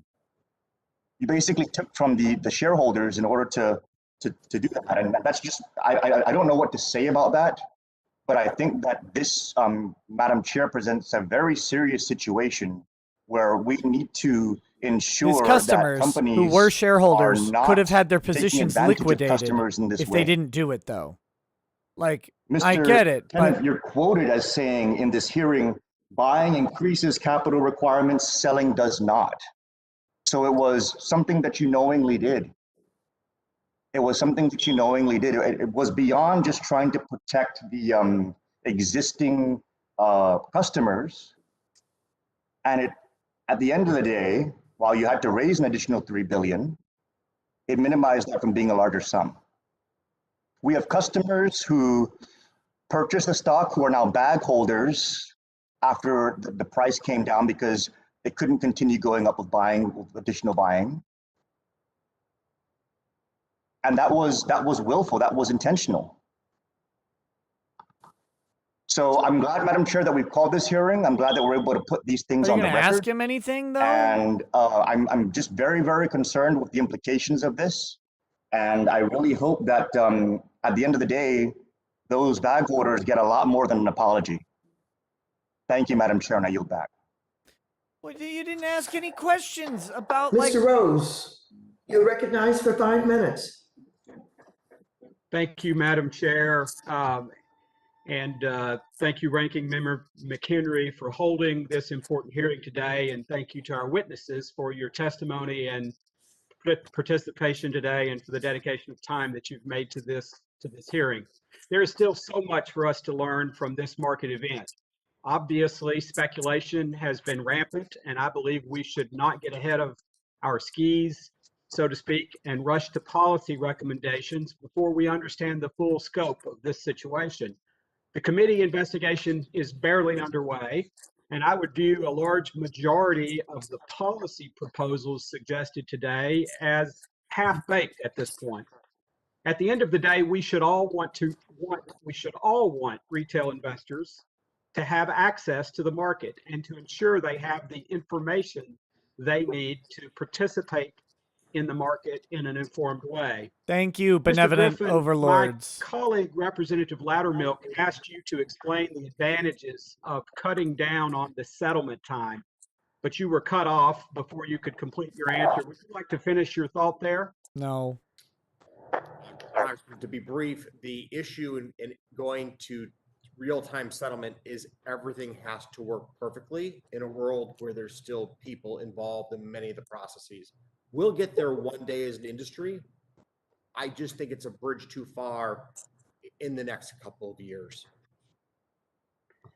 And then you were also cut off earlier when answering my colleague Ms. Beatty's question regarding the difference between payment for order flow for the options market versus the equities market. Would you like to continue that explanation? I mean, do we really have to? I think we covered that reasonably well. I think the salient difference is that the options market, every trade must take place on an exchange to start with. In the equities market, the current market structure has been arrived at with the blessing of the SEC as the best way to give retail investors in America price improvement as compared to the exchanges. And to be succinct, we should make exchanges more competitive, not make internalization or dark pools more privileged. Thank you. And then finally, Mr. Griffin, earlier Representative Lukemeyer asked about Citadel doesn't care how this plays out. GameStop was short sold to 140%. Citadel makes money on the trade. Given that naked shorting itself. Is an illegal practice, high volume trading is good for Citadel. Given current U.S. law. So clearly, a number of the purchasers of the short sales, of the shares sold short, are institutions that also lend their securities. And it's very important to remember that institutional investors earn substantial returns from participating in the securities lending market. So if you were lending your GameStop stock out, for example, over the period of the recent crisis, you may have been earning an annualized rate of return of 25 or 30% on the shares that you lent out. That accrues to the benefit of pension plans, of ETFs, of other pools of institutional lending that participate in the securities lending market. And keep in the back of your mind, when a bank lends money to a business, that business may turn around and lend money to its suppliers. Just because, in some sense, somebody can on-lend what they've bought doesn't necessarily mean something has gone wrong in the chain itself. Would you see that as an area ripe for regulatory adjustment, or do you think that that's not a problem? I think if we were to think about legislative priorities to make our capital markets work better, this doesn't make the top 100 list. Thank you. Thank you. Despite the intense volume and exposures presented in the markets, the broader infrastructure of our financial markets has performed very well, I believe. My concern, like those of my colleagues, is that forging ahead with new regulations at this point would be harmful and have unforeseen consequences. In the few moments that I have left, Ms. Schultz, can you speak to what the potential dangers are of increased regulation to retail investors? That's going to take me more than 12 seconds, but There's a lot of potential for unintended consequences here, and increased regulation can drive retail investors out of the market. It can have them have less good prices. Sorry not to give you more time. Maybe one of my colleagues will give you a chance to complete that. God, how many more of you Thank you horrific very roaches much. are Next, there? we will have Ms. Axney for 5 minutes. Thank you, Chairwoman, and thank you to the witnesses for being here today. I just want to quickly follow up with a question my colleague, Mr. Foster, asked earlier to you, Mr. Tenev. You said that Rule 606 reports detail the arrangements you have with firms like Citadel. However, those only detail the payments you receive. Are you saying that you're prepared to publicly disclose the detailed terms of your payment for order flow with Citadel and other market makers? Thank you for the question, Congresswoman. The 606 reports do publicly detail the payment for order flow arrangements we have with Citadel Securities and our other market makers. Okay, well, I'll look forward to seeing those details then. Will you make sure that you get those over to our committee? Certainly, we can have that arranged. Okay, thank you. Last month, of course, as we saw this volatility with GameStop and AMC, and the stock started to rally, everybody seemed to get involved. And one survey recently said that 30% of Americans purchased one of those viral stocks. That includes people like my nephew and his two friends who stayed up until 4 in the morning to see if they could get a piece of this action. So one of the most concerning pieces, though, of this whole episode is how many people really felt like that's what they needed to do to get ahead. To me, this just exemplifies the income inequality across America, and it's one that we need to deal with. And I do appreciate the opportunity for retail investing. I want to make sure that it creates a good outcome, however, for the people who are using it. And right now, what I'm seeing is gambling on the stock market, and it's not a real solution to that income inequality. And I don't think we should pretend that it is. The stock market isn't there to when solve Hertz income declared inequality. bankruptcy, after that, Robinhood was actively pushing the stock on its site. It was trending on Robinhood, and the promotion of that worthless stock, I don't think is good for investors. That's a gamble that they shouldn't have taken. That's just one example. But people having access to the stock market's nice, but if they don't have the money to invest, then really it's not democratization. And that's the real reason that 80% of the stock market's owned by 10% of the people. And of course, those are people who don't have to put all their money into healthcare or childcare or a car payment or whatever it is that's just keeping them going through their day-to-day. They're able to take their extra capital and invest it into the capitalistic system. You couldn't tell us what your client's rate of return is, but generally 99% of short-term traders underperform the market. So, Mr. Tenev, you say Robinhood's mission is to democratize finance. Is that correct? That's correct, Congresswoman, yes. Okay, so I want to ask you then, you've invested significantly in behavioral research, and just so you know, I own a digital design firm with my husband, so I'm familiar with what behavioral research can do for platforms and websites. And that behavioral research has really shaped how your app is designed. Is that correct?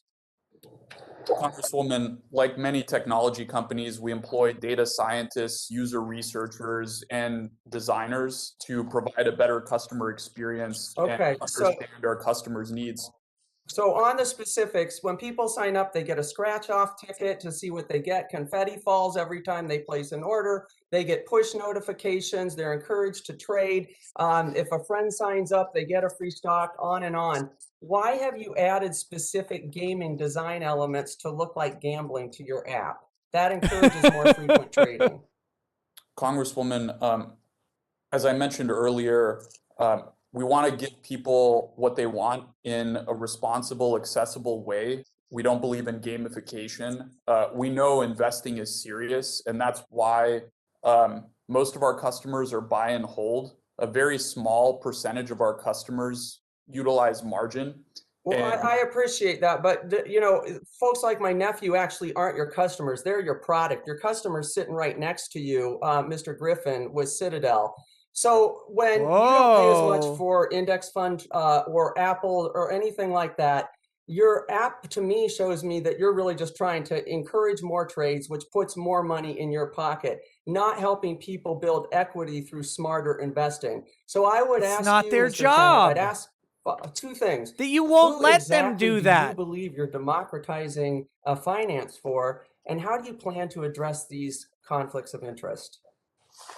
Well, first of all, I believe in our business model, Congresswoman. I believe our business model has become the industry standard for a reason.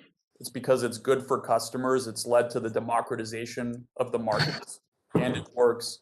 And we're very proud to route to market makers on uniform terms without taking into account any of the payments that we generate from them in the routing, and based purely on the execution quality they provide to our customers. Mr. Sile is recognized for 5 minutes. Thank you.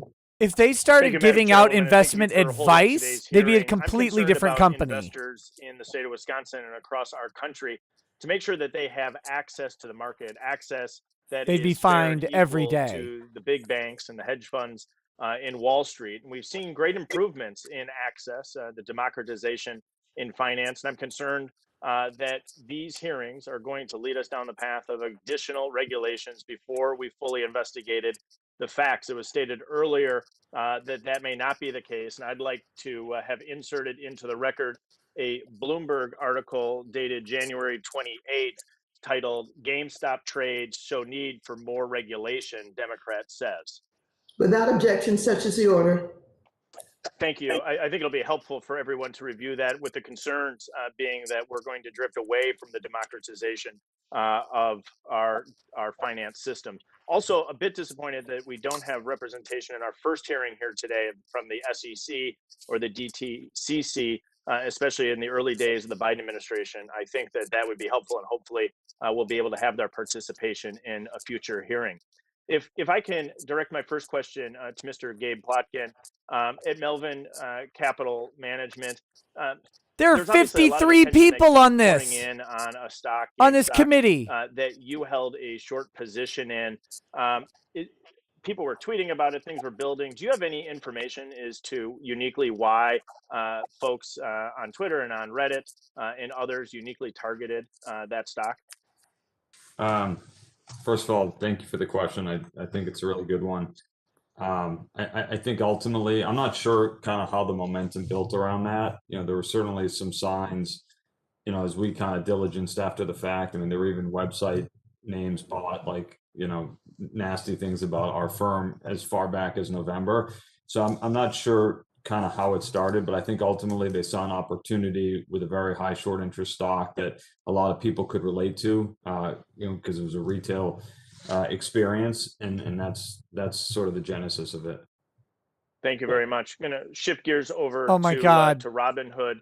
There's so much Tennant, left. If I can, is my colleague Mr. Gonzalez was talking about, at some point it became clear that additional collateral would likely be needed. How many of your customers owned GameStop stock or options on January 27th? I don't have the exact numbers. Suffice it to say, had it increased dramatically over the days leading up to the 27th? Yes, that's accurate. Fair. And you saw additional order flow coming into this. Did you take any steps, and was it reasonable to believe that there would be additional capital requirements? And did you take any steps, either internally or working in concert with the National Securities Clearing Corporation, to mitigate the risk posed by the volatility before the January 28th collateral call? We did. So on January 21st, we went to 100% market requirement for AMC. And that requires all purchases for those stocks to be fully paid for. So customers would have been unable to use margin to buy those. So that was January 21st in the case of AMC, and January 26th for GME. But this was still insufficient ultimately as related to the collateral call that came in the early morning hours on the 28th. Is that correct? That's correct. The limiting margin was ultimately insufficient. And as you look to your peers, do you know any other brokerages that were putting in place limitations on their buy orders? Yes, I do, Congressman. I think that's an important question. Many brokerages put in place similar limitations on buy orders for many of these securities. Yeah, it almost looked collusive. For the record, I've heard conflicting reports on that. I think it's something that this committee needs to further look into, is to the differential between what occurred under your control at Robinhood and some of the other brokerages. I think it's a question that we should fully investigate on this committee, make sure we have all the facts as we're moving forward. Could you detail, Mr. Tenev, your plans going forward as it relates to making sure that an event like this doesn't occur and that you have the foresight to prevent these late collateral needs? Absolutely, Congressman. Thank you for that important question. Certainly, the additional $3.4 billion helps provide a significant cushion. In addition, you could see that between Thursday and Friday, Robinhood replaced the PCO, which was a position closing only setting, with much more granular position limits. Congresswoman Axney. I'm sorry. Please, the gentleman's time has expired. The voice that you heard had nothing to do with what you were saying. I think it was a mistake. With that, the gentleman's time has expired. And we'll Face move Brain on, says, wearing a to green Mr. tie against a Gaston. green You're screen. recognized for 5 These are the minutes. types of people we have in Congress. Thank you, Madam Chair. Thank you so much to our witnesses. I want to, there's a whole bunch of themes in today's hearing, and I want to, if I can, just tie a couple threads together that I want to think get are to these relevant chats, that but we've had corners of. these guys are not giving me June much dead air. 2020, Alex Kearns, who was 20 years old at the time, from Naperville, Illinois, killed himself, largely thanks to a bug in the Robinhood system. The bug was that he turned on the app, said he owed $730,000 that he did not have because of options positions that he thought canceled out but didn't appear to. He called the helpline. The helpline, of course, was not manned, as we've discussed. He sent several panicked emails, 3 to be precise, did not receive a response. Ultimately, there was a response from emails saying that, in fact, his positions were covered, but by that point, it was too late because he had taken his own life. This is a gentleman who was 20 years old. Under Illinois law, he was not allowed to buy a beer, but he was allowed to take on That's a bad law. $730,000 in positions and exposure that he did not have the liquidity to cover.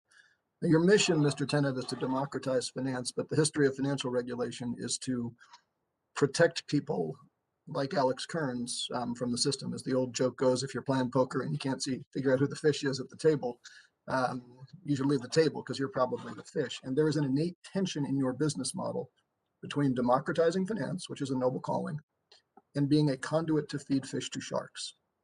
Oh, yeah. I want to cover a little bit of timeline. December 2019, Robinhood was assessed a $1.25 million fine by FINRA for failing to disclose payment for order flow agreements to your customers. 6 months after that, Alex Kearns committed suicide. 6 months after that, December 20, Robinhood paid a $65 million fine to the SEC for, among other things, failing to disclose payment for order flow agreements to your customers. There's a tension in your model.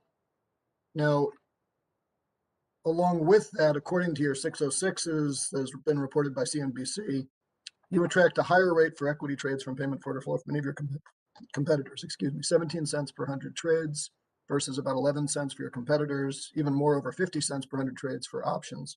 I'd ask unanimous consent to enter the CNBC article into the record. Without objection, such as the order. Thank you. Question Very for helpful. you, Mr. Tenev. When did you start offering options on your platform? Thank you, Congressman Caston. And first, let me say, I'm just looking for a date. We're tight on time. When did you start offering options? Options trading was offered starting in Q1 of 2018. Okay, thank you. That's relevant because prior to 2018, your revenue grew basically linearly with user growth. Your revenue any year for your payment for order flow interview was about $10 per user per year. 2020, it got to $50 per user per year. So your revenue model went from growing revenue by growing users to growing revenue by growing revenue earned on the back of each user, consistent with taking on options. How many firms do you route options orders to, Mr. Tenev? Good question. Congressman, we have 7 market makers. I can get back to you with the precise number for options under Well, 7. according to your 606 disclosures, you only list 4: Citadel, Susquehanna, Wolverine, and Morgan Stanley. Are there any others besides the ones listed in your 606 disclosures? If that's in the 606, Congressman, I'm sure it's accurate. Okay, Good so answer. Do you route options trades to anyone who you do not have a payment for order flow agreement with? Currently, we have, Congressman, uniform payment for order flow arrangements with all of our market makers. So they would all be under the same arrangements. Okay, so how do you ensure that you're getting best pricing if every single firm, you're ruling out anybody who is not paying you for the privilege to trade? Congressman, we believe having uniform payment for order flow arrangements with all market makers ensures structurally that there is no conflict of interest, because it prevents payment for order flow from being an input in decision making for where to route orders. Okay, I'm almost out of time, but there is an innate conflict in your model. Let's imagine right now that we are today's version of Alex Kearns. I'm nervous.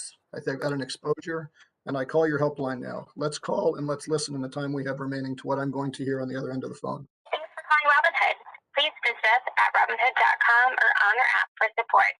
If you have an urgent trading need, please make sure to include details of your order when reaching out. Thanks and have a great day. Thanks. Mr. Caston, you may wrap up. Back my time. You may wrap up. He yielded back his Go time. ahead, Mr. Caston. I have no further questions, Madam Chair. Thank you very much. I will now call on Mr. Gooden for 5 minutes. Oh. 10 minutes.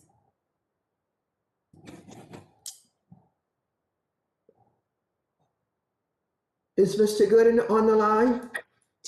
Madam Chair, Mr. Gooden's in Texas and he's unavailable to. Oh, thank you. Thank you Oh, very thank much. God there's one less. Then let us hear from, I believe it would be at this time, Mr. Timmons. The person in the background. Timmons. For 5 minutes. Timmons. It's Timmons. Just say Thank you, Madam Timmons. Chair. You old dumb thing. It Just say seems we're here Timmons. today to try to find culpability in the events that transpired last month.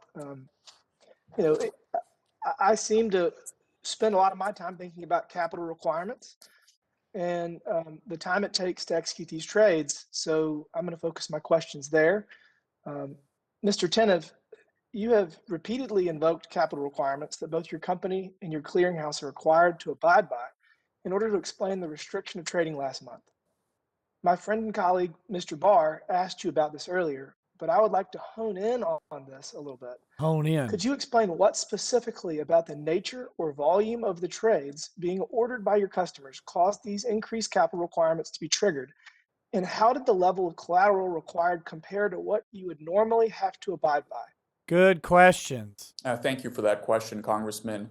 So to give you a sense for the increase, our capital requirements, our deposit requirements with NSCC from January 25th to January 28th, so a span of 3 days, increased tenfold.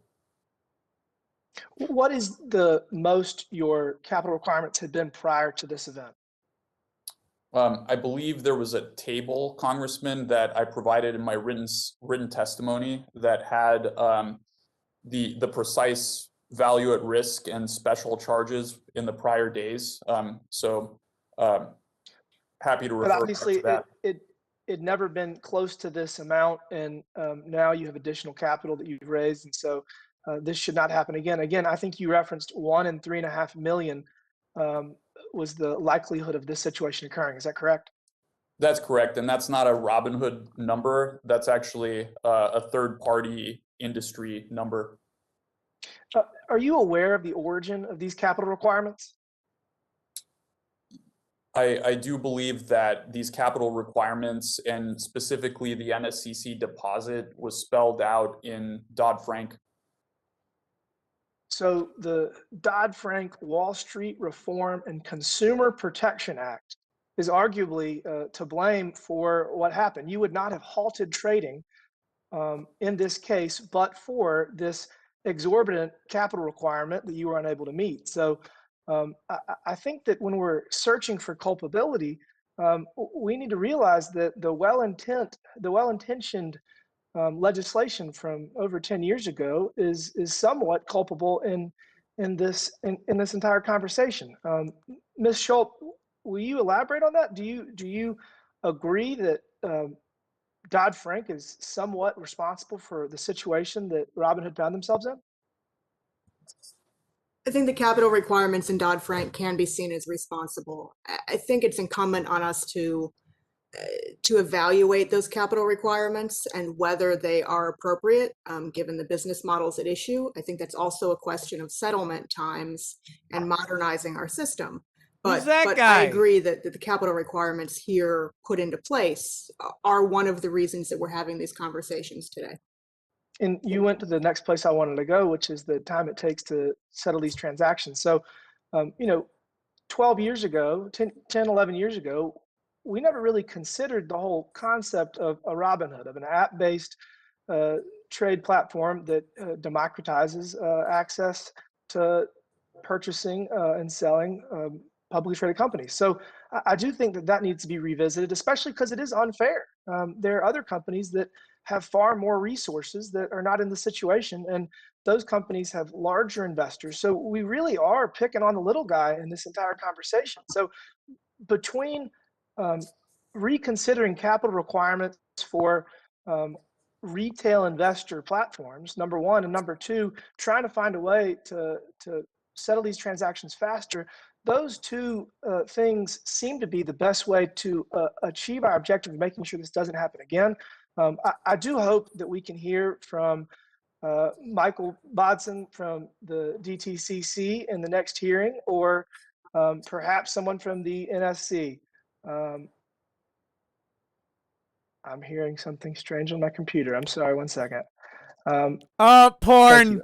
There it was. I'll end with this. One of my colleagues across the aisle said the debt Hollow is me stacked out. against the little guy, and I couldn't agree more.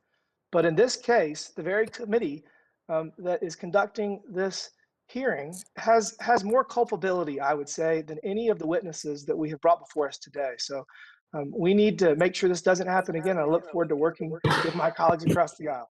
With that, I yield back. This Thank you. time has expired.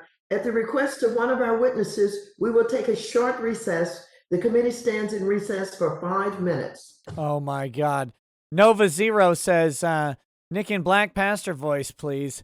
Sister Maxine Waters, please vacate your living arrangement. Mr. David Scott, could you please study the English language and learn a thing or two about the financial systems and limit the queef?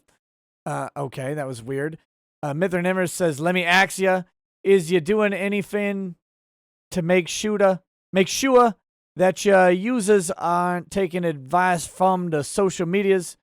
Why are you not suppressing they fee speak on Reddit? Okay. Mithran says, FFS, you aren't going to ideate with Congress during a congressional hearing since you are under oath and could be charged with lying to Congress if they take your ideating as a statements of fact. Yes, it's a terrible plan to ideate with Congress. Mithran Emrys says also, get to the damn point. Ask about the short. Ask about the 140%. Ask about the double leveraging of collateral. Reddit is a red herring in this whole thing. What a bunch of idiots say on social media does not matter exactly. Christine Miller says, I sent you a $9.99 super chat when you live streamed the sham impeachment nonsense. Apple charged me, but I never saw my super chat come through. Oh my gosh. Stupid Apple. So here's $20 more. F YouTube. Thanks for what you do, Nick. Hey, thank you, Christine Miller. It's really appreciated. Mithran Emmer says, first, I'd like to thank you, Nick, for having this stream. I'd also like to thank the chat for being here and listening to these important observations. For my comment, I'd like to point out, I'm out of characters. Well executed. Well executed. Okay, guys, I'm going to be right back. I got to run to the bathroom real quick, and I need another drink. So I'll see you in a minute. See you in just a second.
Okay.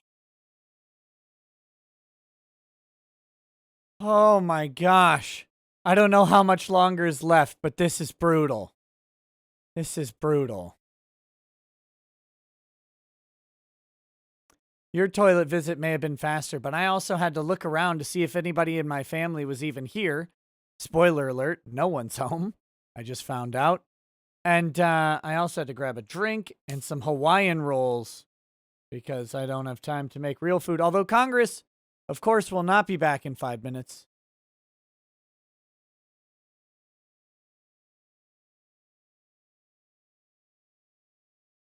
By the way, the Financial Services Committee went from 77,000 live viewers to 36,000 live viewers.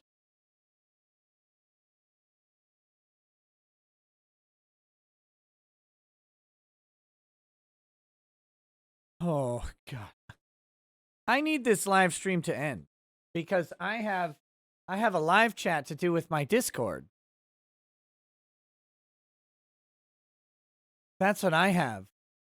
And I would much rather talk to them than hear Congress. But we have started this thing.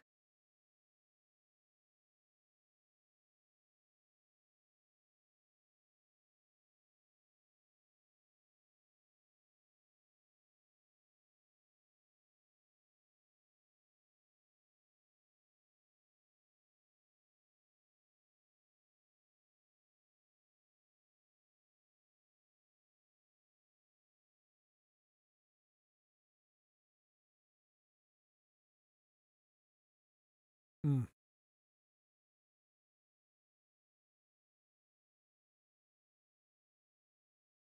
Paradox effect, you missed the stream to watch the NASA CGI rover landing.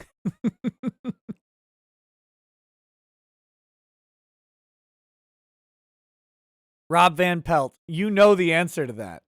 You know the answer to your question. How dare you? I guess I better go back to where we were on Super Chats. Grandpa's Place says investing is not a game. They make 50% over 10 years. If it was treated as a game, Will come to order. they would have 16,651.37% over 10 years like me. Thank you, Madam Chair. One of the concerns about payment for order is that it creates a perverse incentive for a brokerage firm like Robinhood to send retail orders not to the firms that provide the best execution to retail investors, but rather to firms that provide the highest payment to Robinhood. There's a concern about a conflict between the interest of brokers and the interest of retail investors. And that concern seems to have been vindicated by the conduct of Robinhood. SEC previously found that Robinhood misled its customers about how it makes its money. Both SEC and FINRA previously found that Robinhood failed to ensure the best execution for retail customers, depriving those customers of $34 million, resulting in a $65 million civil penalty from the SEC. My first question for the CEO of Robinhood, how much of your revenue comes from payment for order flow? All of it. Thank you, Congressman. Let me first state regulatory compliance is at the center of everything that we do. We know. I want to reclaim my time. Things How, right. how much of your revenue comes from payment for order flow? The answer to the question is asked, given the time constraints. Congressman, I don't recall the exact percentage. It's over 50%. And how much do you know how much of your order flow revenue comes specifically from Citadel? Citadel is indeed a important counterparty. It's our largest counterparty in terms of where we route orders to. And I want to explain that a little bit, Congressman. Well, I want to move on because I want to cover the concerns about gamification. The stated mission of Robinhood is the democratization of finance, but I worry that the real world impact of Robinhood is the democratization of financial addiction. You know, Robinhood has gaming features that seem to manipulate retail traders into making rash and reckless and potentially ruinous investments. We all know the tragic story of Alexander Kearns.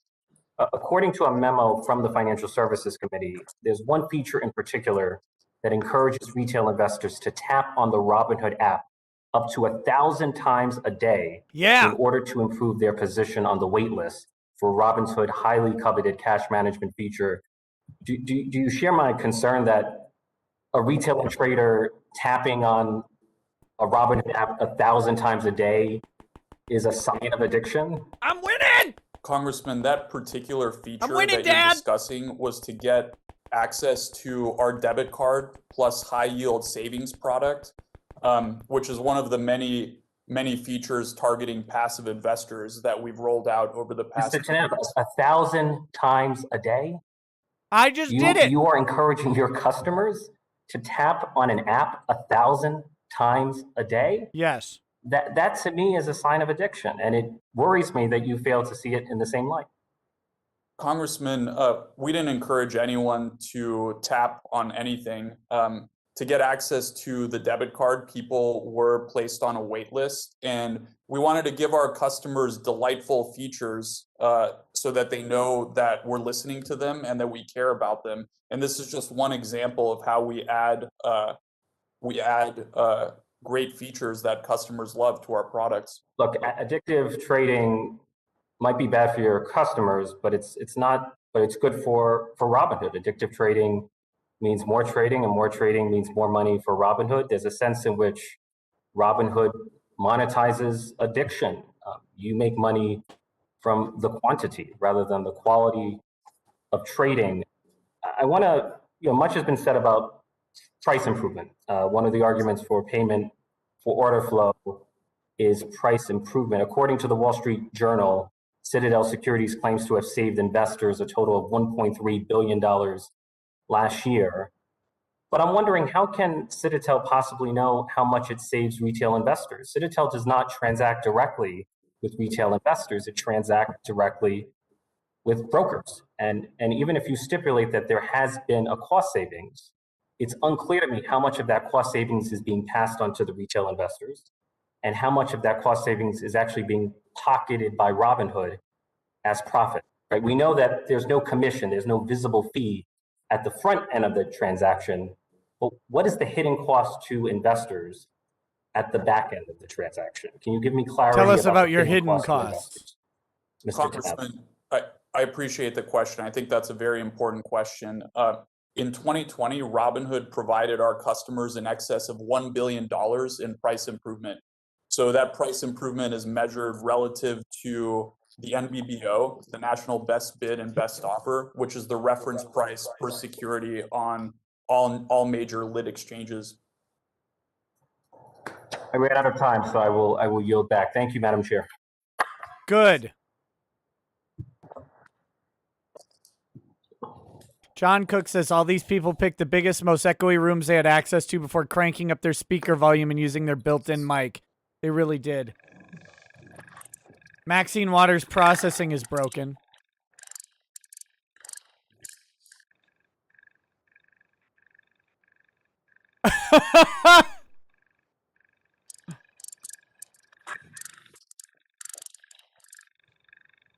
Wow.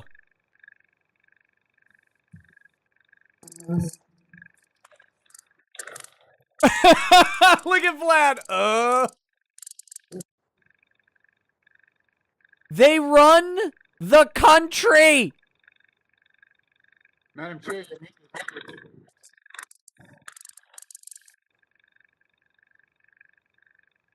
Russell Hall says, "Oh my OMFG, this is better than the Jack Show."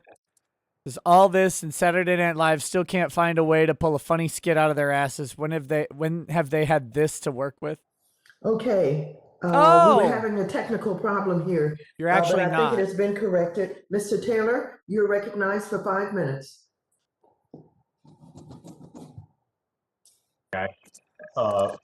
We'll point out that today and this week has been very hard for my home state of Texas and for my district. Mute your microphone, you old crone. Faced a record-breaking freeze across the state, which has crushed our power generation capability, and we have had some really heartbreaking stories of need. In fact, during this hearing, I was called away to help a mayor try to get power back to. Can't switch the camera. Zoom is auto-focusing on her because there's that sound coming through her mic. Texas today. So for those members of the committee, I encourage you to send your thoughts and prayers to the people of Texas as they go through this really challenging time. Onto the topic of this hearing, Mr. Tennant, I just wanted to go in. I know there's been a lot of questions about the margin call that you got on the morning of the 28th of January, but I'm not sure that we really understand how the margin call changed from $3 billion to $1.5 billion to $600 million. Can you sort of go through how did you negotiate the margin call down? And I mean, and these are very sizable decreases, right? You're 50% to 50% again. To something that you could then in turn manage. How did you decrease the margin call?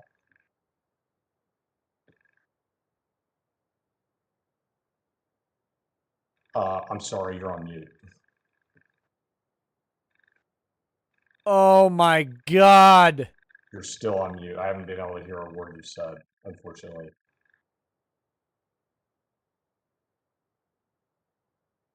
How about now? I can hear you now. Madam Chair, can I have 30 seconds back for that? Congressman, I appreciate the question. And first, I want to send my thoughts and prayers to the people of the great state of Texas. I appreciate you mentioning that.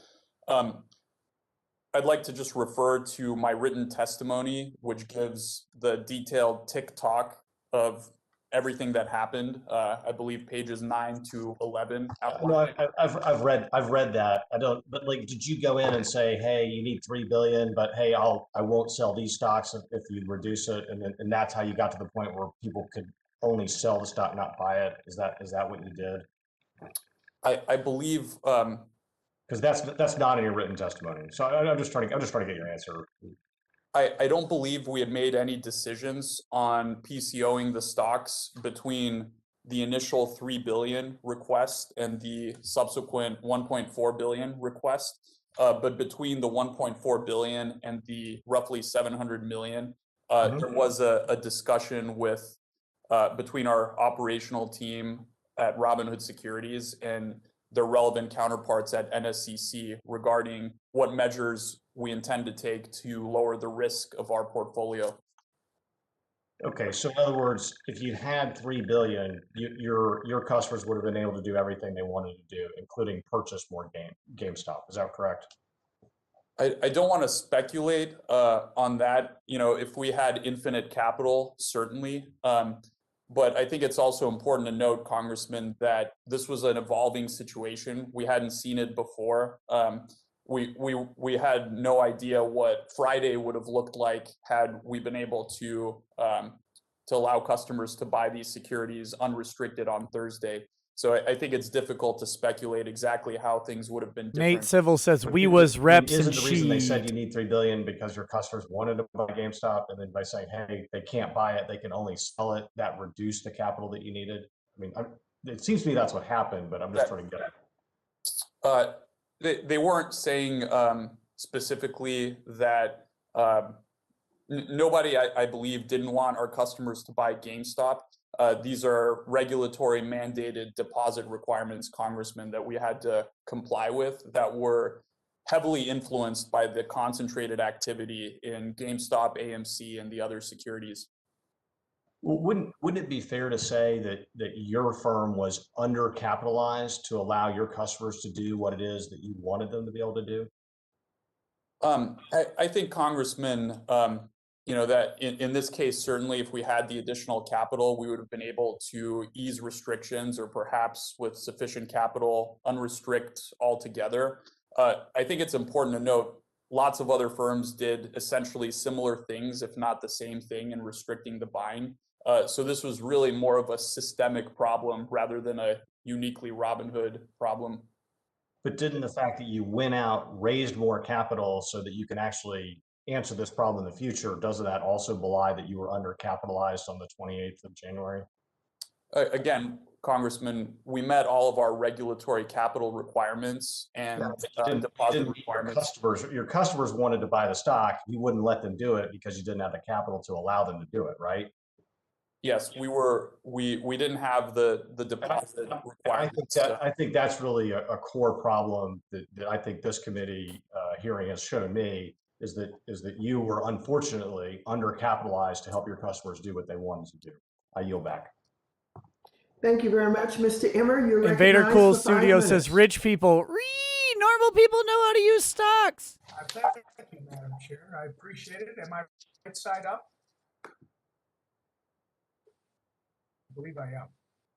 Mr. Gill, as was previously noted at this hearing, one of your colleagues Oh, at God. the witness table has as many as 5 people in the room with him. I guess, Mr. Gill, my first question for you is how many people are in the room with you right now? 0. Thanks, Tom Emmer. Mr. Gill? 0, Is he Congressman. gone? Right. That's what I thought, Mr. Gill. And I just want to note for the entire committee that Mr. Gill is actually appearing before our panel by himself, while many others are receiving significant, obviously underestimating the sophistication and the independence of these individual investors. Now, we've heard a lot of reasons for concern today. Some are legitimate, but also some proposed overreactions by members of Congress that could create even more problems. Attention has been given to the positive sides of this story. Others temporarily limiting its investors from trading, which deserves an investigation. This guy What lives we in the saw Twin was Cities. a Get movement of Google individuals Fiber. investing to try to make money. I don't see what's wrong with that. Even if that motivation is fueled by a desire to stick it to a hedge fund they don't like. Mr. Gill, you're the only retail investor involved in this GameStop situation on our panel today. Why, I don't know, but you are. Yet members on the committee have hardly asked you any questions.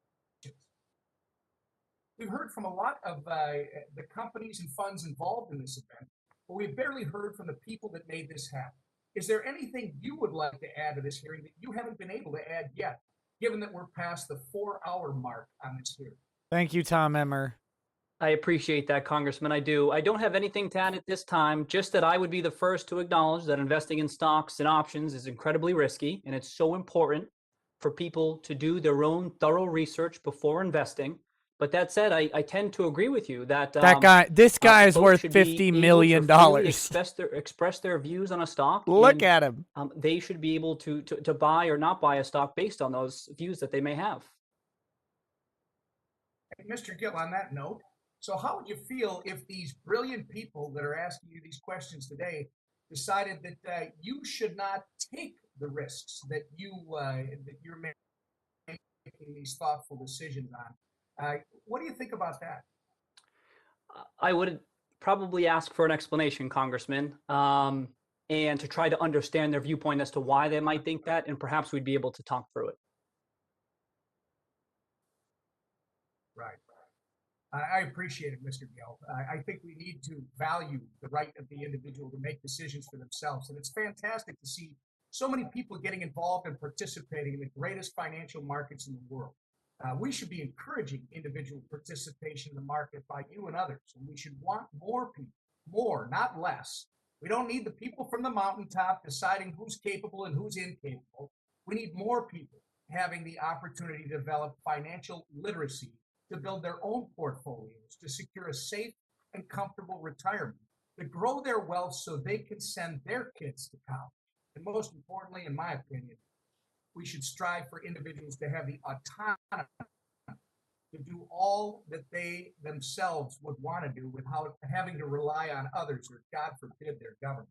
I also want to thank Mr. Budd for using his time to mention blockchain technology applications in the post-trade Thanks, Tom Emmer. clearing process. In light of this whole situation, it's important now more than ever that we utilize the technology that we have access to, and we don't have access to technology, and we do, have access to technology that is decentralized and can provide real-time trade settlements. Mr. Lynch and I have a nonpartisan bill that we reintroduce very soon that concerns this.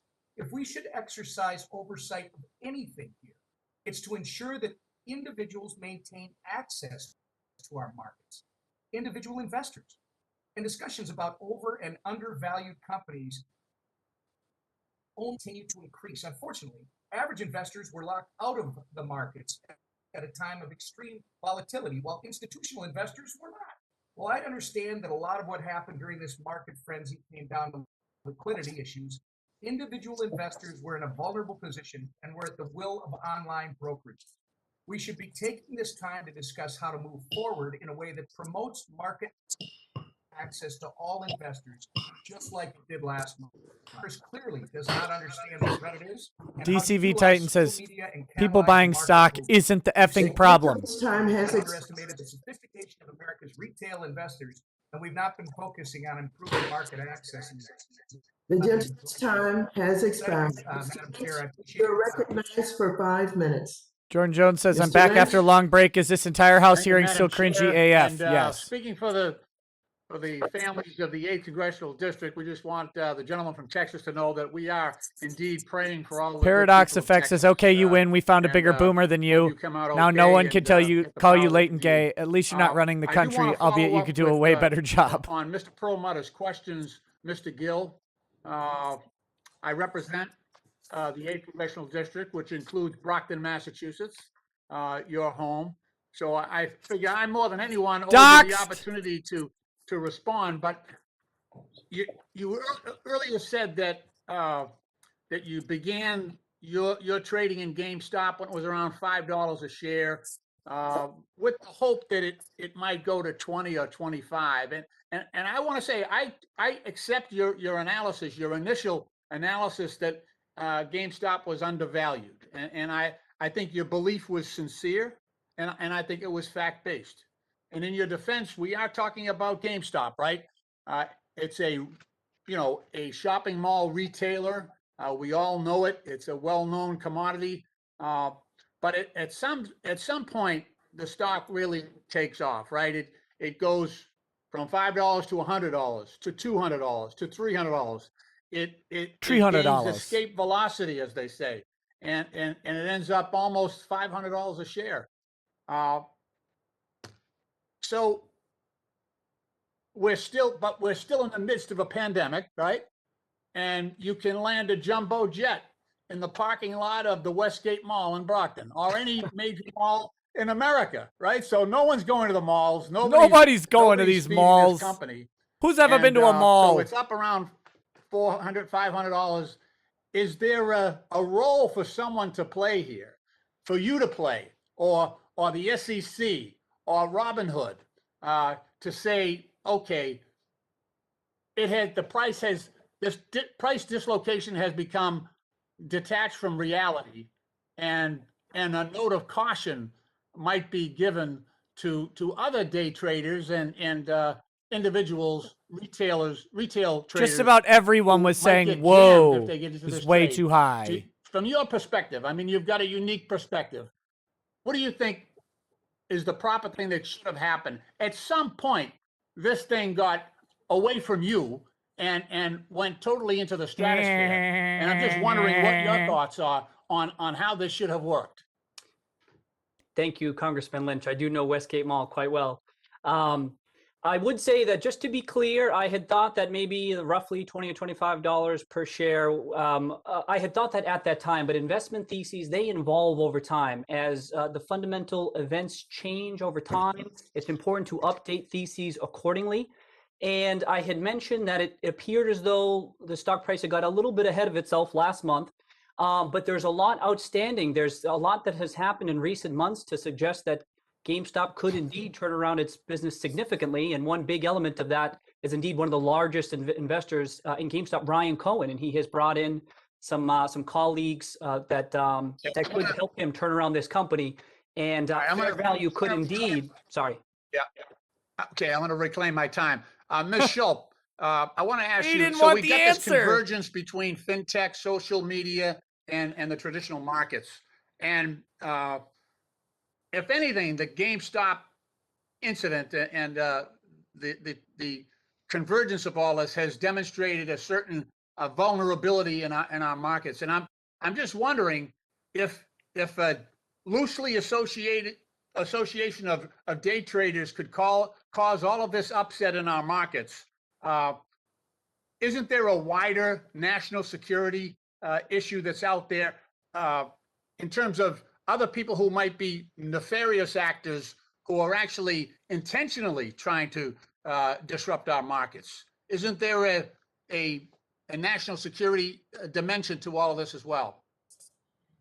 Again, I can say that national security is not my area of expertise, but to the extent that the market... Something more specific then. So, so FINRA, you said earlier that you were with FINRA. They're under regulation SCI. We sure this guy in from Rhode Island? Is it appropriate to put some of these trading platforms under that same regulation, which requires them to, develop systems and policies that protect the integrity of their systems? I think protecting the integrity of systems is important for all trading platforms, not simply the Robinhoods of the world. We need to look to make sure that there is integrity on the platforms. And I would agree with that. Not necessarily Reg SCI in particular, but having platforms that are strong is important here. Okay, thank you. Madam Chair, I yield back the balance of my time. Thank you. I yield back Thank the you very balance of my much. time. We Thank you, have Madam a few Chair. technical difficulties, and we'll be right back. And we are back. Thank you very much. Ms. Adams, you are recognized for 5 minutes.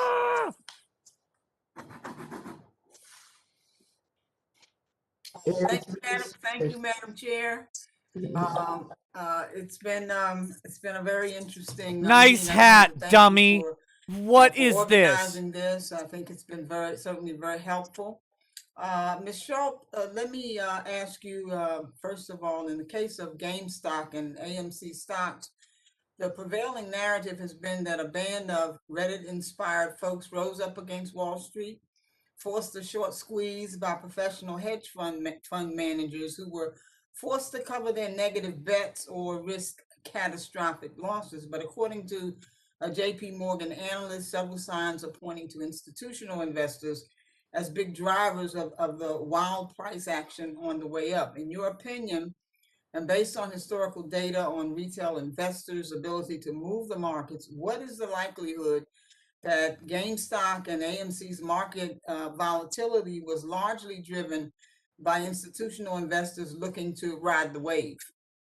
Look, I think these are questions that we are going to find out the answers to as we get deeper into the data. But I think that it's likely that at some point in this increase in value for all of these stocks, institutional investors were involved. Retail investors traditionally have not been able to move markets in the same way, but it's important to note here that these were not large stocks to begin with. This was not a massive increase in price in Apple or Google. It was GameStop, a much smaller company. So the ability of retail investors to have outsized influence here is entirely possible as well. Thank you, ma'am. Mr. Griffin, Mr. Plotnick, do you have any thoughts on this likelihood as well? Congresswoman, I believe you are asking one of the single most important questions posed today. I believe that the decline in the short interest as reported over the 2-week period of time, that the U.S. updates short interest reporting every other week, indicates that roughly, and I apologize for not having the exact number, but roughly 35 to 40 million shares were bought back by parties that were short the stock. This would be a dramatic degree of short covering that could cause a dramatic increase in the price of GameStop. Okay, thank you. Mr. Plotnick. Yeah, hi, thank you for the question. I think, I don't have the exact answer to your question. I do think it's worth noting that, as the stock price moved higher, there was a 3-day period where it traded almost 11 times the entire float. And so I think that kind of volume gave anyone who was short ample opportunity to cover and probably suggests tremendous either frenzied buying or institutional buying or some sort of combination. We did look at some of the options activity in the stock. And, on Friday, January 22nd, there was options that were expiring that would have equated to 35 to 40 million shares of stock ownership. So I actually don't think the short covering was the biggest driver of the stock. When you kind of look at the volume, I really think the biggest driver was the aggressive options activity. And then whether it was institutional or retail, just the collective buying. Okay, Mr. Griffin, Prior to the GameStop volatility in January, did Citadel have any investments in Melvin Capital? And if so, how much? Mr. Griffin? So we first invested in Melvin Capital the Monday of the week in question. I want to say that was the 24th of January. And prior to that, we had no investment with Melvin Capital. Obviously, Gabe Plotkin, by reputation, one of the best money managers of his generation, well known to my partners here at Citadel. Gabe actually trained one of my best portfolio managers that worked with me over the course of his career. So well known to my colleagues here at Citadel. Okay, Mr. Plotnik, can you confirm that you worked at Citadel LLC before? He trained my portfolio manager. Okay. Worked for Gabe at a different firm and then joined Citadel subsequently. Okay, all right. So, Mr. Plotkin, can you confirm that you worked at Citadel LLC before eventually starting your own hedge fund, Melvin Capital, in 2014? When I was 23 years old, I worked at Citadel for 1 year.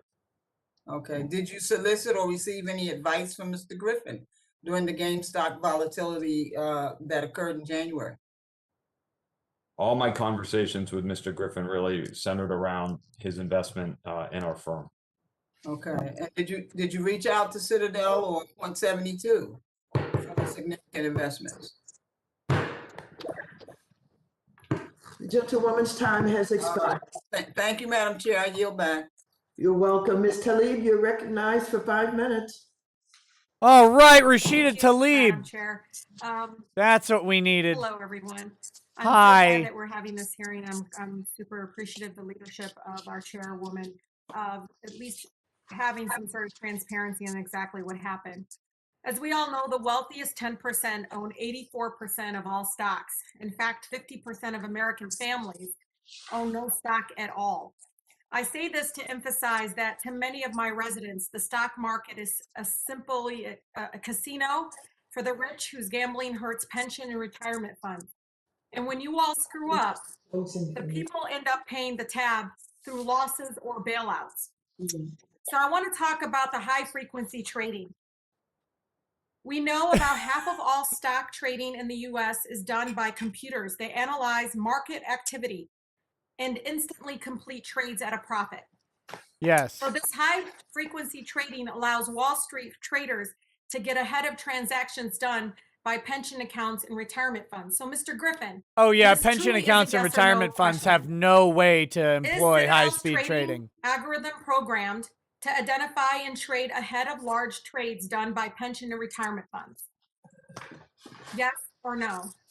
Congresswoman, today, virtually all trades executed by institutional investors are in the form of program trades such as VWAP and other algorithmic trades.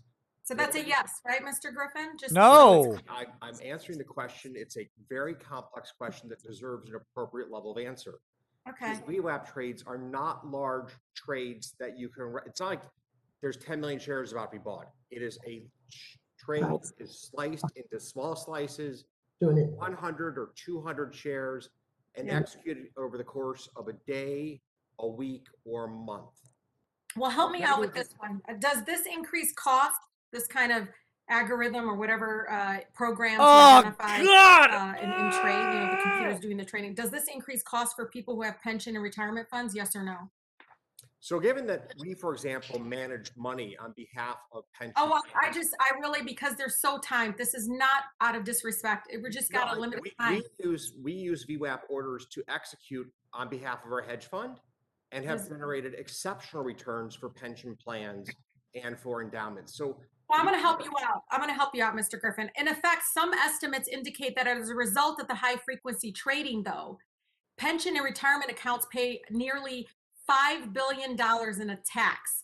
This means that Wall Street firms like yours engaging in high frequency trades are actually making money at the expense of my residents' retirement funds. So one way to ensure that this enormous wealth generated on Wall Street actually reaches the real economy, y'all, you know, what's happening right here in our communities and in my district, is to enact and look at proposals like a financial transaction tax. And let me tell you, This is According to your recent polling, the majority barista of talks Americans, Wall Street. all of you need to hear this, and it's going to grow. The majority of Americans support taxing Wall Street transactions. Taxing them at just 0.1% would actually raise $800 billion over 10 years, which could fund programs like helping my district expand healthcare, nutrition, public education. I heard my friend from Texas, who we all are praying all the families will be taken care of, talk about access to water and electricity. But guess what? Right now in my community is so poor that I have families melting snow so they can flush their toilets because they have no access to water. So this tax to me would discourage risky and high That's frequency because trading, you're unfair in high frequency Detroit, trading. aren't you? Mr. Griffin, does Citadel's lobbyist right now been hired to oppose federal proposals to financial transaction tax because it would make high frequency trading less profitable? So we firmly believe that a transaction tax will injure Americans hoping to save for retirement. I believe that Vanguard has publicly come out and said that we'd have to work about 2.5 years. Well, I want to make this, I'd yeah. like to finish my answer. I think it's important. Oh, no. I'm reclaiming my time. The Hong Kong stock market, Mr. Griffin, imposes 0.2% tax on transactions as a result and sees little high frequency trading. But this hasn't stopped the Hong Kong stock market from thriving or becoming the third largest in the world after New York and London. So just to be clear, let's not gaslight the American people. Y'all be fine with the tax.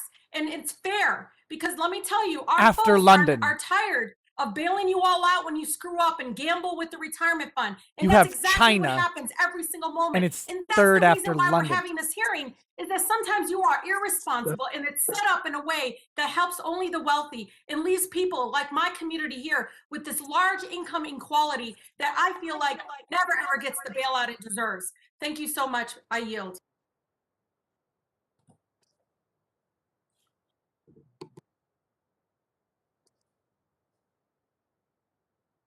Thank you very much. Ms. Dean, you're recognized for 5 minutes.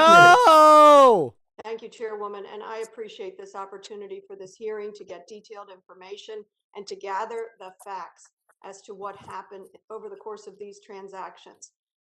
So let me start by saying, and I saw that members on both sides of the aisle are interested in this question. The core question that I'm going to be asking is, what did the customers know? What did the users know? And when did they know it? That's the theme of what I want to ask, because I believe if we understand what happened and what they knew and what they didn't, we're going to be able to prevent some of the harm in the future. So let's go to the narrative.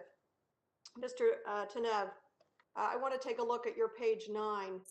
You said that at approximately 5:11 a.m., Robinhood Securities received the automated notice saying that you had a deposit deficit of approximately $3 billion. You then said between 6:30 and 7:30 Now, one guy killed Eastern himself Standard over like Time, $700,000. Robinhood decided to impose the trading restrictions, meaning no more purchases of GameStop. And you said in your testimony, in conversations with NSCC staff early that morning, you notified NSCC of your intention. In that time period from 5:11 to the time you were having the conversations, what did you tell your users? What notice did they have? Thank you, Congresswoman.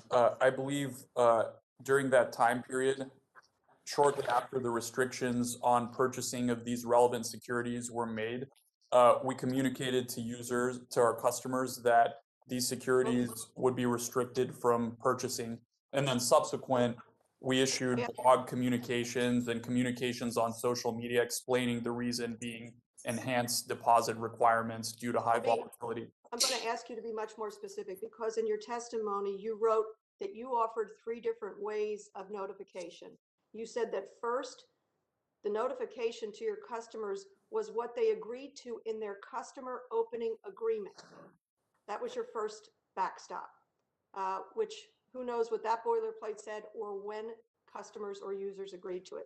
Number 2, you said they were notified 2 days later by SEC alert.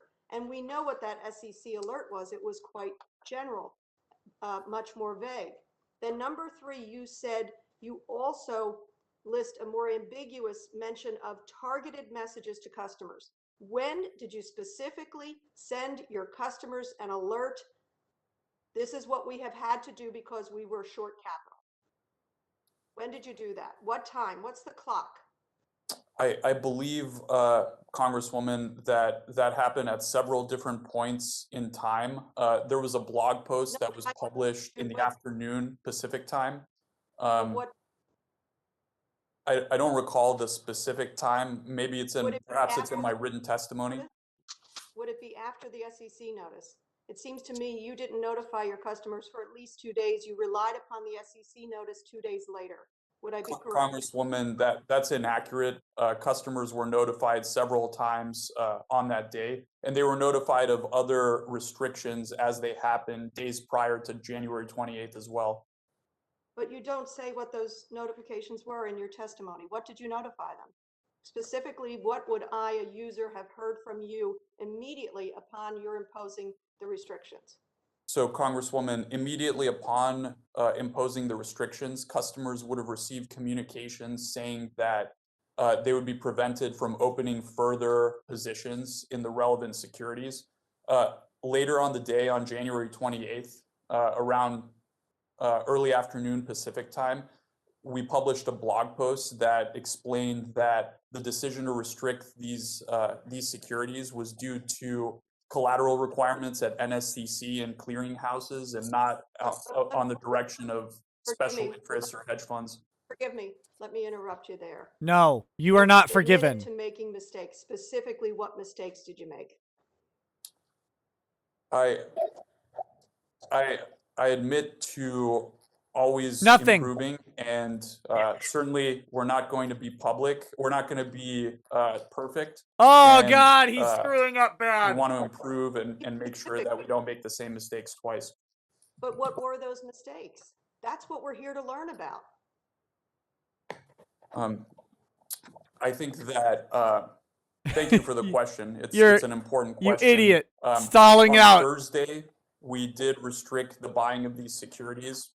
On Friday, we imposed position limits, which I believe was a much better long-term solution, one that we'll have in the future if anything like this happens again.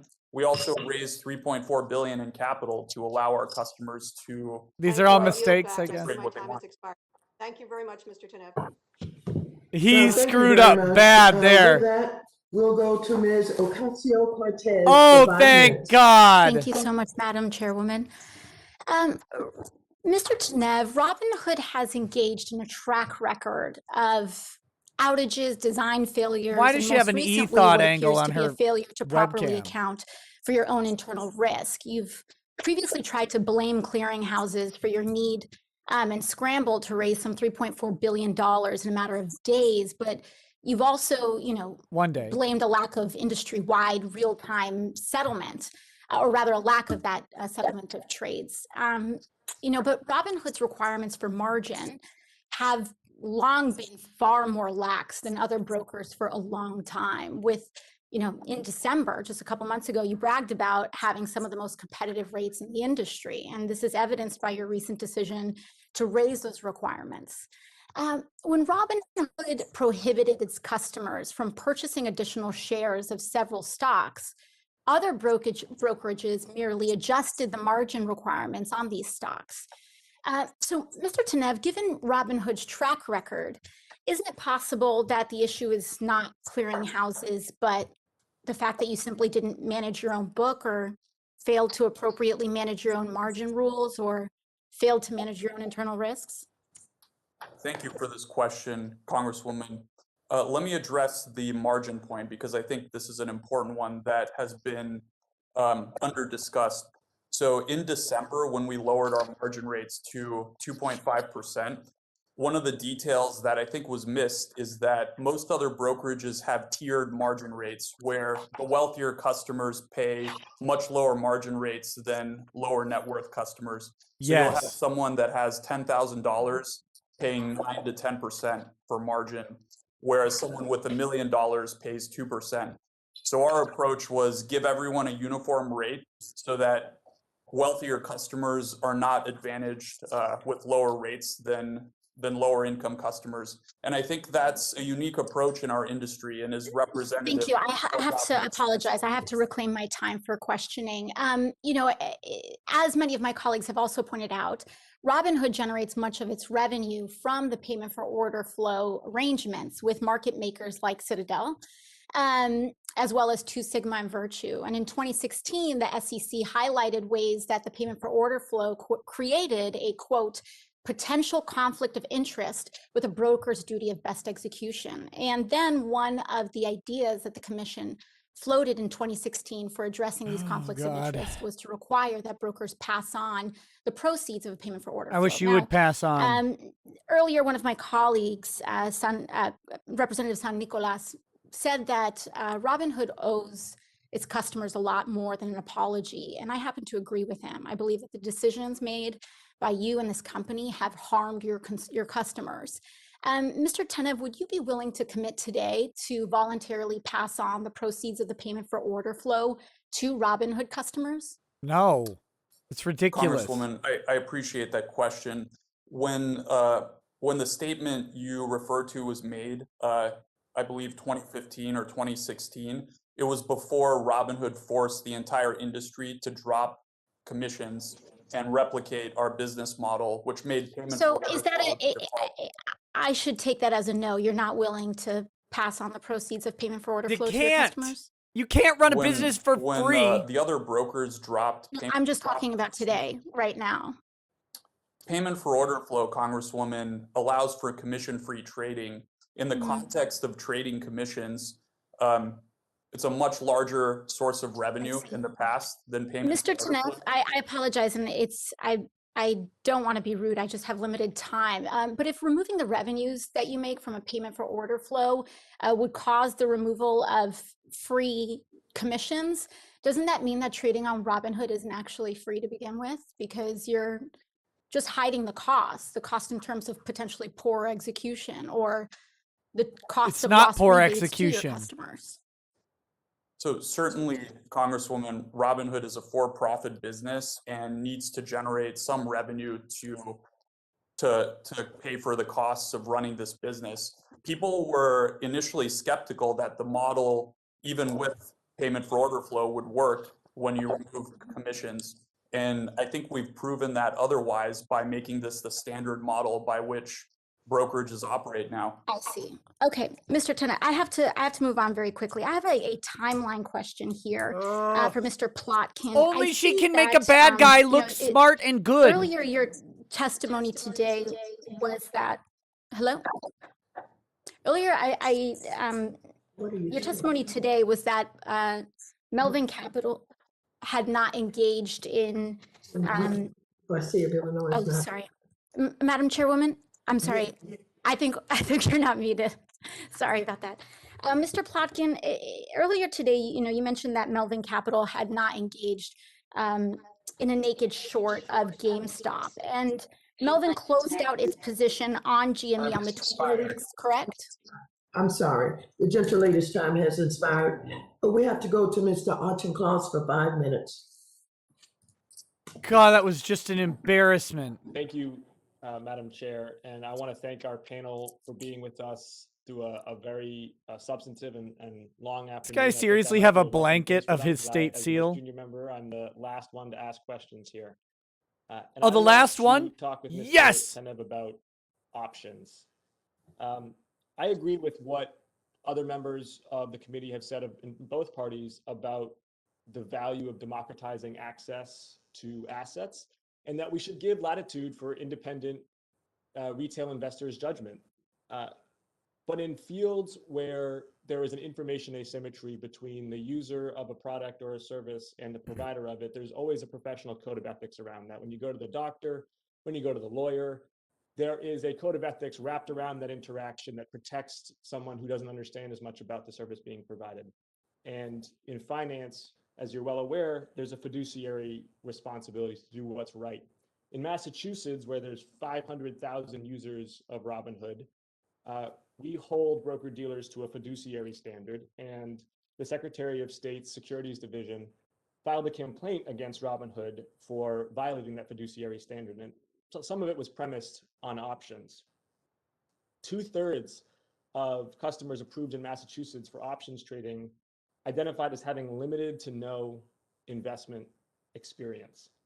And so the first question I would ask you, Mr. Tenev, and please take no more than a minute, is what do you think is the appropriate amount of financial literacy that a user should have before they should be allowed to trade options?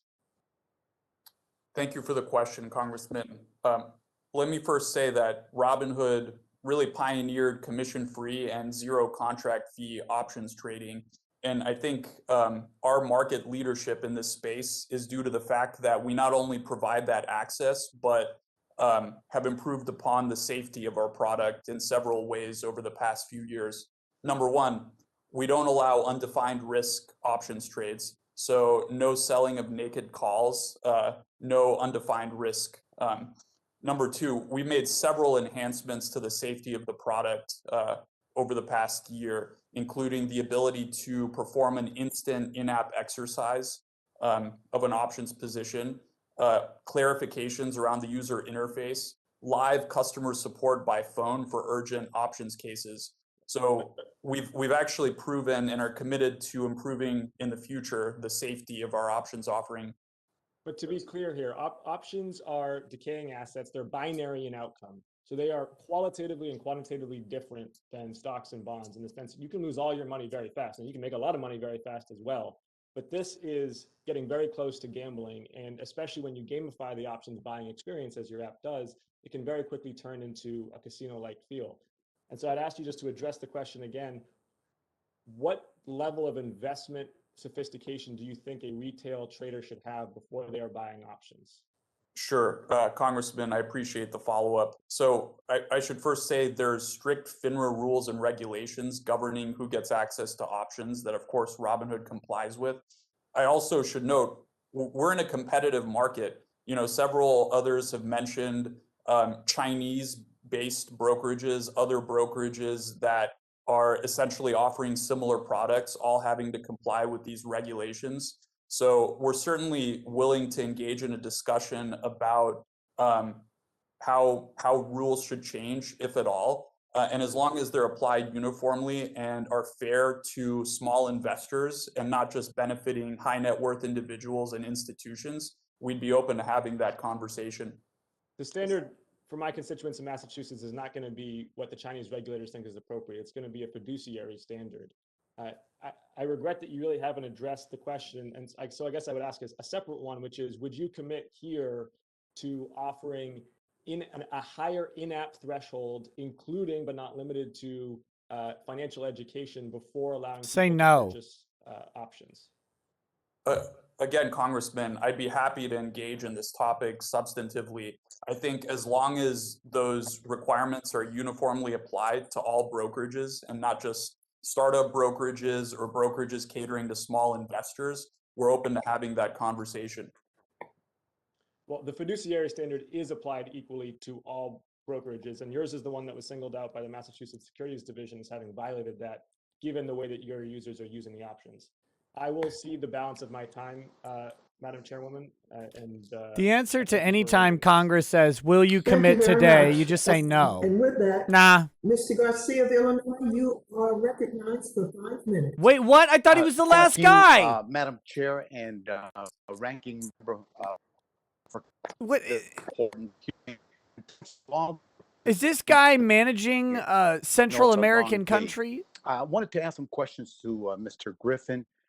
Would you consider, Mr. Griffin, your firm This guy looks like a successful? dictator Easy from an yes or no? 80s movie. Yes, I would consider Citadel to be successful, and I would consider Yes, sir. Citadel Securities to be successful. And of course, I'd agree that you've done pretty well for yourself. As you mentioned earlier in your testimony, your company handles over 40% of retail trading. Did I get that correct? Citadel Securities is the largest destination for retail order flow in the United States. It reflects the execution quality that we give. And Citadel is a leading market marker for interest rate swaps as well. Is that correct? Due to the great work of the House and Senate on the back of Dodd-Frank, where we permitted competition to exist in the interest rate swap market, and I'm grateful for that opportunity to compete in that market. We are now a swap dealer at Citadel Securities and a significant participant in that market. And I'd like to express my gratitude to Very the well. committee for Dodd-Frank's derivatives reform. Good. Your hedge fund managers, do you manage over 30 billion? Is that correct? Congressman, yes, that is correct. We manage approximately $35 billion of assets 35? for pension plans, for endowments, for colleges, for charities. Okay. Very well. That's pretty significant. I'd say that's a lot. It seems to me that I'd your say that's a company lot. is systemically important to our financial system. Would you agree with that? I believe that we play an important role in the U.S. capital markets. I believe that our hedge fund would not be in the category of systemically important.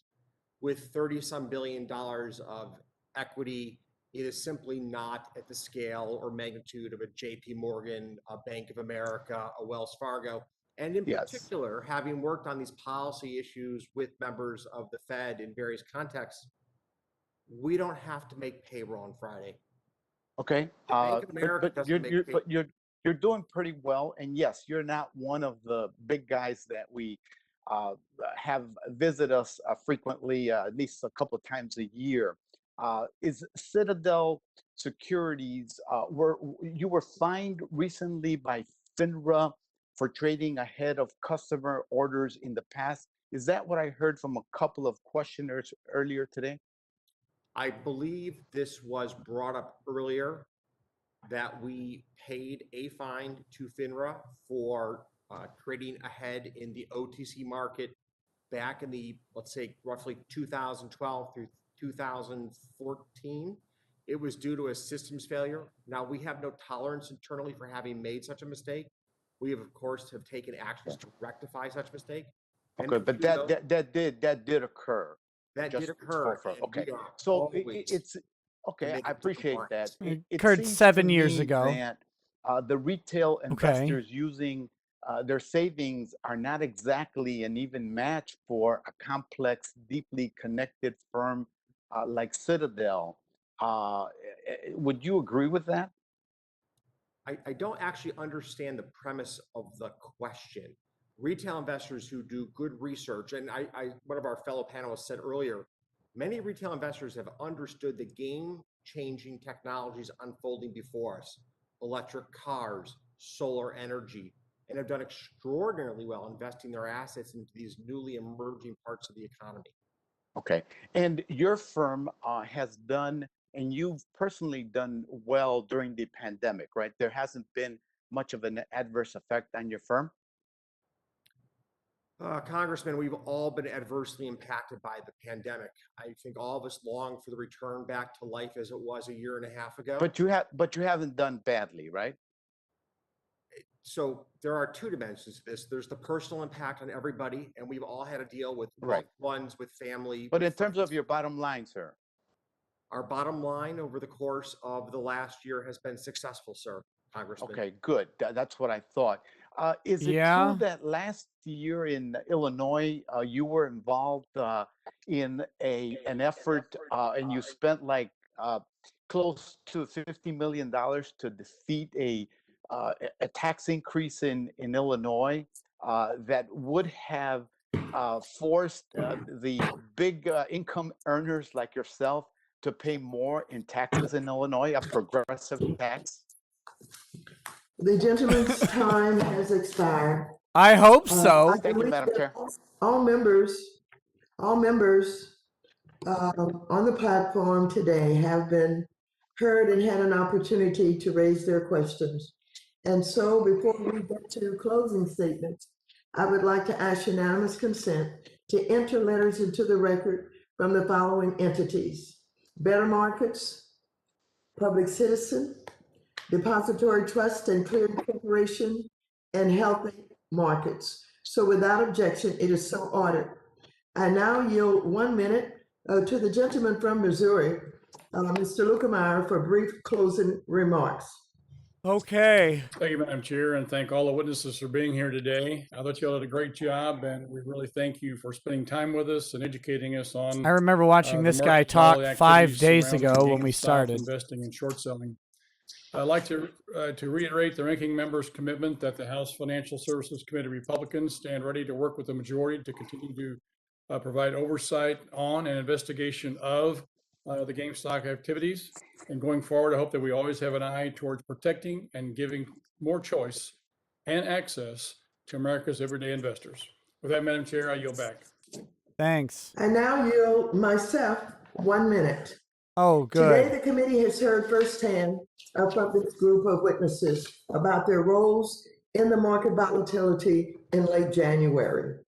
This hearing has allowed us to begin to assess what transpired and whether our guardrails have not kept up with the rapid changes the markets have experienced. For example, I'm more concerned than ever that retail investors are being fleeced and massive market makers like Citadel may pose a systemic threat to the entire system. The committee is going to continue to examine these issues. Our next hearing will include securities market experts, investor advocates to discuss the policy issues that are involved and potential solutions to problems with our system that these events have eliminated. I will also convene a hearing to hear testimony from the regulators, including the Securities and Exchange Commission and the Financial Industry Regulator Authority, that is FINRA. All of these hearings will inform the committee's role and help us to determine potential legislative steps to protect investors and ensure Wall Street accountability. With that, I'd like to thank our distinguished witnesses for their testimony here today. Without objection, all members will have 5 legislative days within which to submit additional written questions for the witnesses to the chair, which will be forwarded to the witnesses for their response. So I ask our witnesses to please respond as promptly as you're able. So without objection, all members will have 5 legislative days within which to submit these extraneous materials. It's way longer than a to the minute, chair for lady. inclusion in the record. And I sincerely thank you.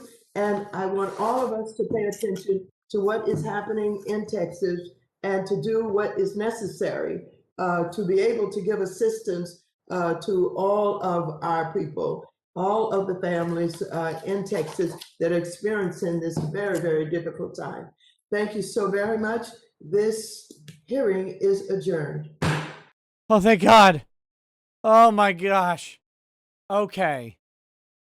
Okay. So, of course, as expected, right? Nothing happens today. This is the first of 3. The first of 3 hearings on the subject.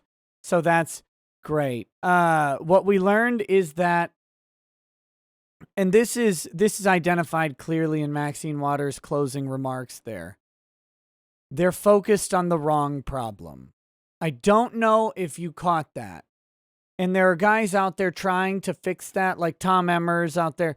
Doesn't matter. They're Republicans, and the Republicans are not going to have much voice in this. They're focused on the wrong problem. They're focused on high volume trading. Well, what did that have to do with GameStop? Well, I mean, maybe nothing at all, really. GameStop wasn't about high volume trading. They want to tax individual transactions in the market. That's the focus of many of these people. Tax individual transactions. And we know what happens when you tax a retail operation. The tax gets passed on to the consumer every single time. That's how it works. Because they can't cut into revenue. I mean, they can, but they won't cut into revenue to pay the tax. Because cutting into revenue means that they can't make payroll. So instead, they pass the tax on to the consumer. That will, of course, impact individual retail traders they're doing smaller trades. And despite the fact that they have actual evil people in the room, like Robinhood, the Melvin Capital guy, the Citadel Capital guy, these are not good guys. But at the same time, like, they're not the worst people ever either. And they're trying to point out, these people are making small trades, a couple $100 here, a couple $1,000. they're moving smaller amounts of shares, you start taxing all of their transactions, like it's going to hurt them much more than it's going to hurt institutional trading apparatuses like pensions and hedge funds and stuff like that. Because those things have strategies that'll factor in the taxation costs. They have money managers doing it. Retail investors don't. That's the whole thing with like being a retail investor, is that you don't have a money manager telling you everything that you're going to do. You don't have a sophisticated algorithm planning in extra costs of business into every trade. They're increasing the requirements, increasing the barriers to entry. That's what they're focused on. You're not focused on the important questions of the day. How do you short a position more than 100%? How do you do that? Should that be the only regulation they should have been talking about today? Is, do we find a way to regulate out the ability to overshort a stock? That's the one reasonable piece of financial regulation, because it's one of those things that logic seems to just apply. I can't lend you my car and my car at the same time. It doesn't make sense. You either have my car or you don't. If you're lending me a share, you're lending me a share. You can't lend me a share and the same share again. I already have the share. You're lending it to me. So that's the only regulatory position that really should be being considered as a result of the January events. Now, if they want to talk about other stuff, that's fine. But the people there today were there to talk about the events around January 28th, I guess it was, and how to go ahead and maybe smooth out market volatility. The ultimate answer to that is they don't really need to do anything. They don't really need to do anything. And credit to the Robinhood guy. He's pointing out that this is a 1 in 3.5 million shot, and that there's been less than 10,000 trading days in the history of trading. Well, okay. The likelihood of 28th happening again is low. Although it's not impossible, it would just require a concerted effort. But these people are going to be, like, the amount of things that you had to have happen to bring this confluence of events, that's why it was such a rare occurrence. It's hard to get that. You have to have the massive short. But the Melvin Capital guy, does that guy look like he ever wants to short a stock again in his life? The only short stock that guy wants is a short stock attached to the rifle that's going in his mouth. That guy looked beaten down by life before the whole hearing even started. He lost $6 billion in a day. In a day. Like, he knows what happened. He knows what happened there. Regulatory changes aren't going to change that. The industry took notice. Like, those changes are inherent in the system. They're organic changes in the industry. No one's going to be overshorting these positions on these companies because now they know what the market can do and how social media can be weaponized against them. Or yes, they might, and if they do, they're just taking a huge multi-billion-dollar gamble. And if you're accepting the risk, knowing the risk, I don't see the big problem. And I certainly don't see the problem with a bunch of normal people making some money on the stock. And I also don't see the problem with a bunch of normal people losing money on the stock. So those are my final thoughts on I guess this issue. I do have a bunch of chats to read. Thank you all for your donations. You make watching these things worthwhile. Absolutely. Malky1132 says these people make journalists look like CIA interrogators. Yes. And again, notice no one got to the right questions. No one did. How'd you overshort the stock?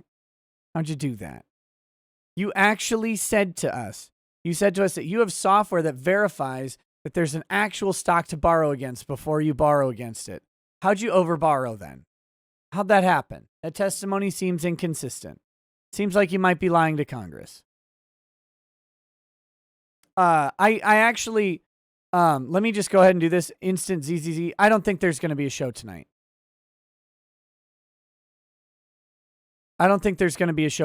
Really tired. I woke up early today, just automatically, probably because one of my kids had a nightmare and came into our bed and was just there stealing my blankets. So I woke up really early today, but no, there probably will not be a show tonight. This went way longer than I thought it was going to go. I thought this was going to be like 12 members. Then I thought 24 members isn't so bad.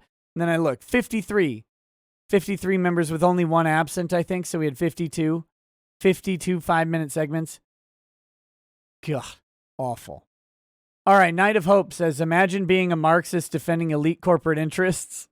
Many of them are. Yeah, and imagine being Marxist against the peoples. Against the peoples. Like Rashida Tlaib and AOC, who absolutely embarrass themselves. Their constituents really must be. Well, I mean, Rashida Tlaib is out there talking about how her constituents are melting snow to fill their toilets. So I guess that does say something about how they get elected. Anonymous says, Cripple Jesus got sued. Get him on to go over the charging documents. Very likely will happen. Chris Nemo says, what is a pro forma session and why does that make this one pointless? I don't know. Pro forma tends to mean that it's just a session that's a required act. Like it's a formality. Like you have to do it. So I don't know if there's some different definition for Congress, but C-SPAN cutting away made me want to die. Night of Hope says, so since this whole thing is horseshit here, I thought some more games with good stories or dialogue for you to check out sometime. BioShock 1, L.A. Noire, Planescape Torment, The Banner Saga, Torment, Tides of Numenera, Max Payne 1, and Grim Fandango. Mike DeWine, Shit-Eating Grin, said, we had one suicide last year because of financial woes. The Lich from New York. F these people and their empty words and put on concerns, clutching their pearls on our dime. Yes. Yosoy Akasit says, when did this become a Karen off? Look at that hair. Gerard says, my name is Nicholas Requeda, and Lord of the Rings Return of the King is the best movie in the trilogy. I will fight anyone who says otherwise. Gerard, that's rude. Monkey Ultra says, does the Black Lady stream from a Spike Lee movie set? It's funny how many of the Black Ladies who were on stream that applies to. Bad Dragonite says, stuck at home with a hopefully just sprained knee. Thanks for the entertainment. Any chance of having Arch on to talk about Apple Epic case going on in the EU? I didn't know there was one. Maybe. I'll see if I can reach out. Monkey Ultra says it makes no sense attacking RH's design, Robinhood's design with the addictive aspect. Any app website is based around max user retention. They asked this to Zuckerberg about Facebook too. They know it's addictive. We do too. Only morons would raise the issue. Yeah, and they're not. The addiction is to bring people to the app. The trades themselves, I mean, I don't know. Alex says, I got a bottle of Glenlivet Double Oak 12-year for my birthday on the 13th. Enjoying it very much. Thanks for providing all the entertainment. Whiskey recommendations. Hey, you're welcome. BGM says, you'd think they'd have an industry expert on call. I mean, they had 3. Really had, well, I guess 4 if you count the woman from Cato Institute. They really did have 3 or 4 industry experts. They just didn't ask them any questions, and when they started to talk about industry expertise, they didn't want to hear those answers. Imagine thinking that you can get answers about the financial sector of the United States in 5-minute segments. Like, entire courses could be taught on some of the questions that they were asking for, and they're like, please break this down to yes or no. But I mean, there's so many factors that go into this. Please break this down to a yes or no. What about cost flow trading makes advantages and what advantages and disadvantages are there in cost flow trading to customers and institutional lenders? Yes or no question, please. Wait, what? Huh?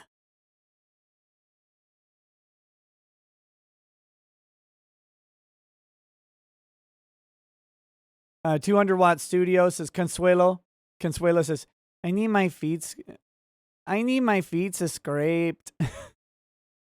Theodore Grissom says, first time super chat. Hey, what's up, Theodore? Love the content. $50. The rep from Georgia lost money because of this whole thing and is upset we peasants made money. Made 110 grand off of GameStop. Oh! Congrats, Theodore. Good work. Super Iron Bob says a term in Congress should be punishable by the death penalty. G-Man says, Mr. Congressman, thank you. It sounds like you're trying to be sneaky and get me to answer a certain way, but you're not smart enough to pull it off. Yes. Yes. Crash. Jester says, take a shot of Maker's Mark every time he says, no, I die. B. Smith Comsop says, I think I heard him on Master P album back in 1998. Build a Wall says, this hearing made me root for Robin Hood and Wall Street Bets at the same time. It's Congress who I'm disgusted with. Yes. Again, only Congress can make the villains of the story seem like good guys. Polyfrog says, these boomers need some Raycon Bluetooth head earbuds. Technotoad says, one rule regulation could have avoided this. Stocks may not be shorted by over 100%. Yes. It's the one that matters. Shlomo Finkelstein says, hedge funds are people too. Carried interest. GG Evan 317 says, his thumb is bigger than his head. Shlomo Finkelstein says, what the F was that? Kuranai 6942 says, this is still going on. Did they mention the short selling yet? No, never really got around to it in any main way. Twisted Puppet says, I think the New Jersey guy was actually suggesting they had infiltrated Wall Street Bets and are actively screwing over users to protect Wall Street money. Like, maybe? Funny Valentine 2020 says, if Reddit is responsible for financial advice posted on subreddits, then Twitter and Facebook are responsible for any CP posted and maintained on their sites. Yes, but neither of them are. Phoenix Orm says, Nick's awake at 2 p.m. Hell is frozen over. He says, use this super chat to fund the Beard Ricada presidential bid for 2024. Call women fat again. Aiden Paladin. Hey, what's up? Says, thanks for the coverage. These jerks don't care people could have lost money. They care that plebs made money and they're not supposed to. Nailed it. That's why they didn't ask why the stock was short. Cheers. No, Aiden, you're 100% correct. 100% correct. Thank you, by the way. Marsupial Gamer says, from that, I gather it wasn't really Robinhood's fault. They had to stop buying of GME. It was the fault of government regulation. Am I right on that? I don't know. I don't know if you're right on that. They never really flushed out that question. And that's one of those questions that you can't answer in 5 minutes. Like, explain how the limiting of buying of 13 low-dollar securities somehow reduced your financial obligation that morning from $3 billion to $700 million. Like, explain that in 5 minutes. Well, you need a whole lot more than 5 minutes to understand what's going on there. I have no idea. I have no idea why they stopped needing $3 billion and suddenly needed $700 million. Or who made that approval. Like, who allowed their portfolio to go on in that way. Or how trades that day would somehow impact their collateral position that day rather than the next day, because the collateral position that day was impacted by trades from the prior day. So again, I'm not seeing, I don't understand enough about it to know what's going on there. And it wasn't explained well. And the questions weren't done well. A Fuzzy Creature says, booze keeps your soul from leaving the body. That may be true. DCV Titan says, 53 people on the committee, and judging from the questions I've heard, I'm guessing a two-thirds majority of them are Democrats. Stephen F. says, Nick, you should play your outro when you step away from the mic. Just my opinion. It's really good. Listen to it on repeat earlier. Not a bad idea. Sean McDonald, welcome to the channel. Thank you very much. Space Force Commander says, Wishy showed this concern for the intentional addictive nature of social media. Murray Sway says, drinking game. Take a sip every time he says, I appreciate that question. I think it's an important question. He was very well coached. The Robinhood guy, Tenev, was very well coached. You got to give credits to his lawyers. They said, look, these people only have 5 minutes. Eat up 20 to 30 seconds of every answer by saying, Congresswoman, Congressman, thank you very much for the question. I appreciate it. This is an important question that we have to address. Now, let me talk about blah, blah, blah, blah, blah.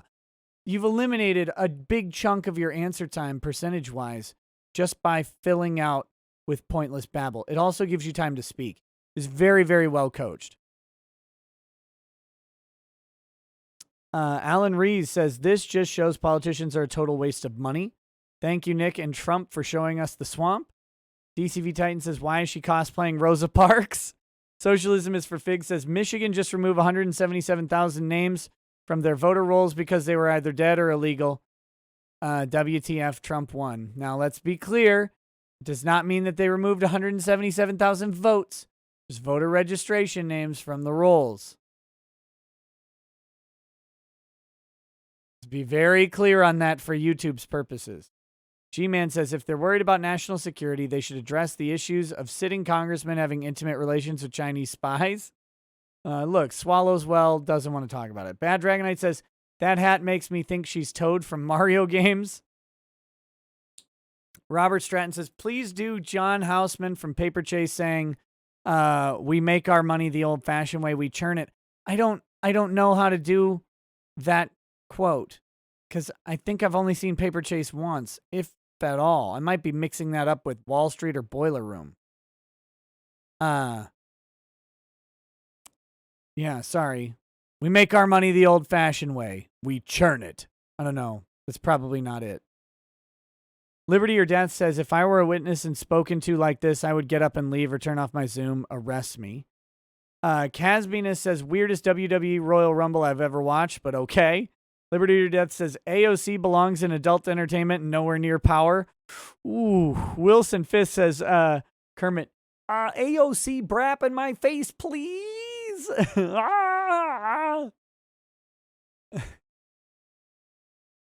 Mithrin Emmer says, what is clear is, 1, Congress doesn't understand the issue. 2, Congress wants to tax the operation. 3, whatever Congress does will be more damaging than doing nothing. And 4, the companies will be fine, the customer's screwed. Yes. Yes, that's how regulation tends to work. Nya says, Dems taking advantage of a crisis. How unusual. And that's it, guys. Please give me some of that sweet AOC juice.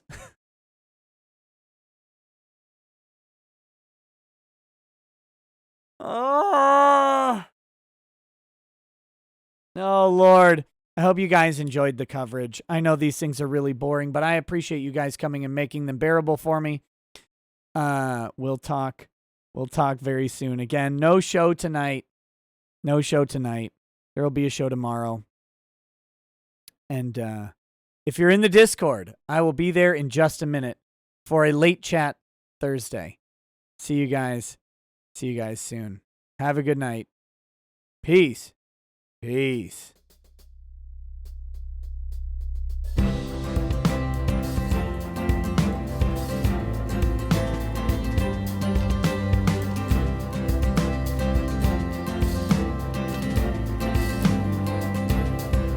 Oh, he drinks a fair bit, but you realize that it just helps get his noggin jogging along. With his glass by his side and his kids asleep tight, we'll hear some law-splaining tonight.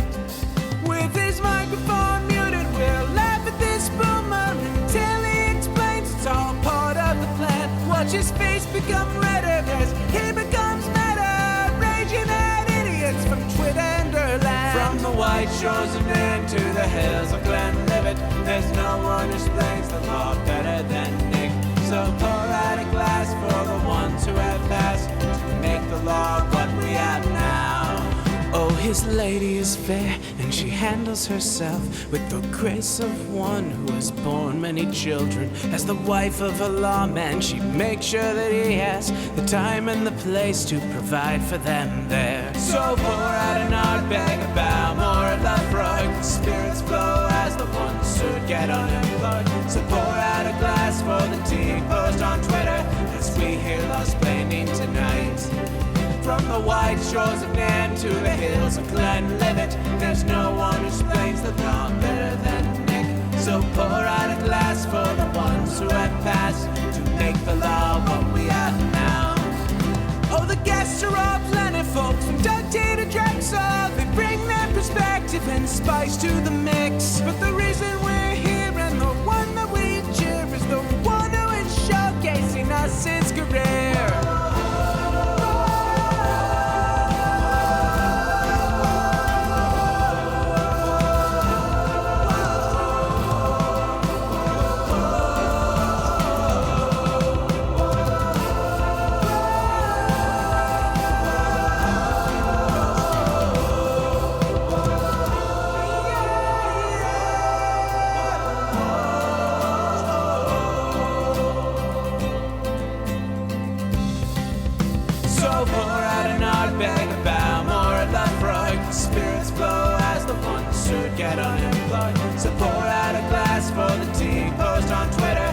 as we hear Lost Planning tonight. From the white shores of Nairn to the hills of Glenlivet, there's no one who explains the thought better than Nick. So pour out a glass for the ones who have passed,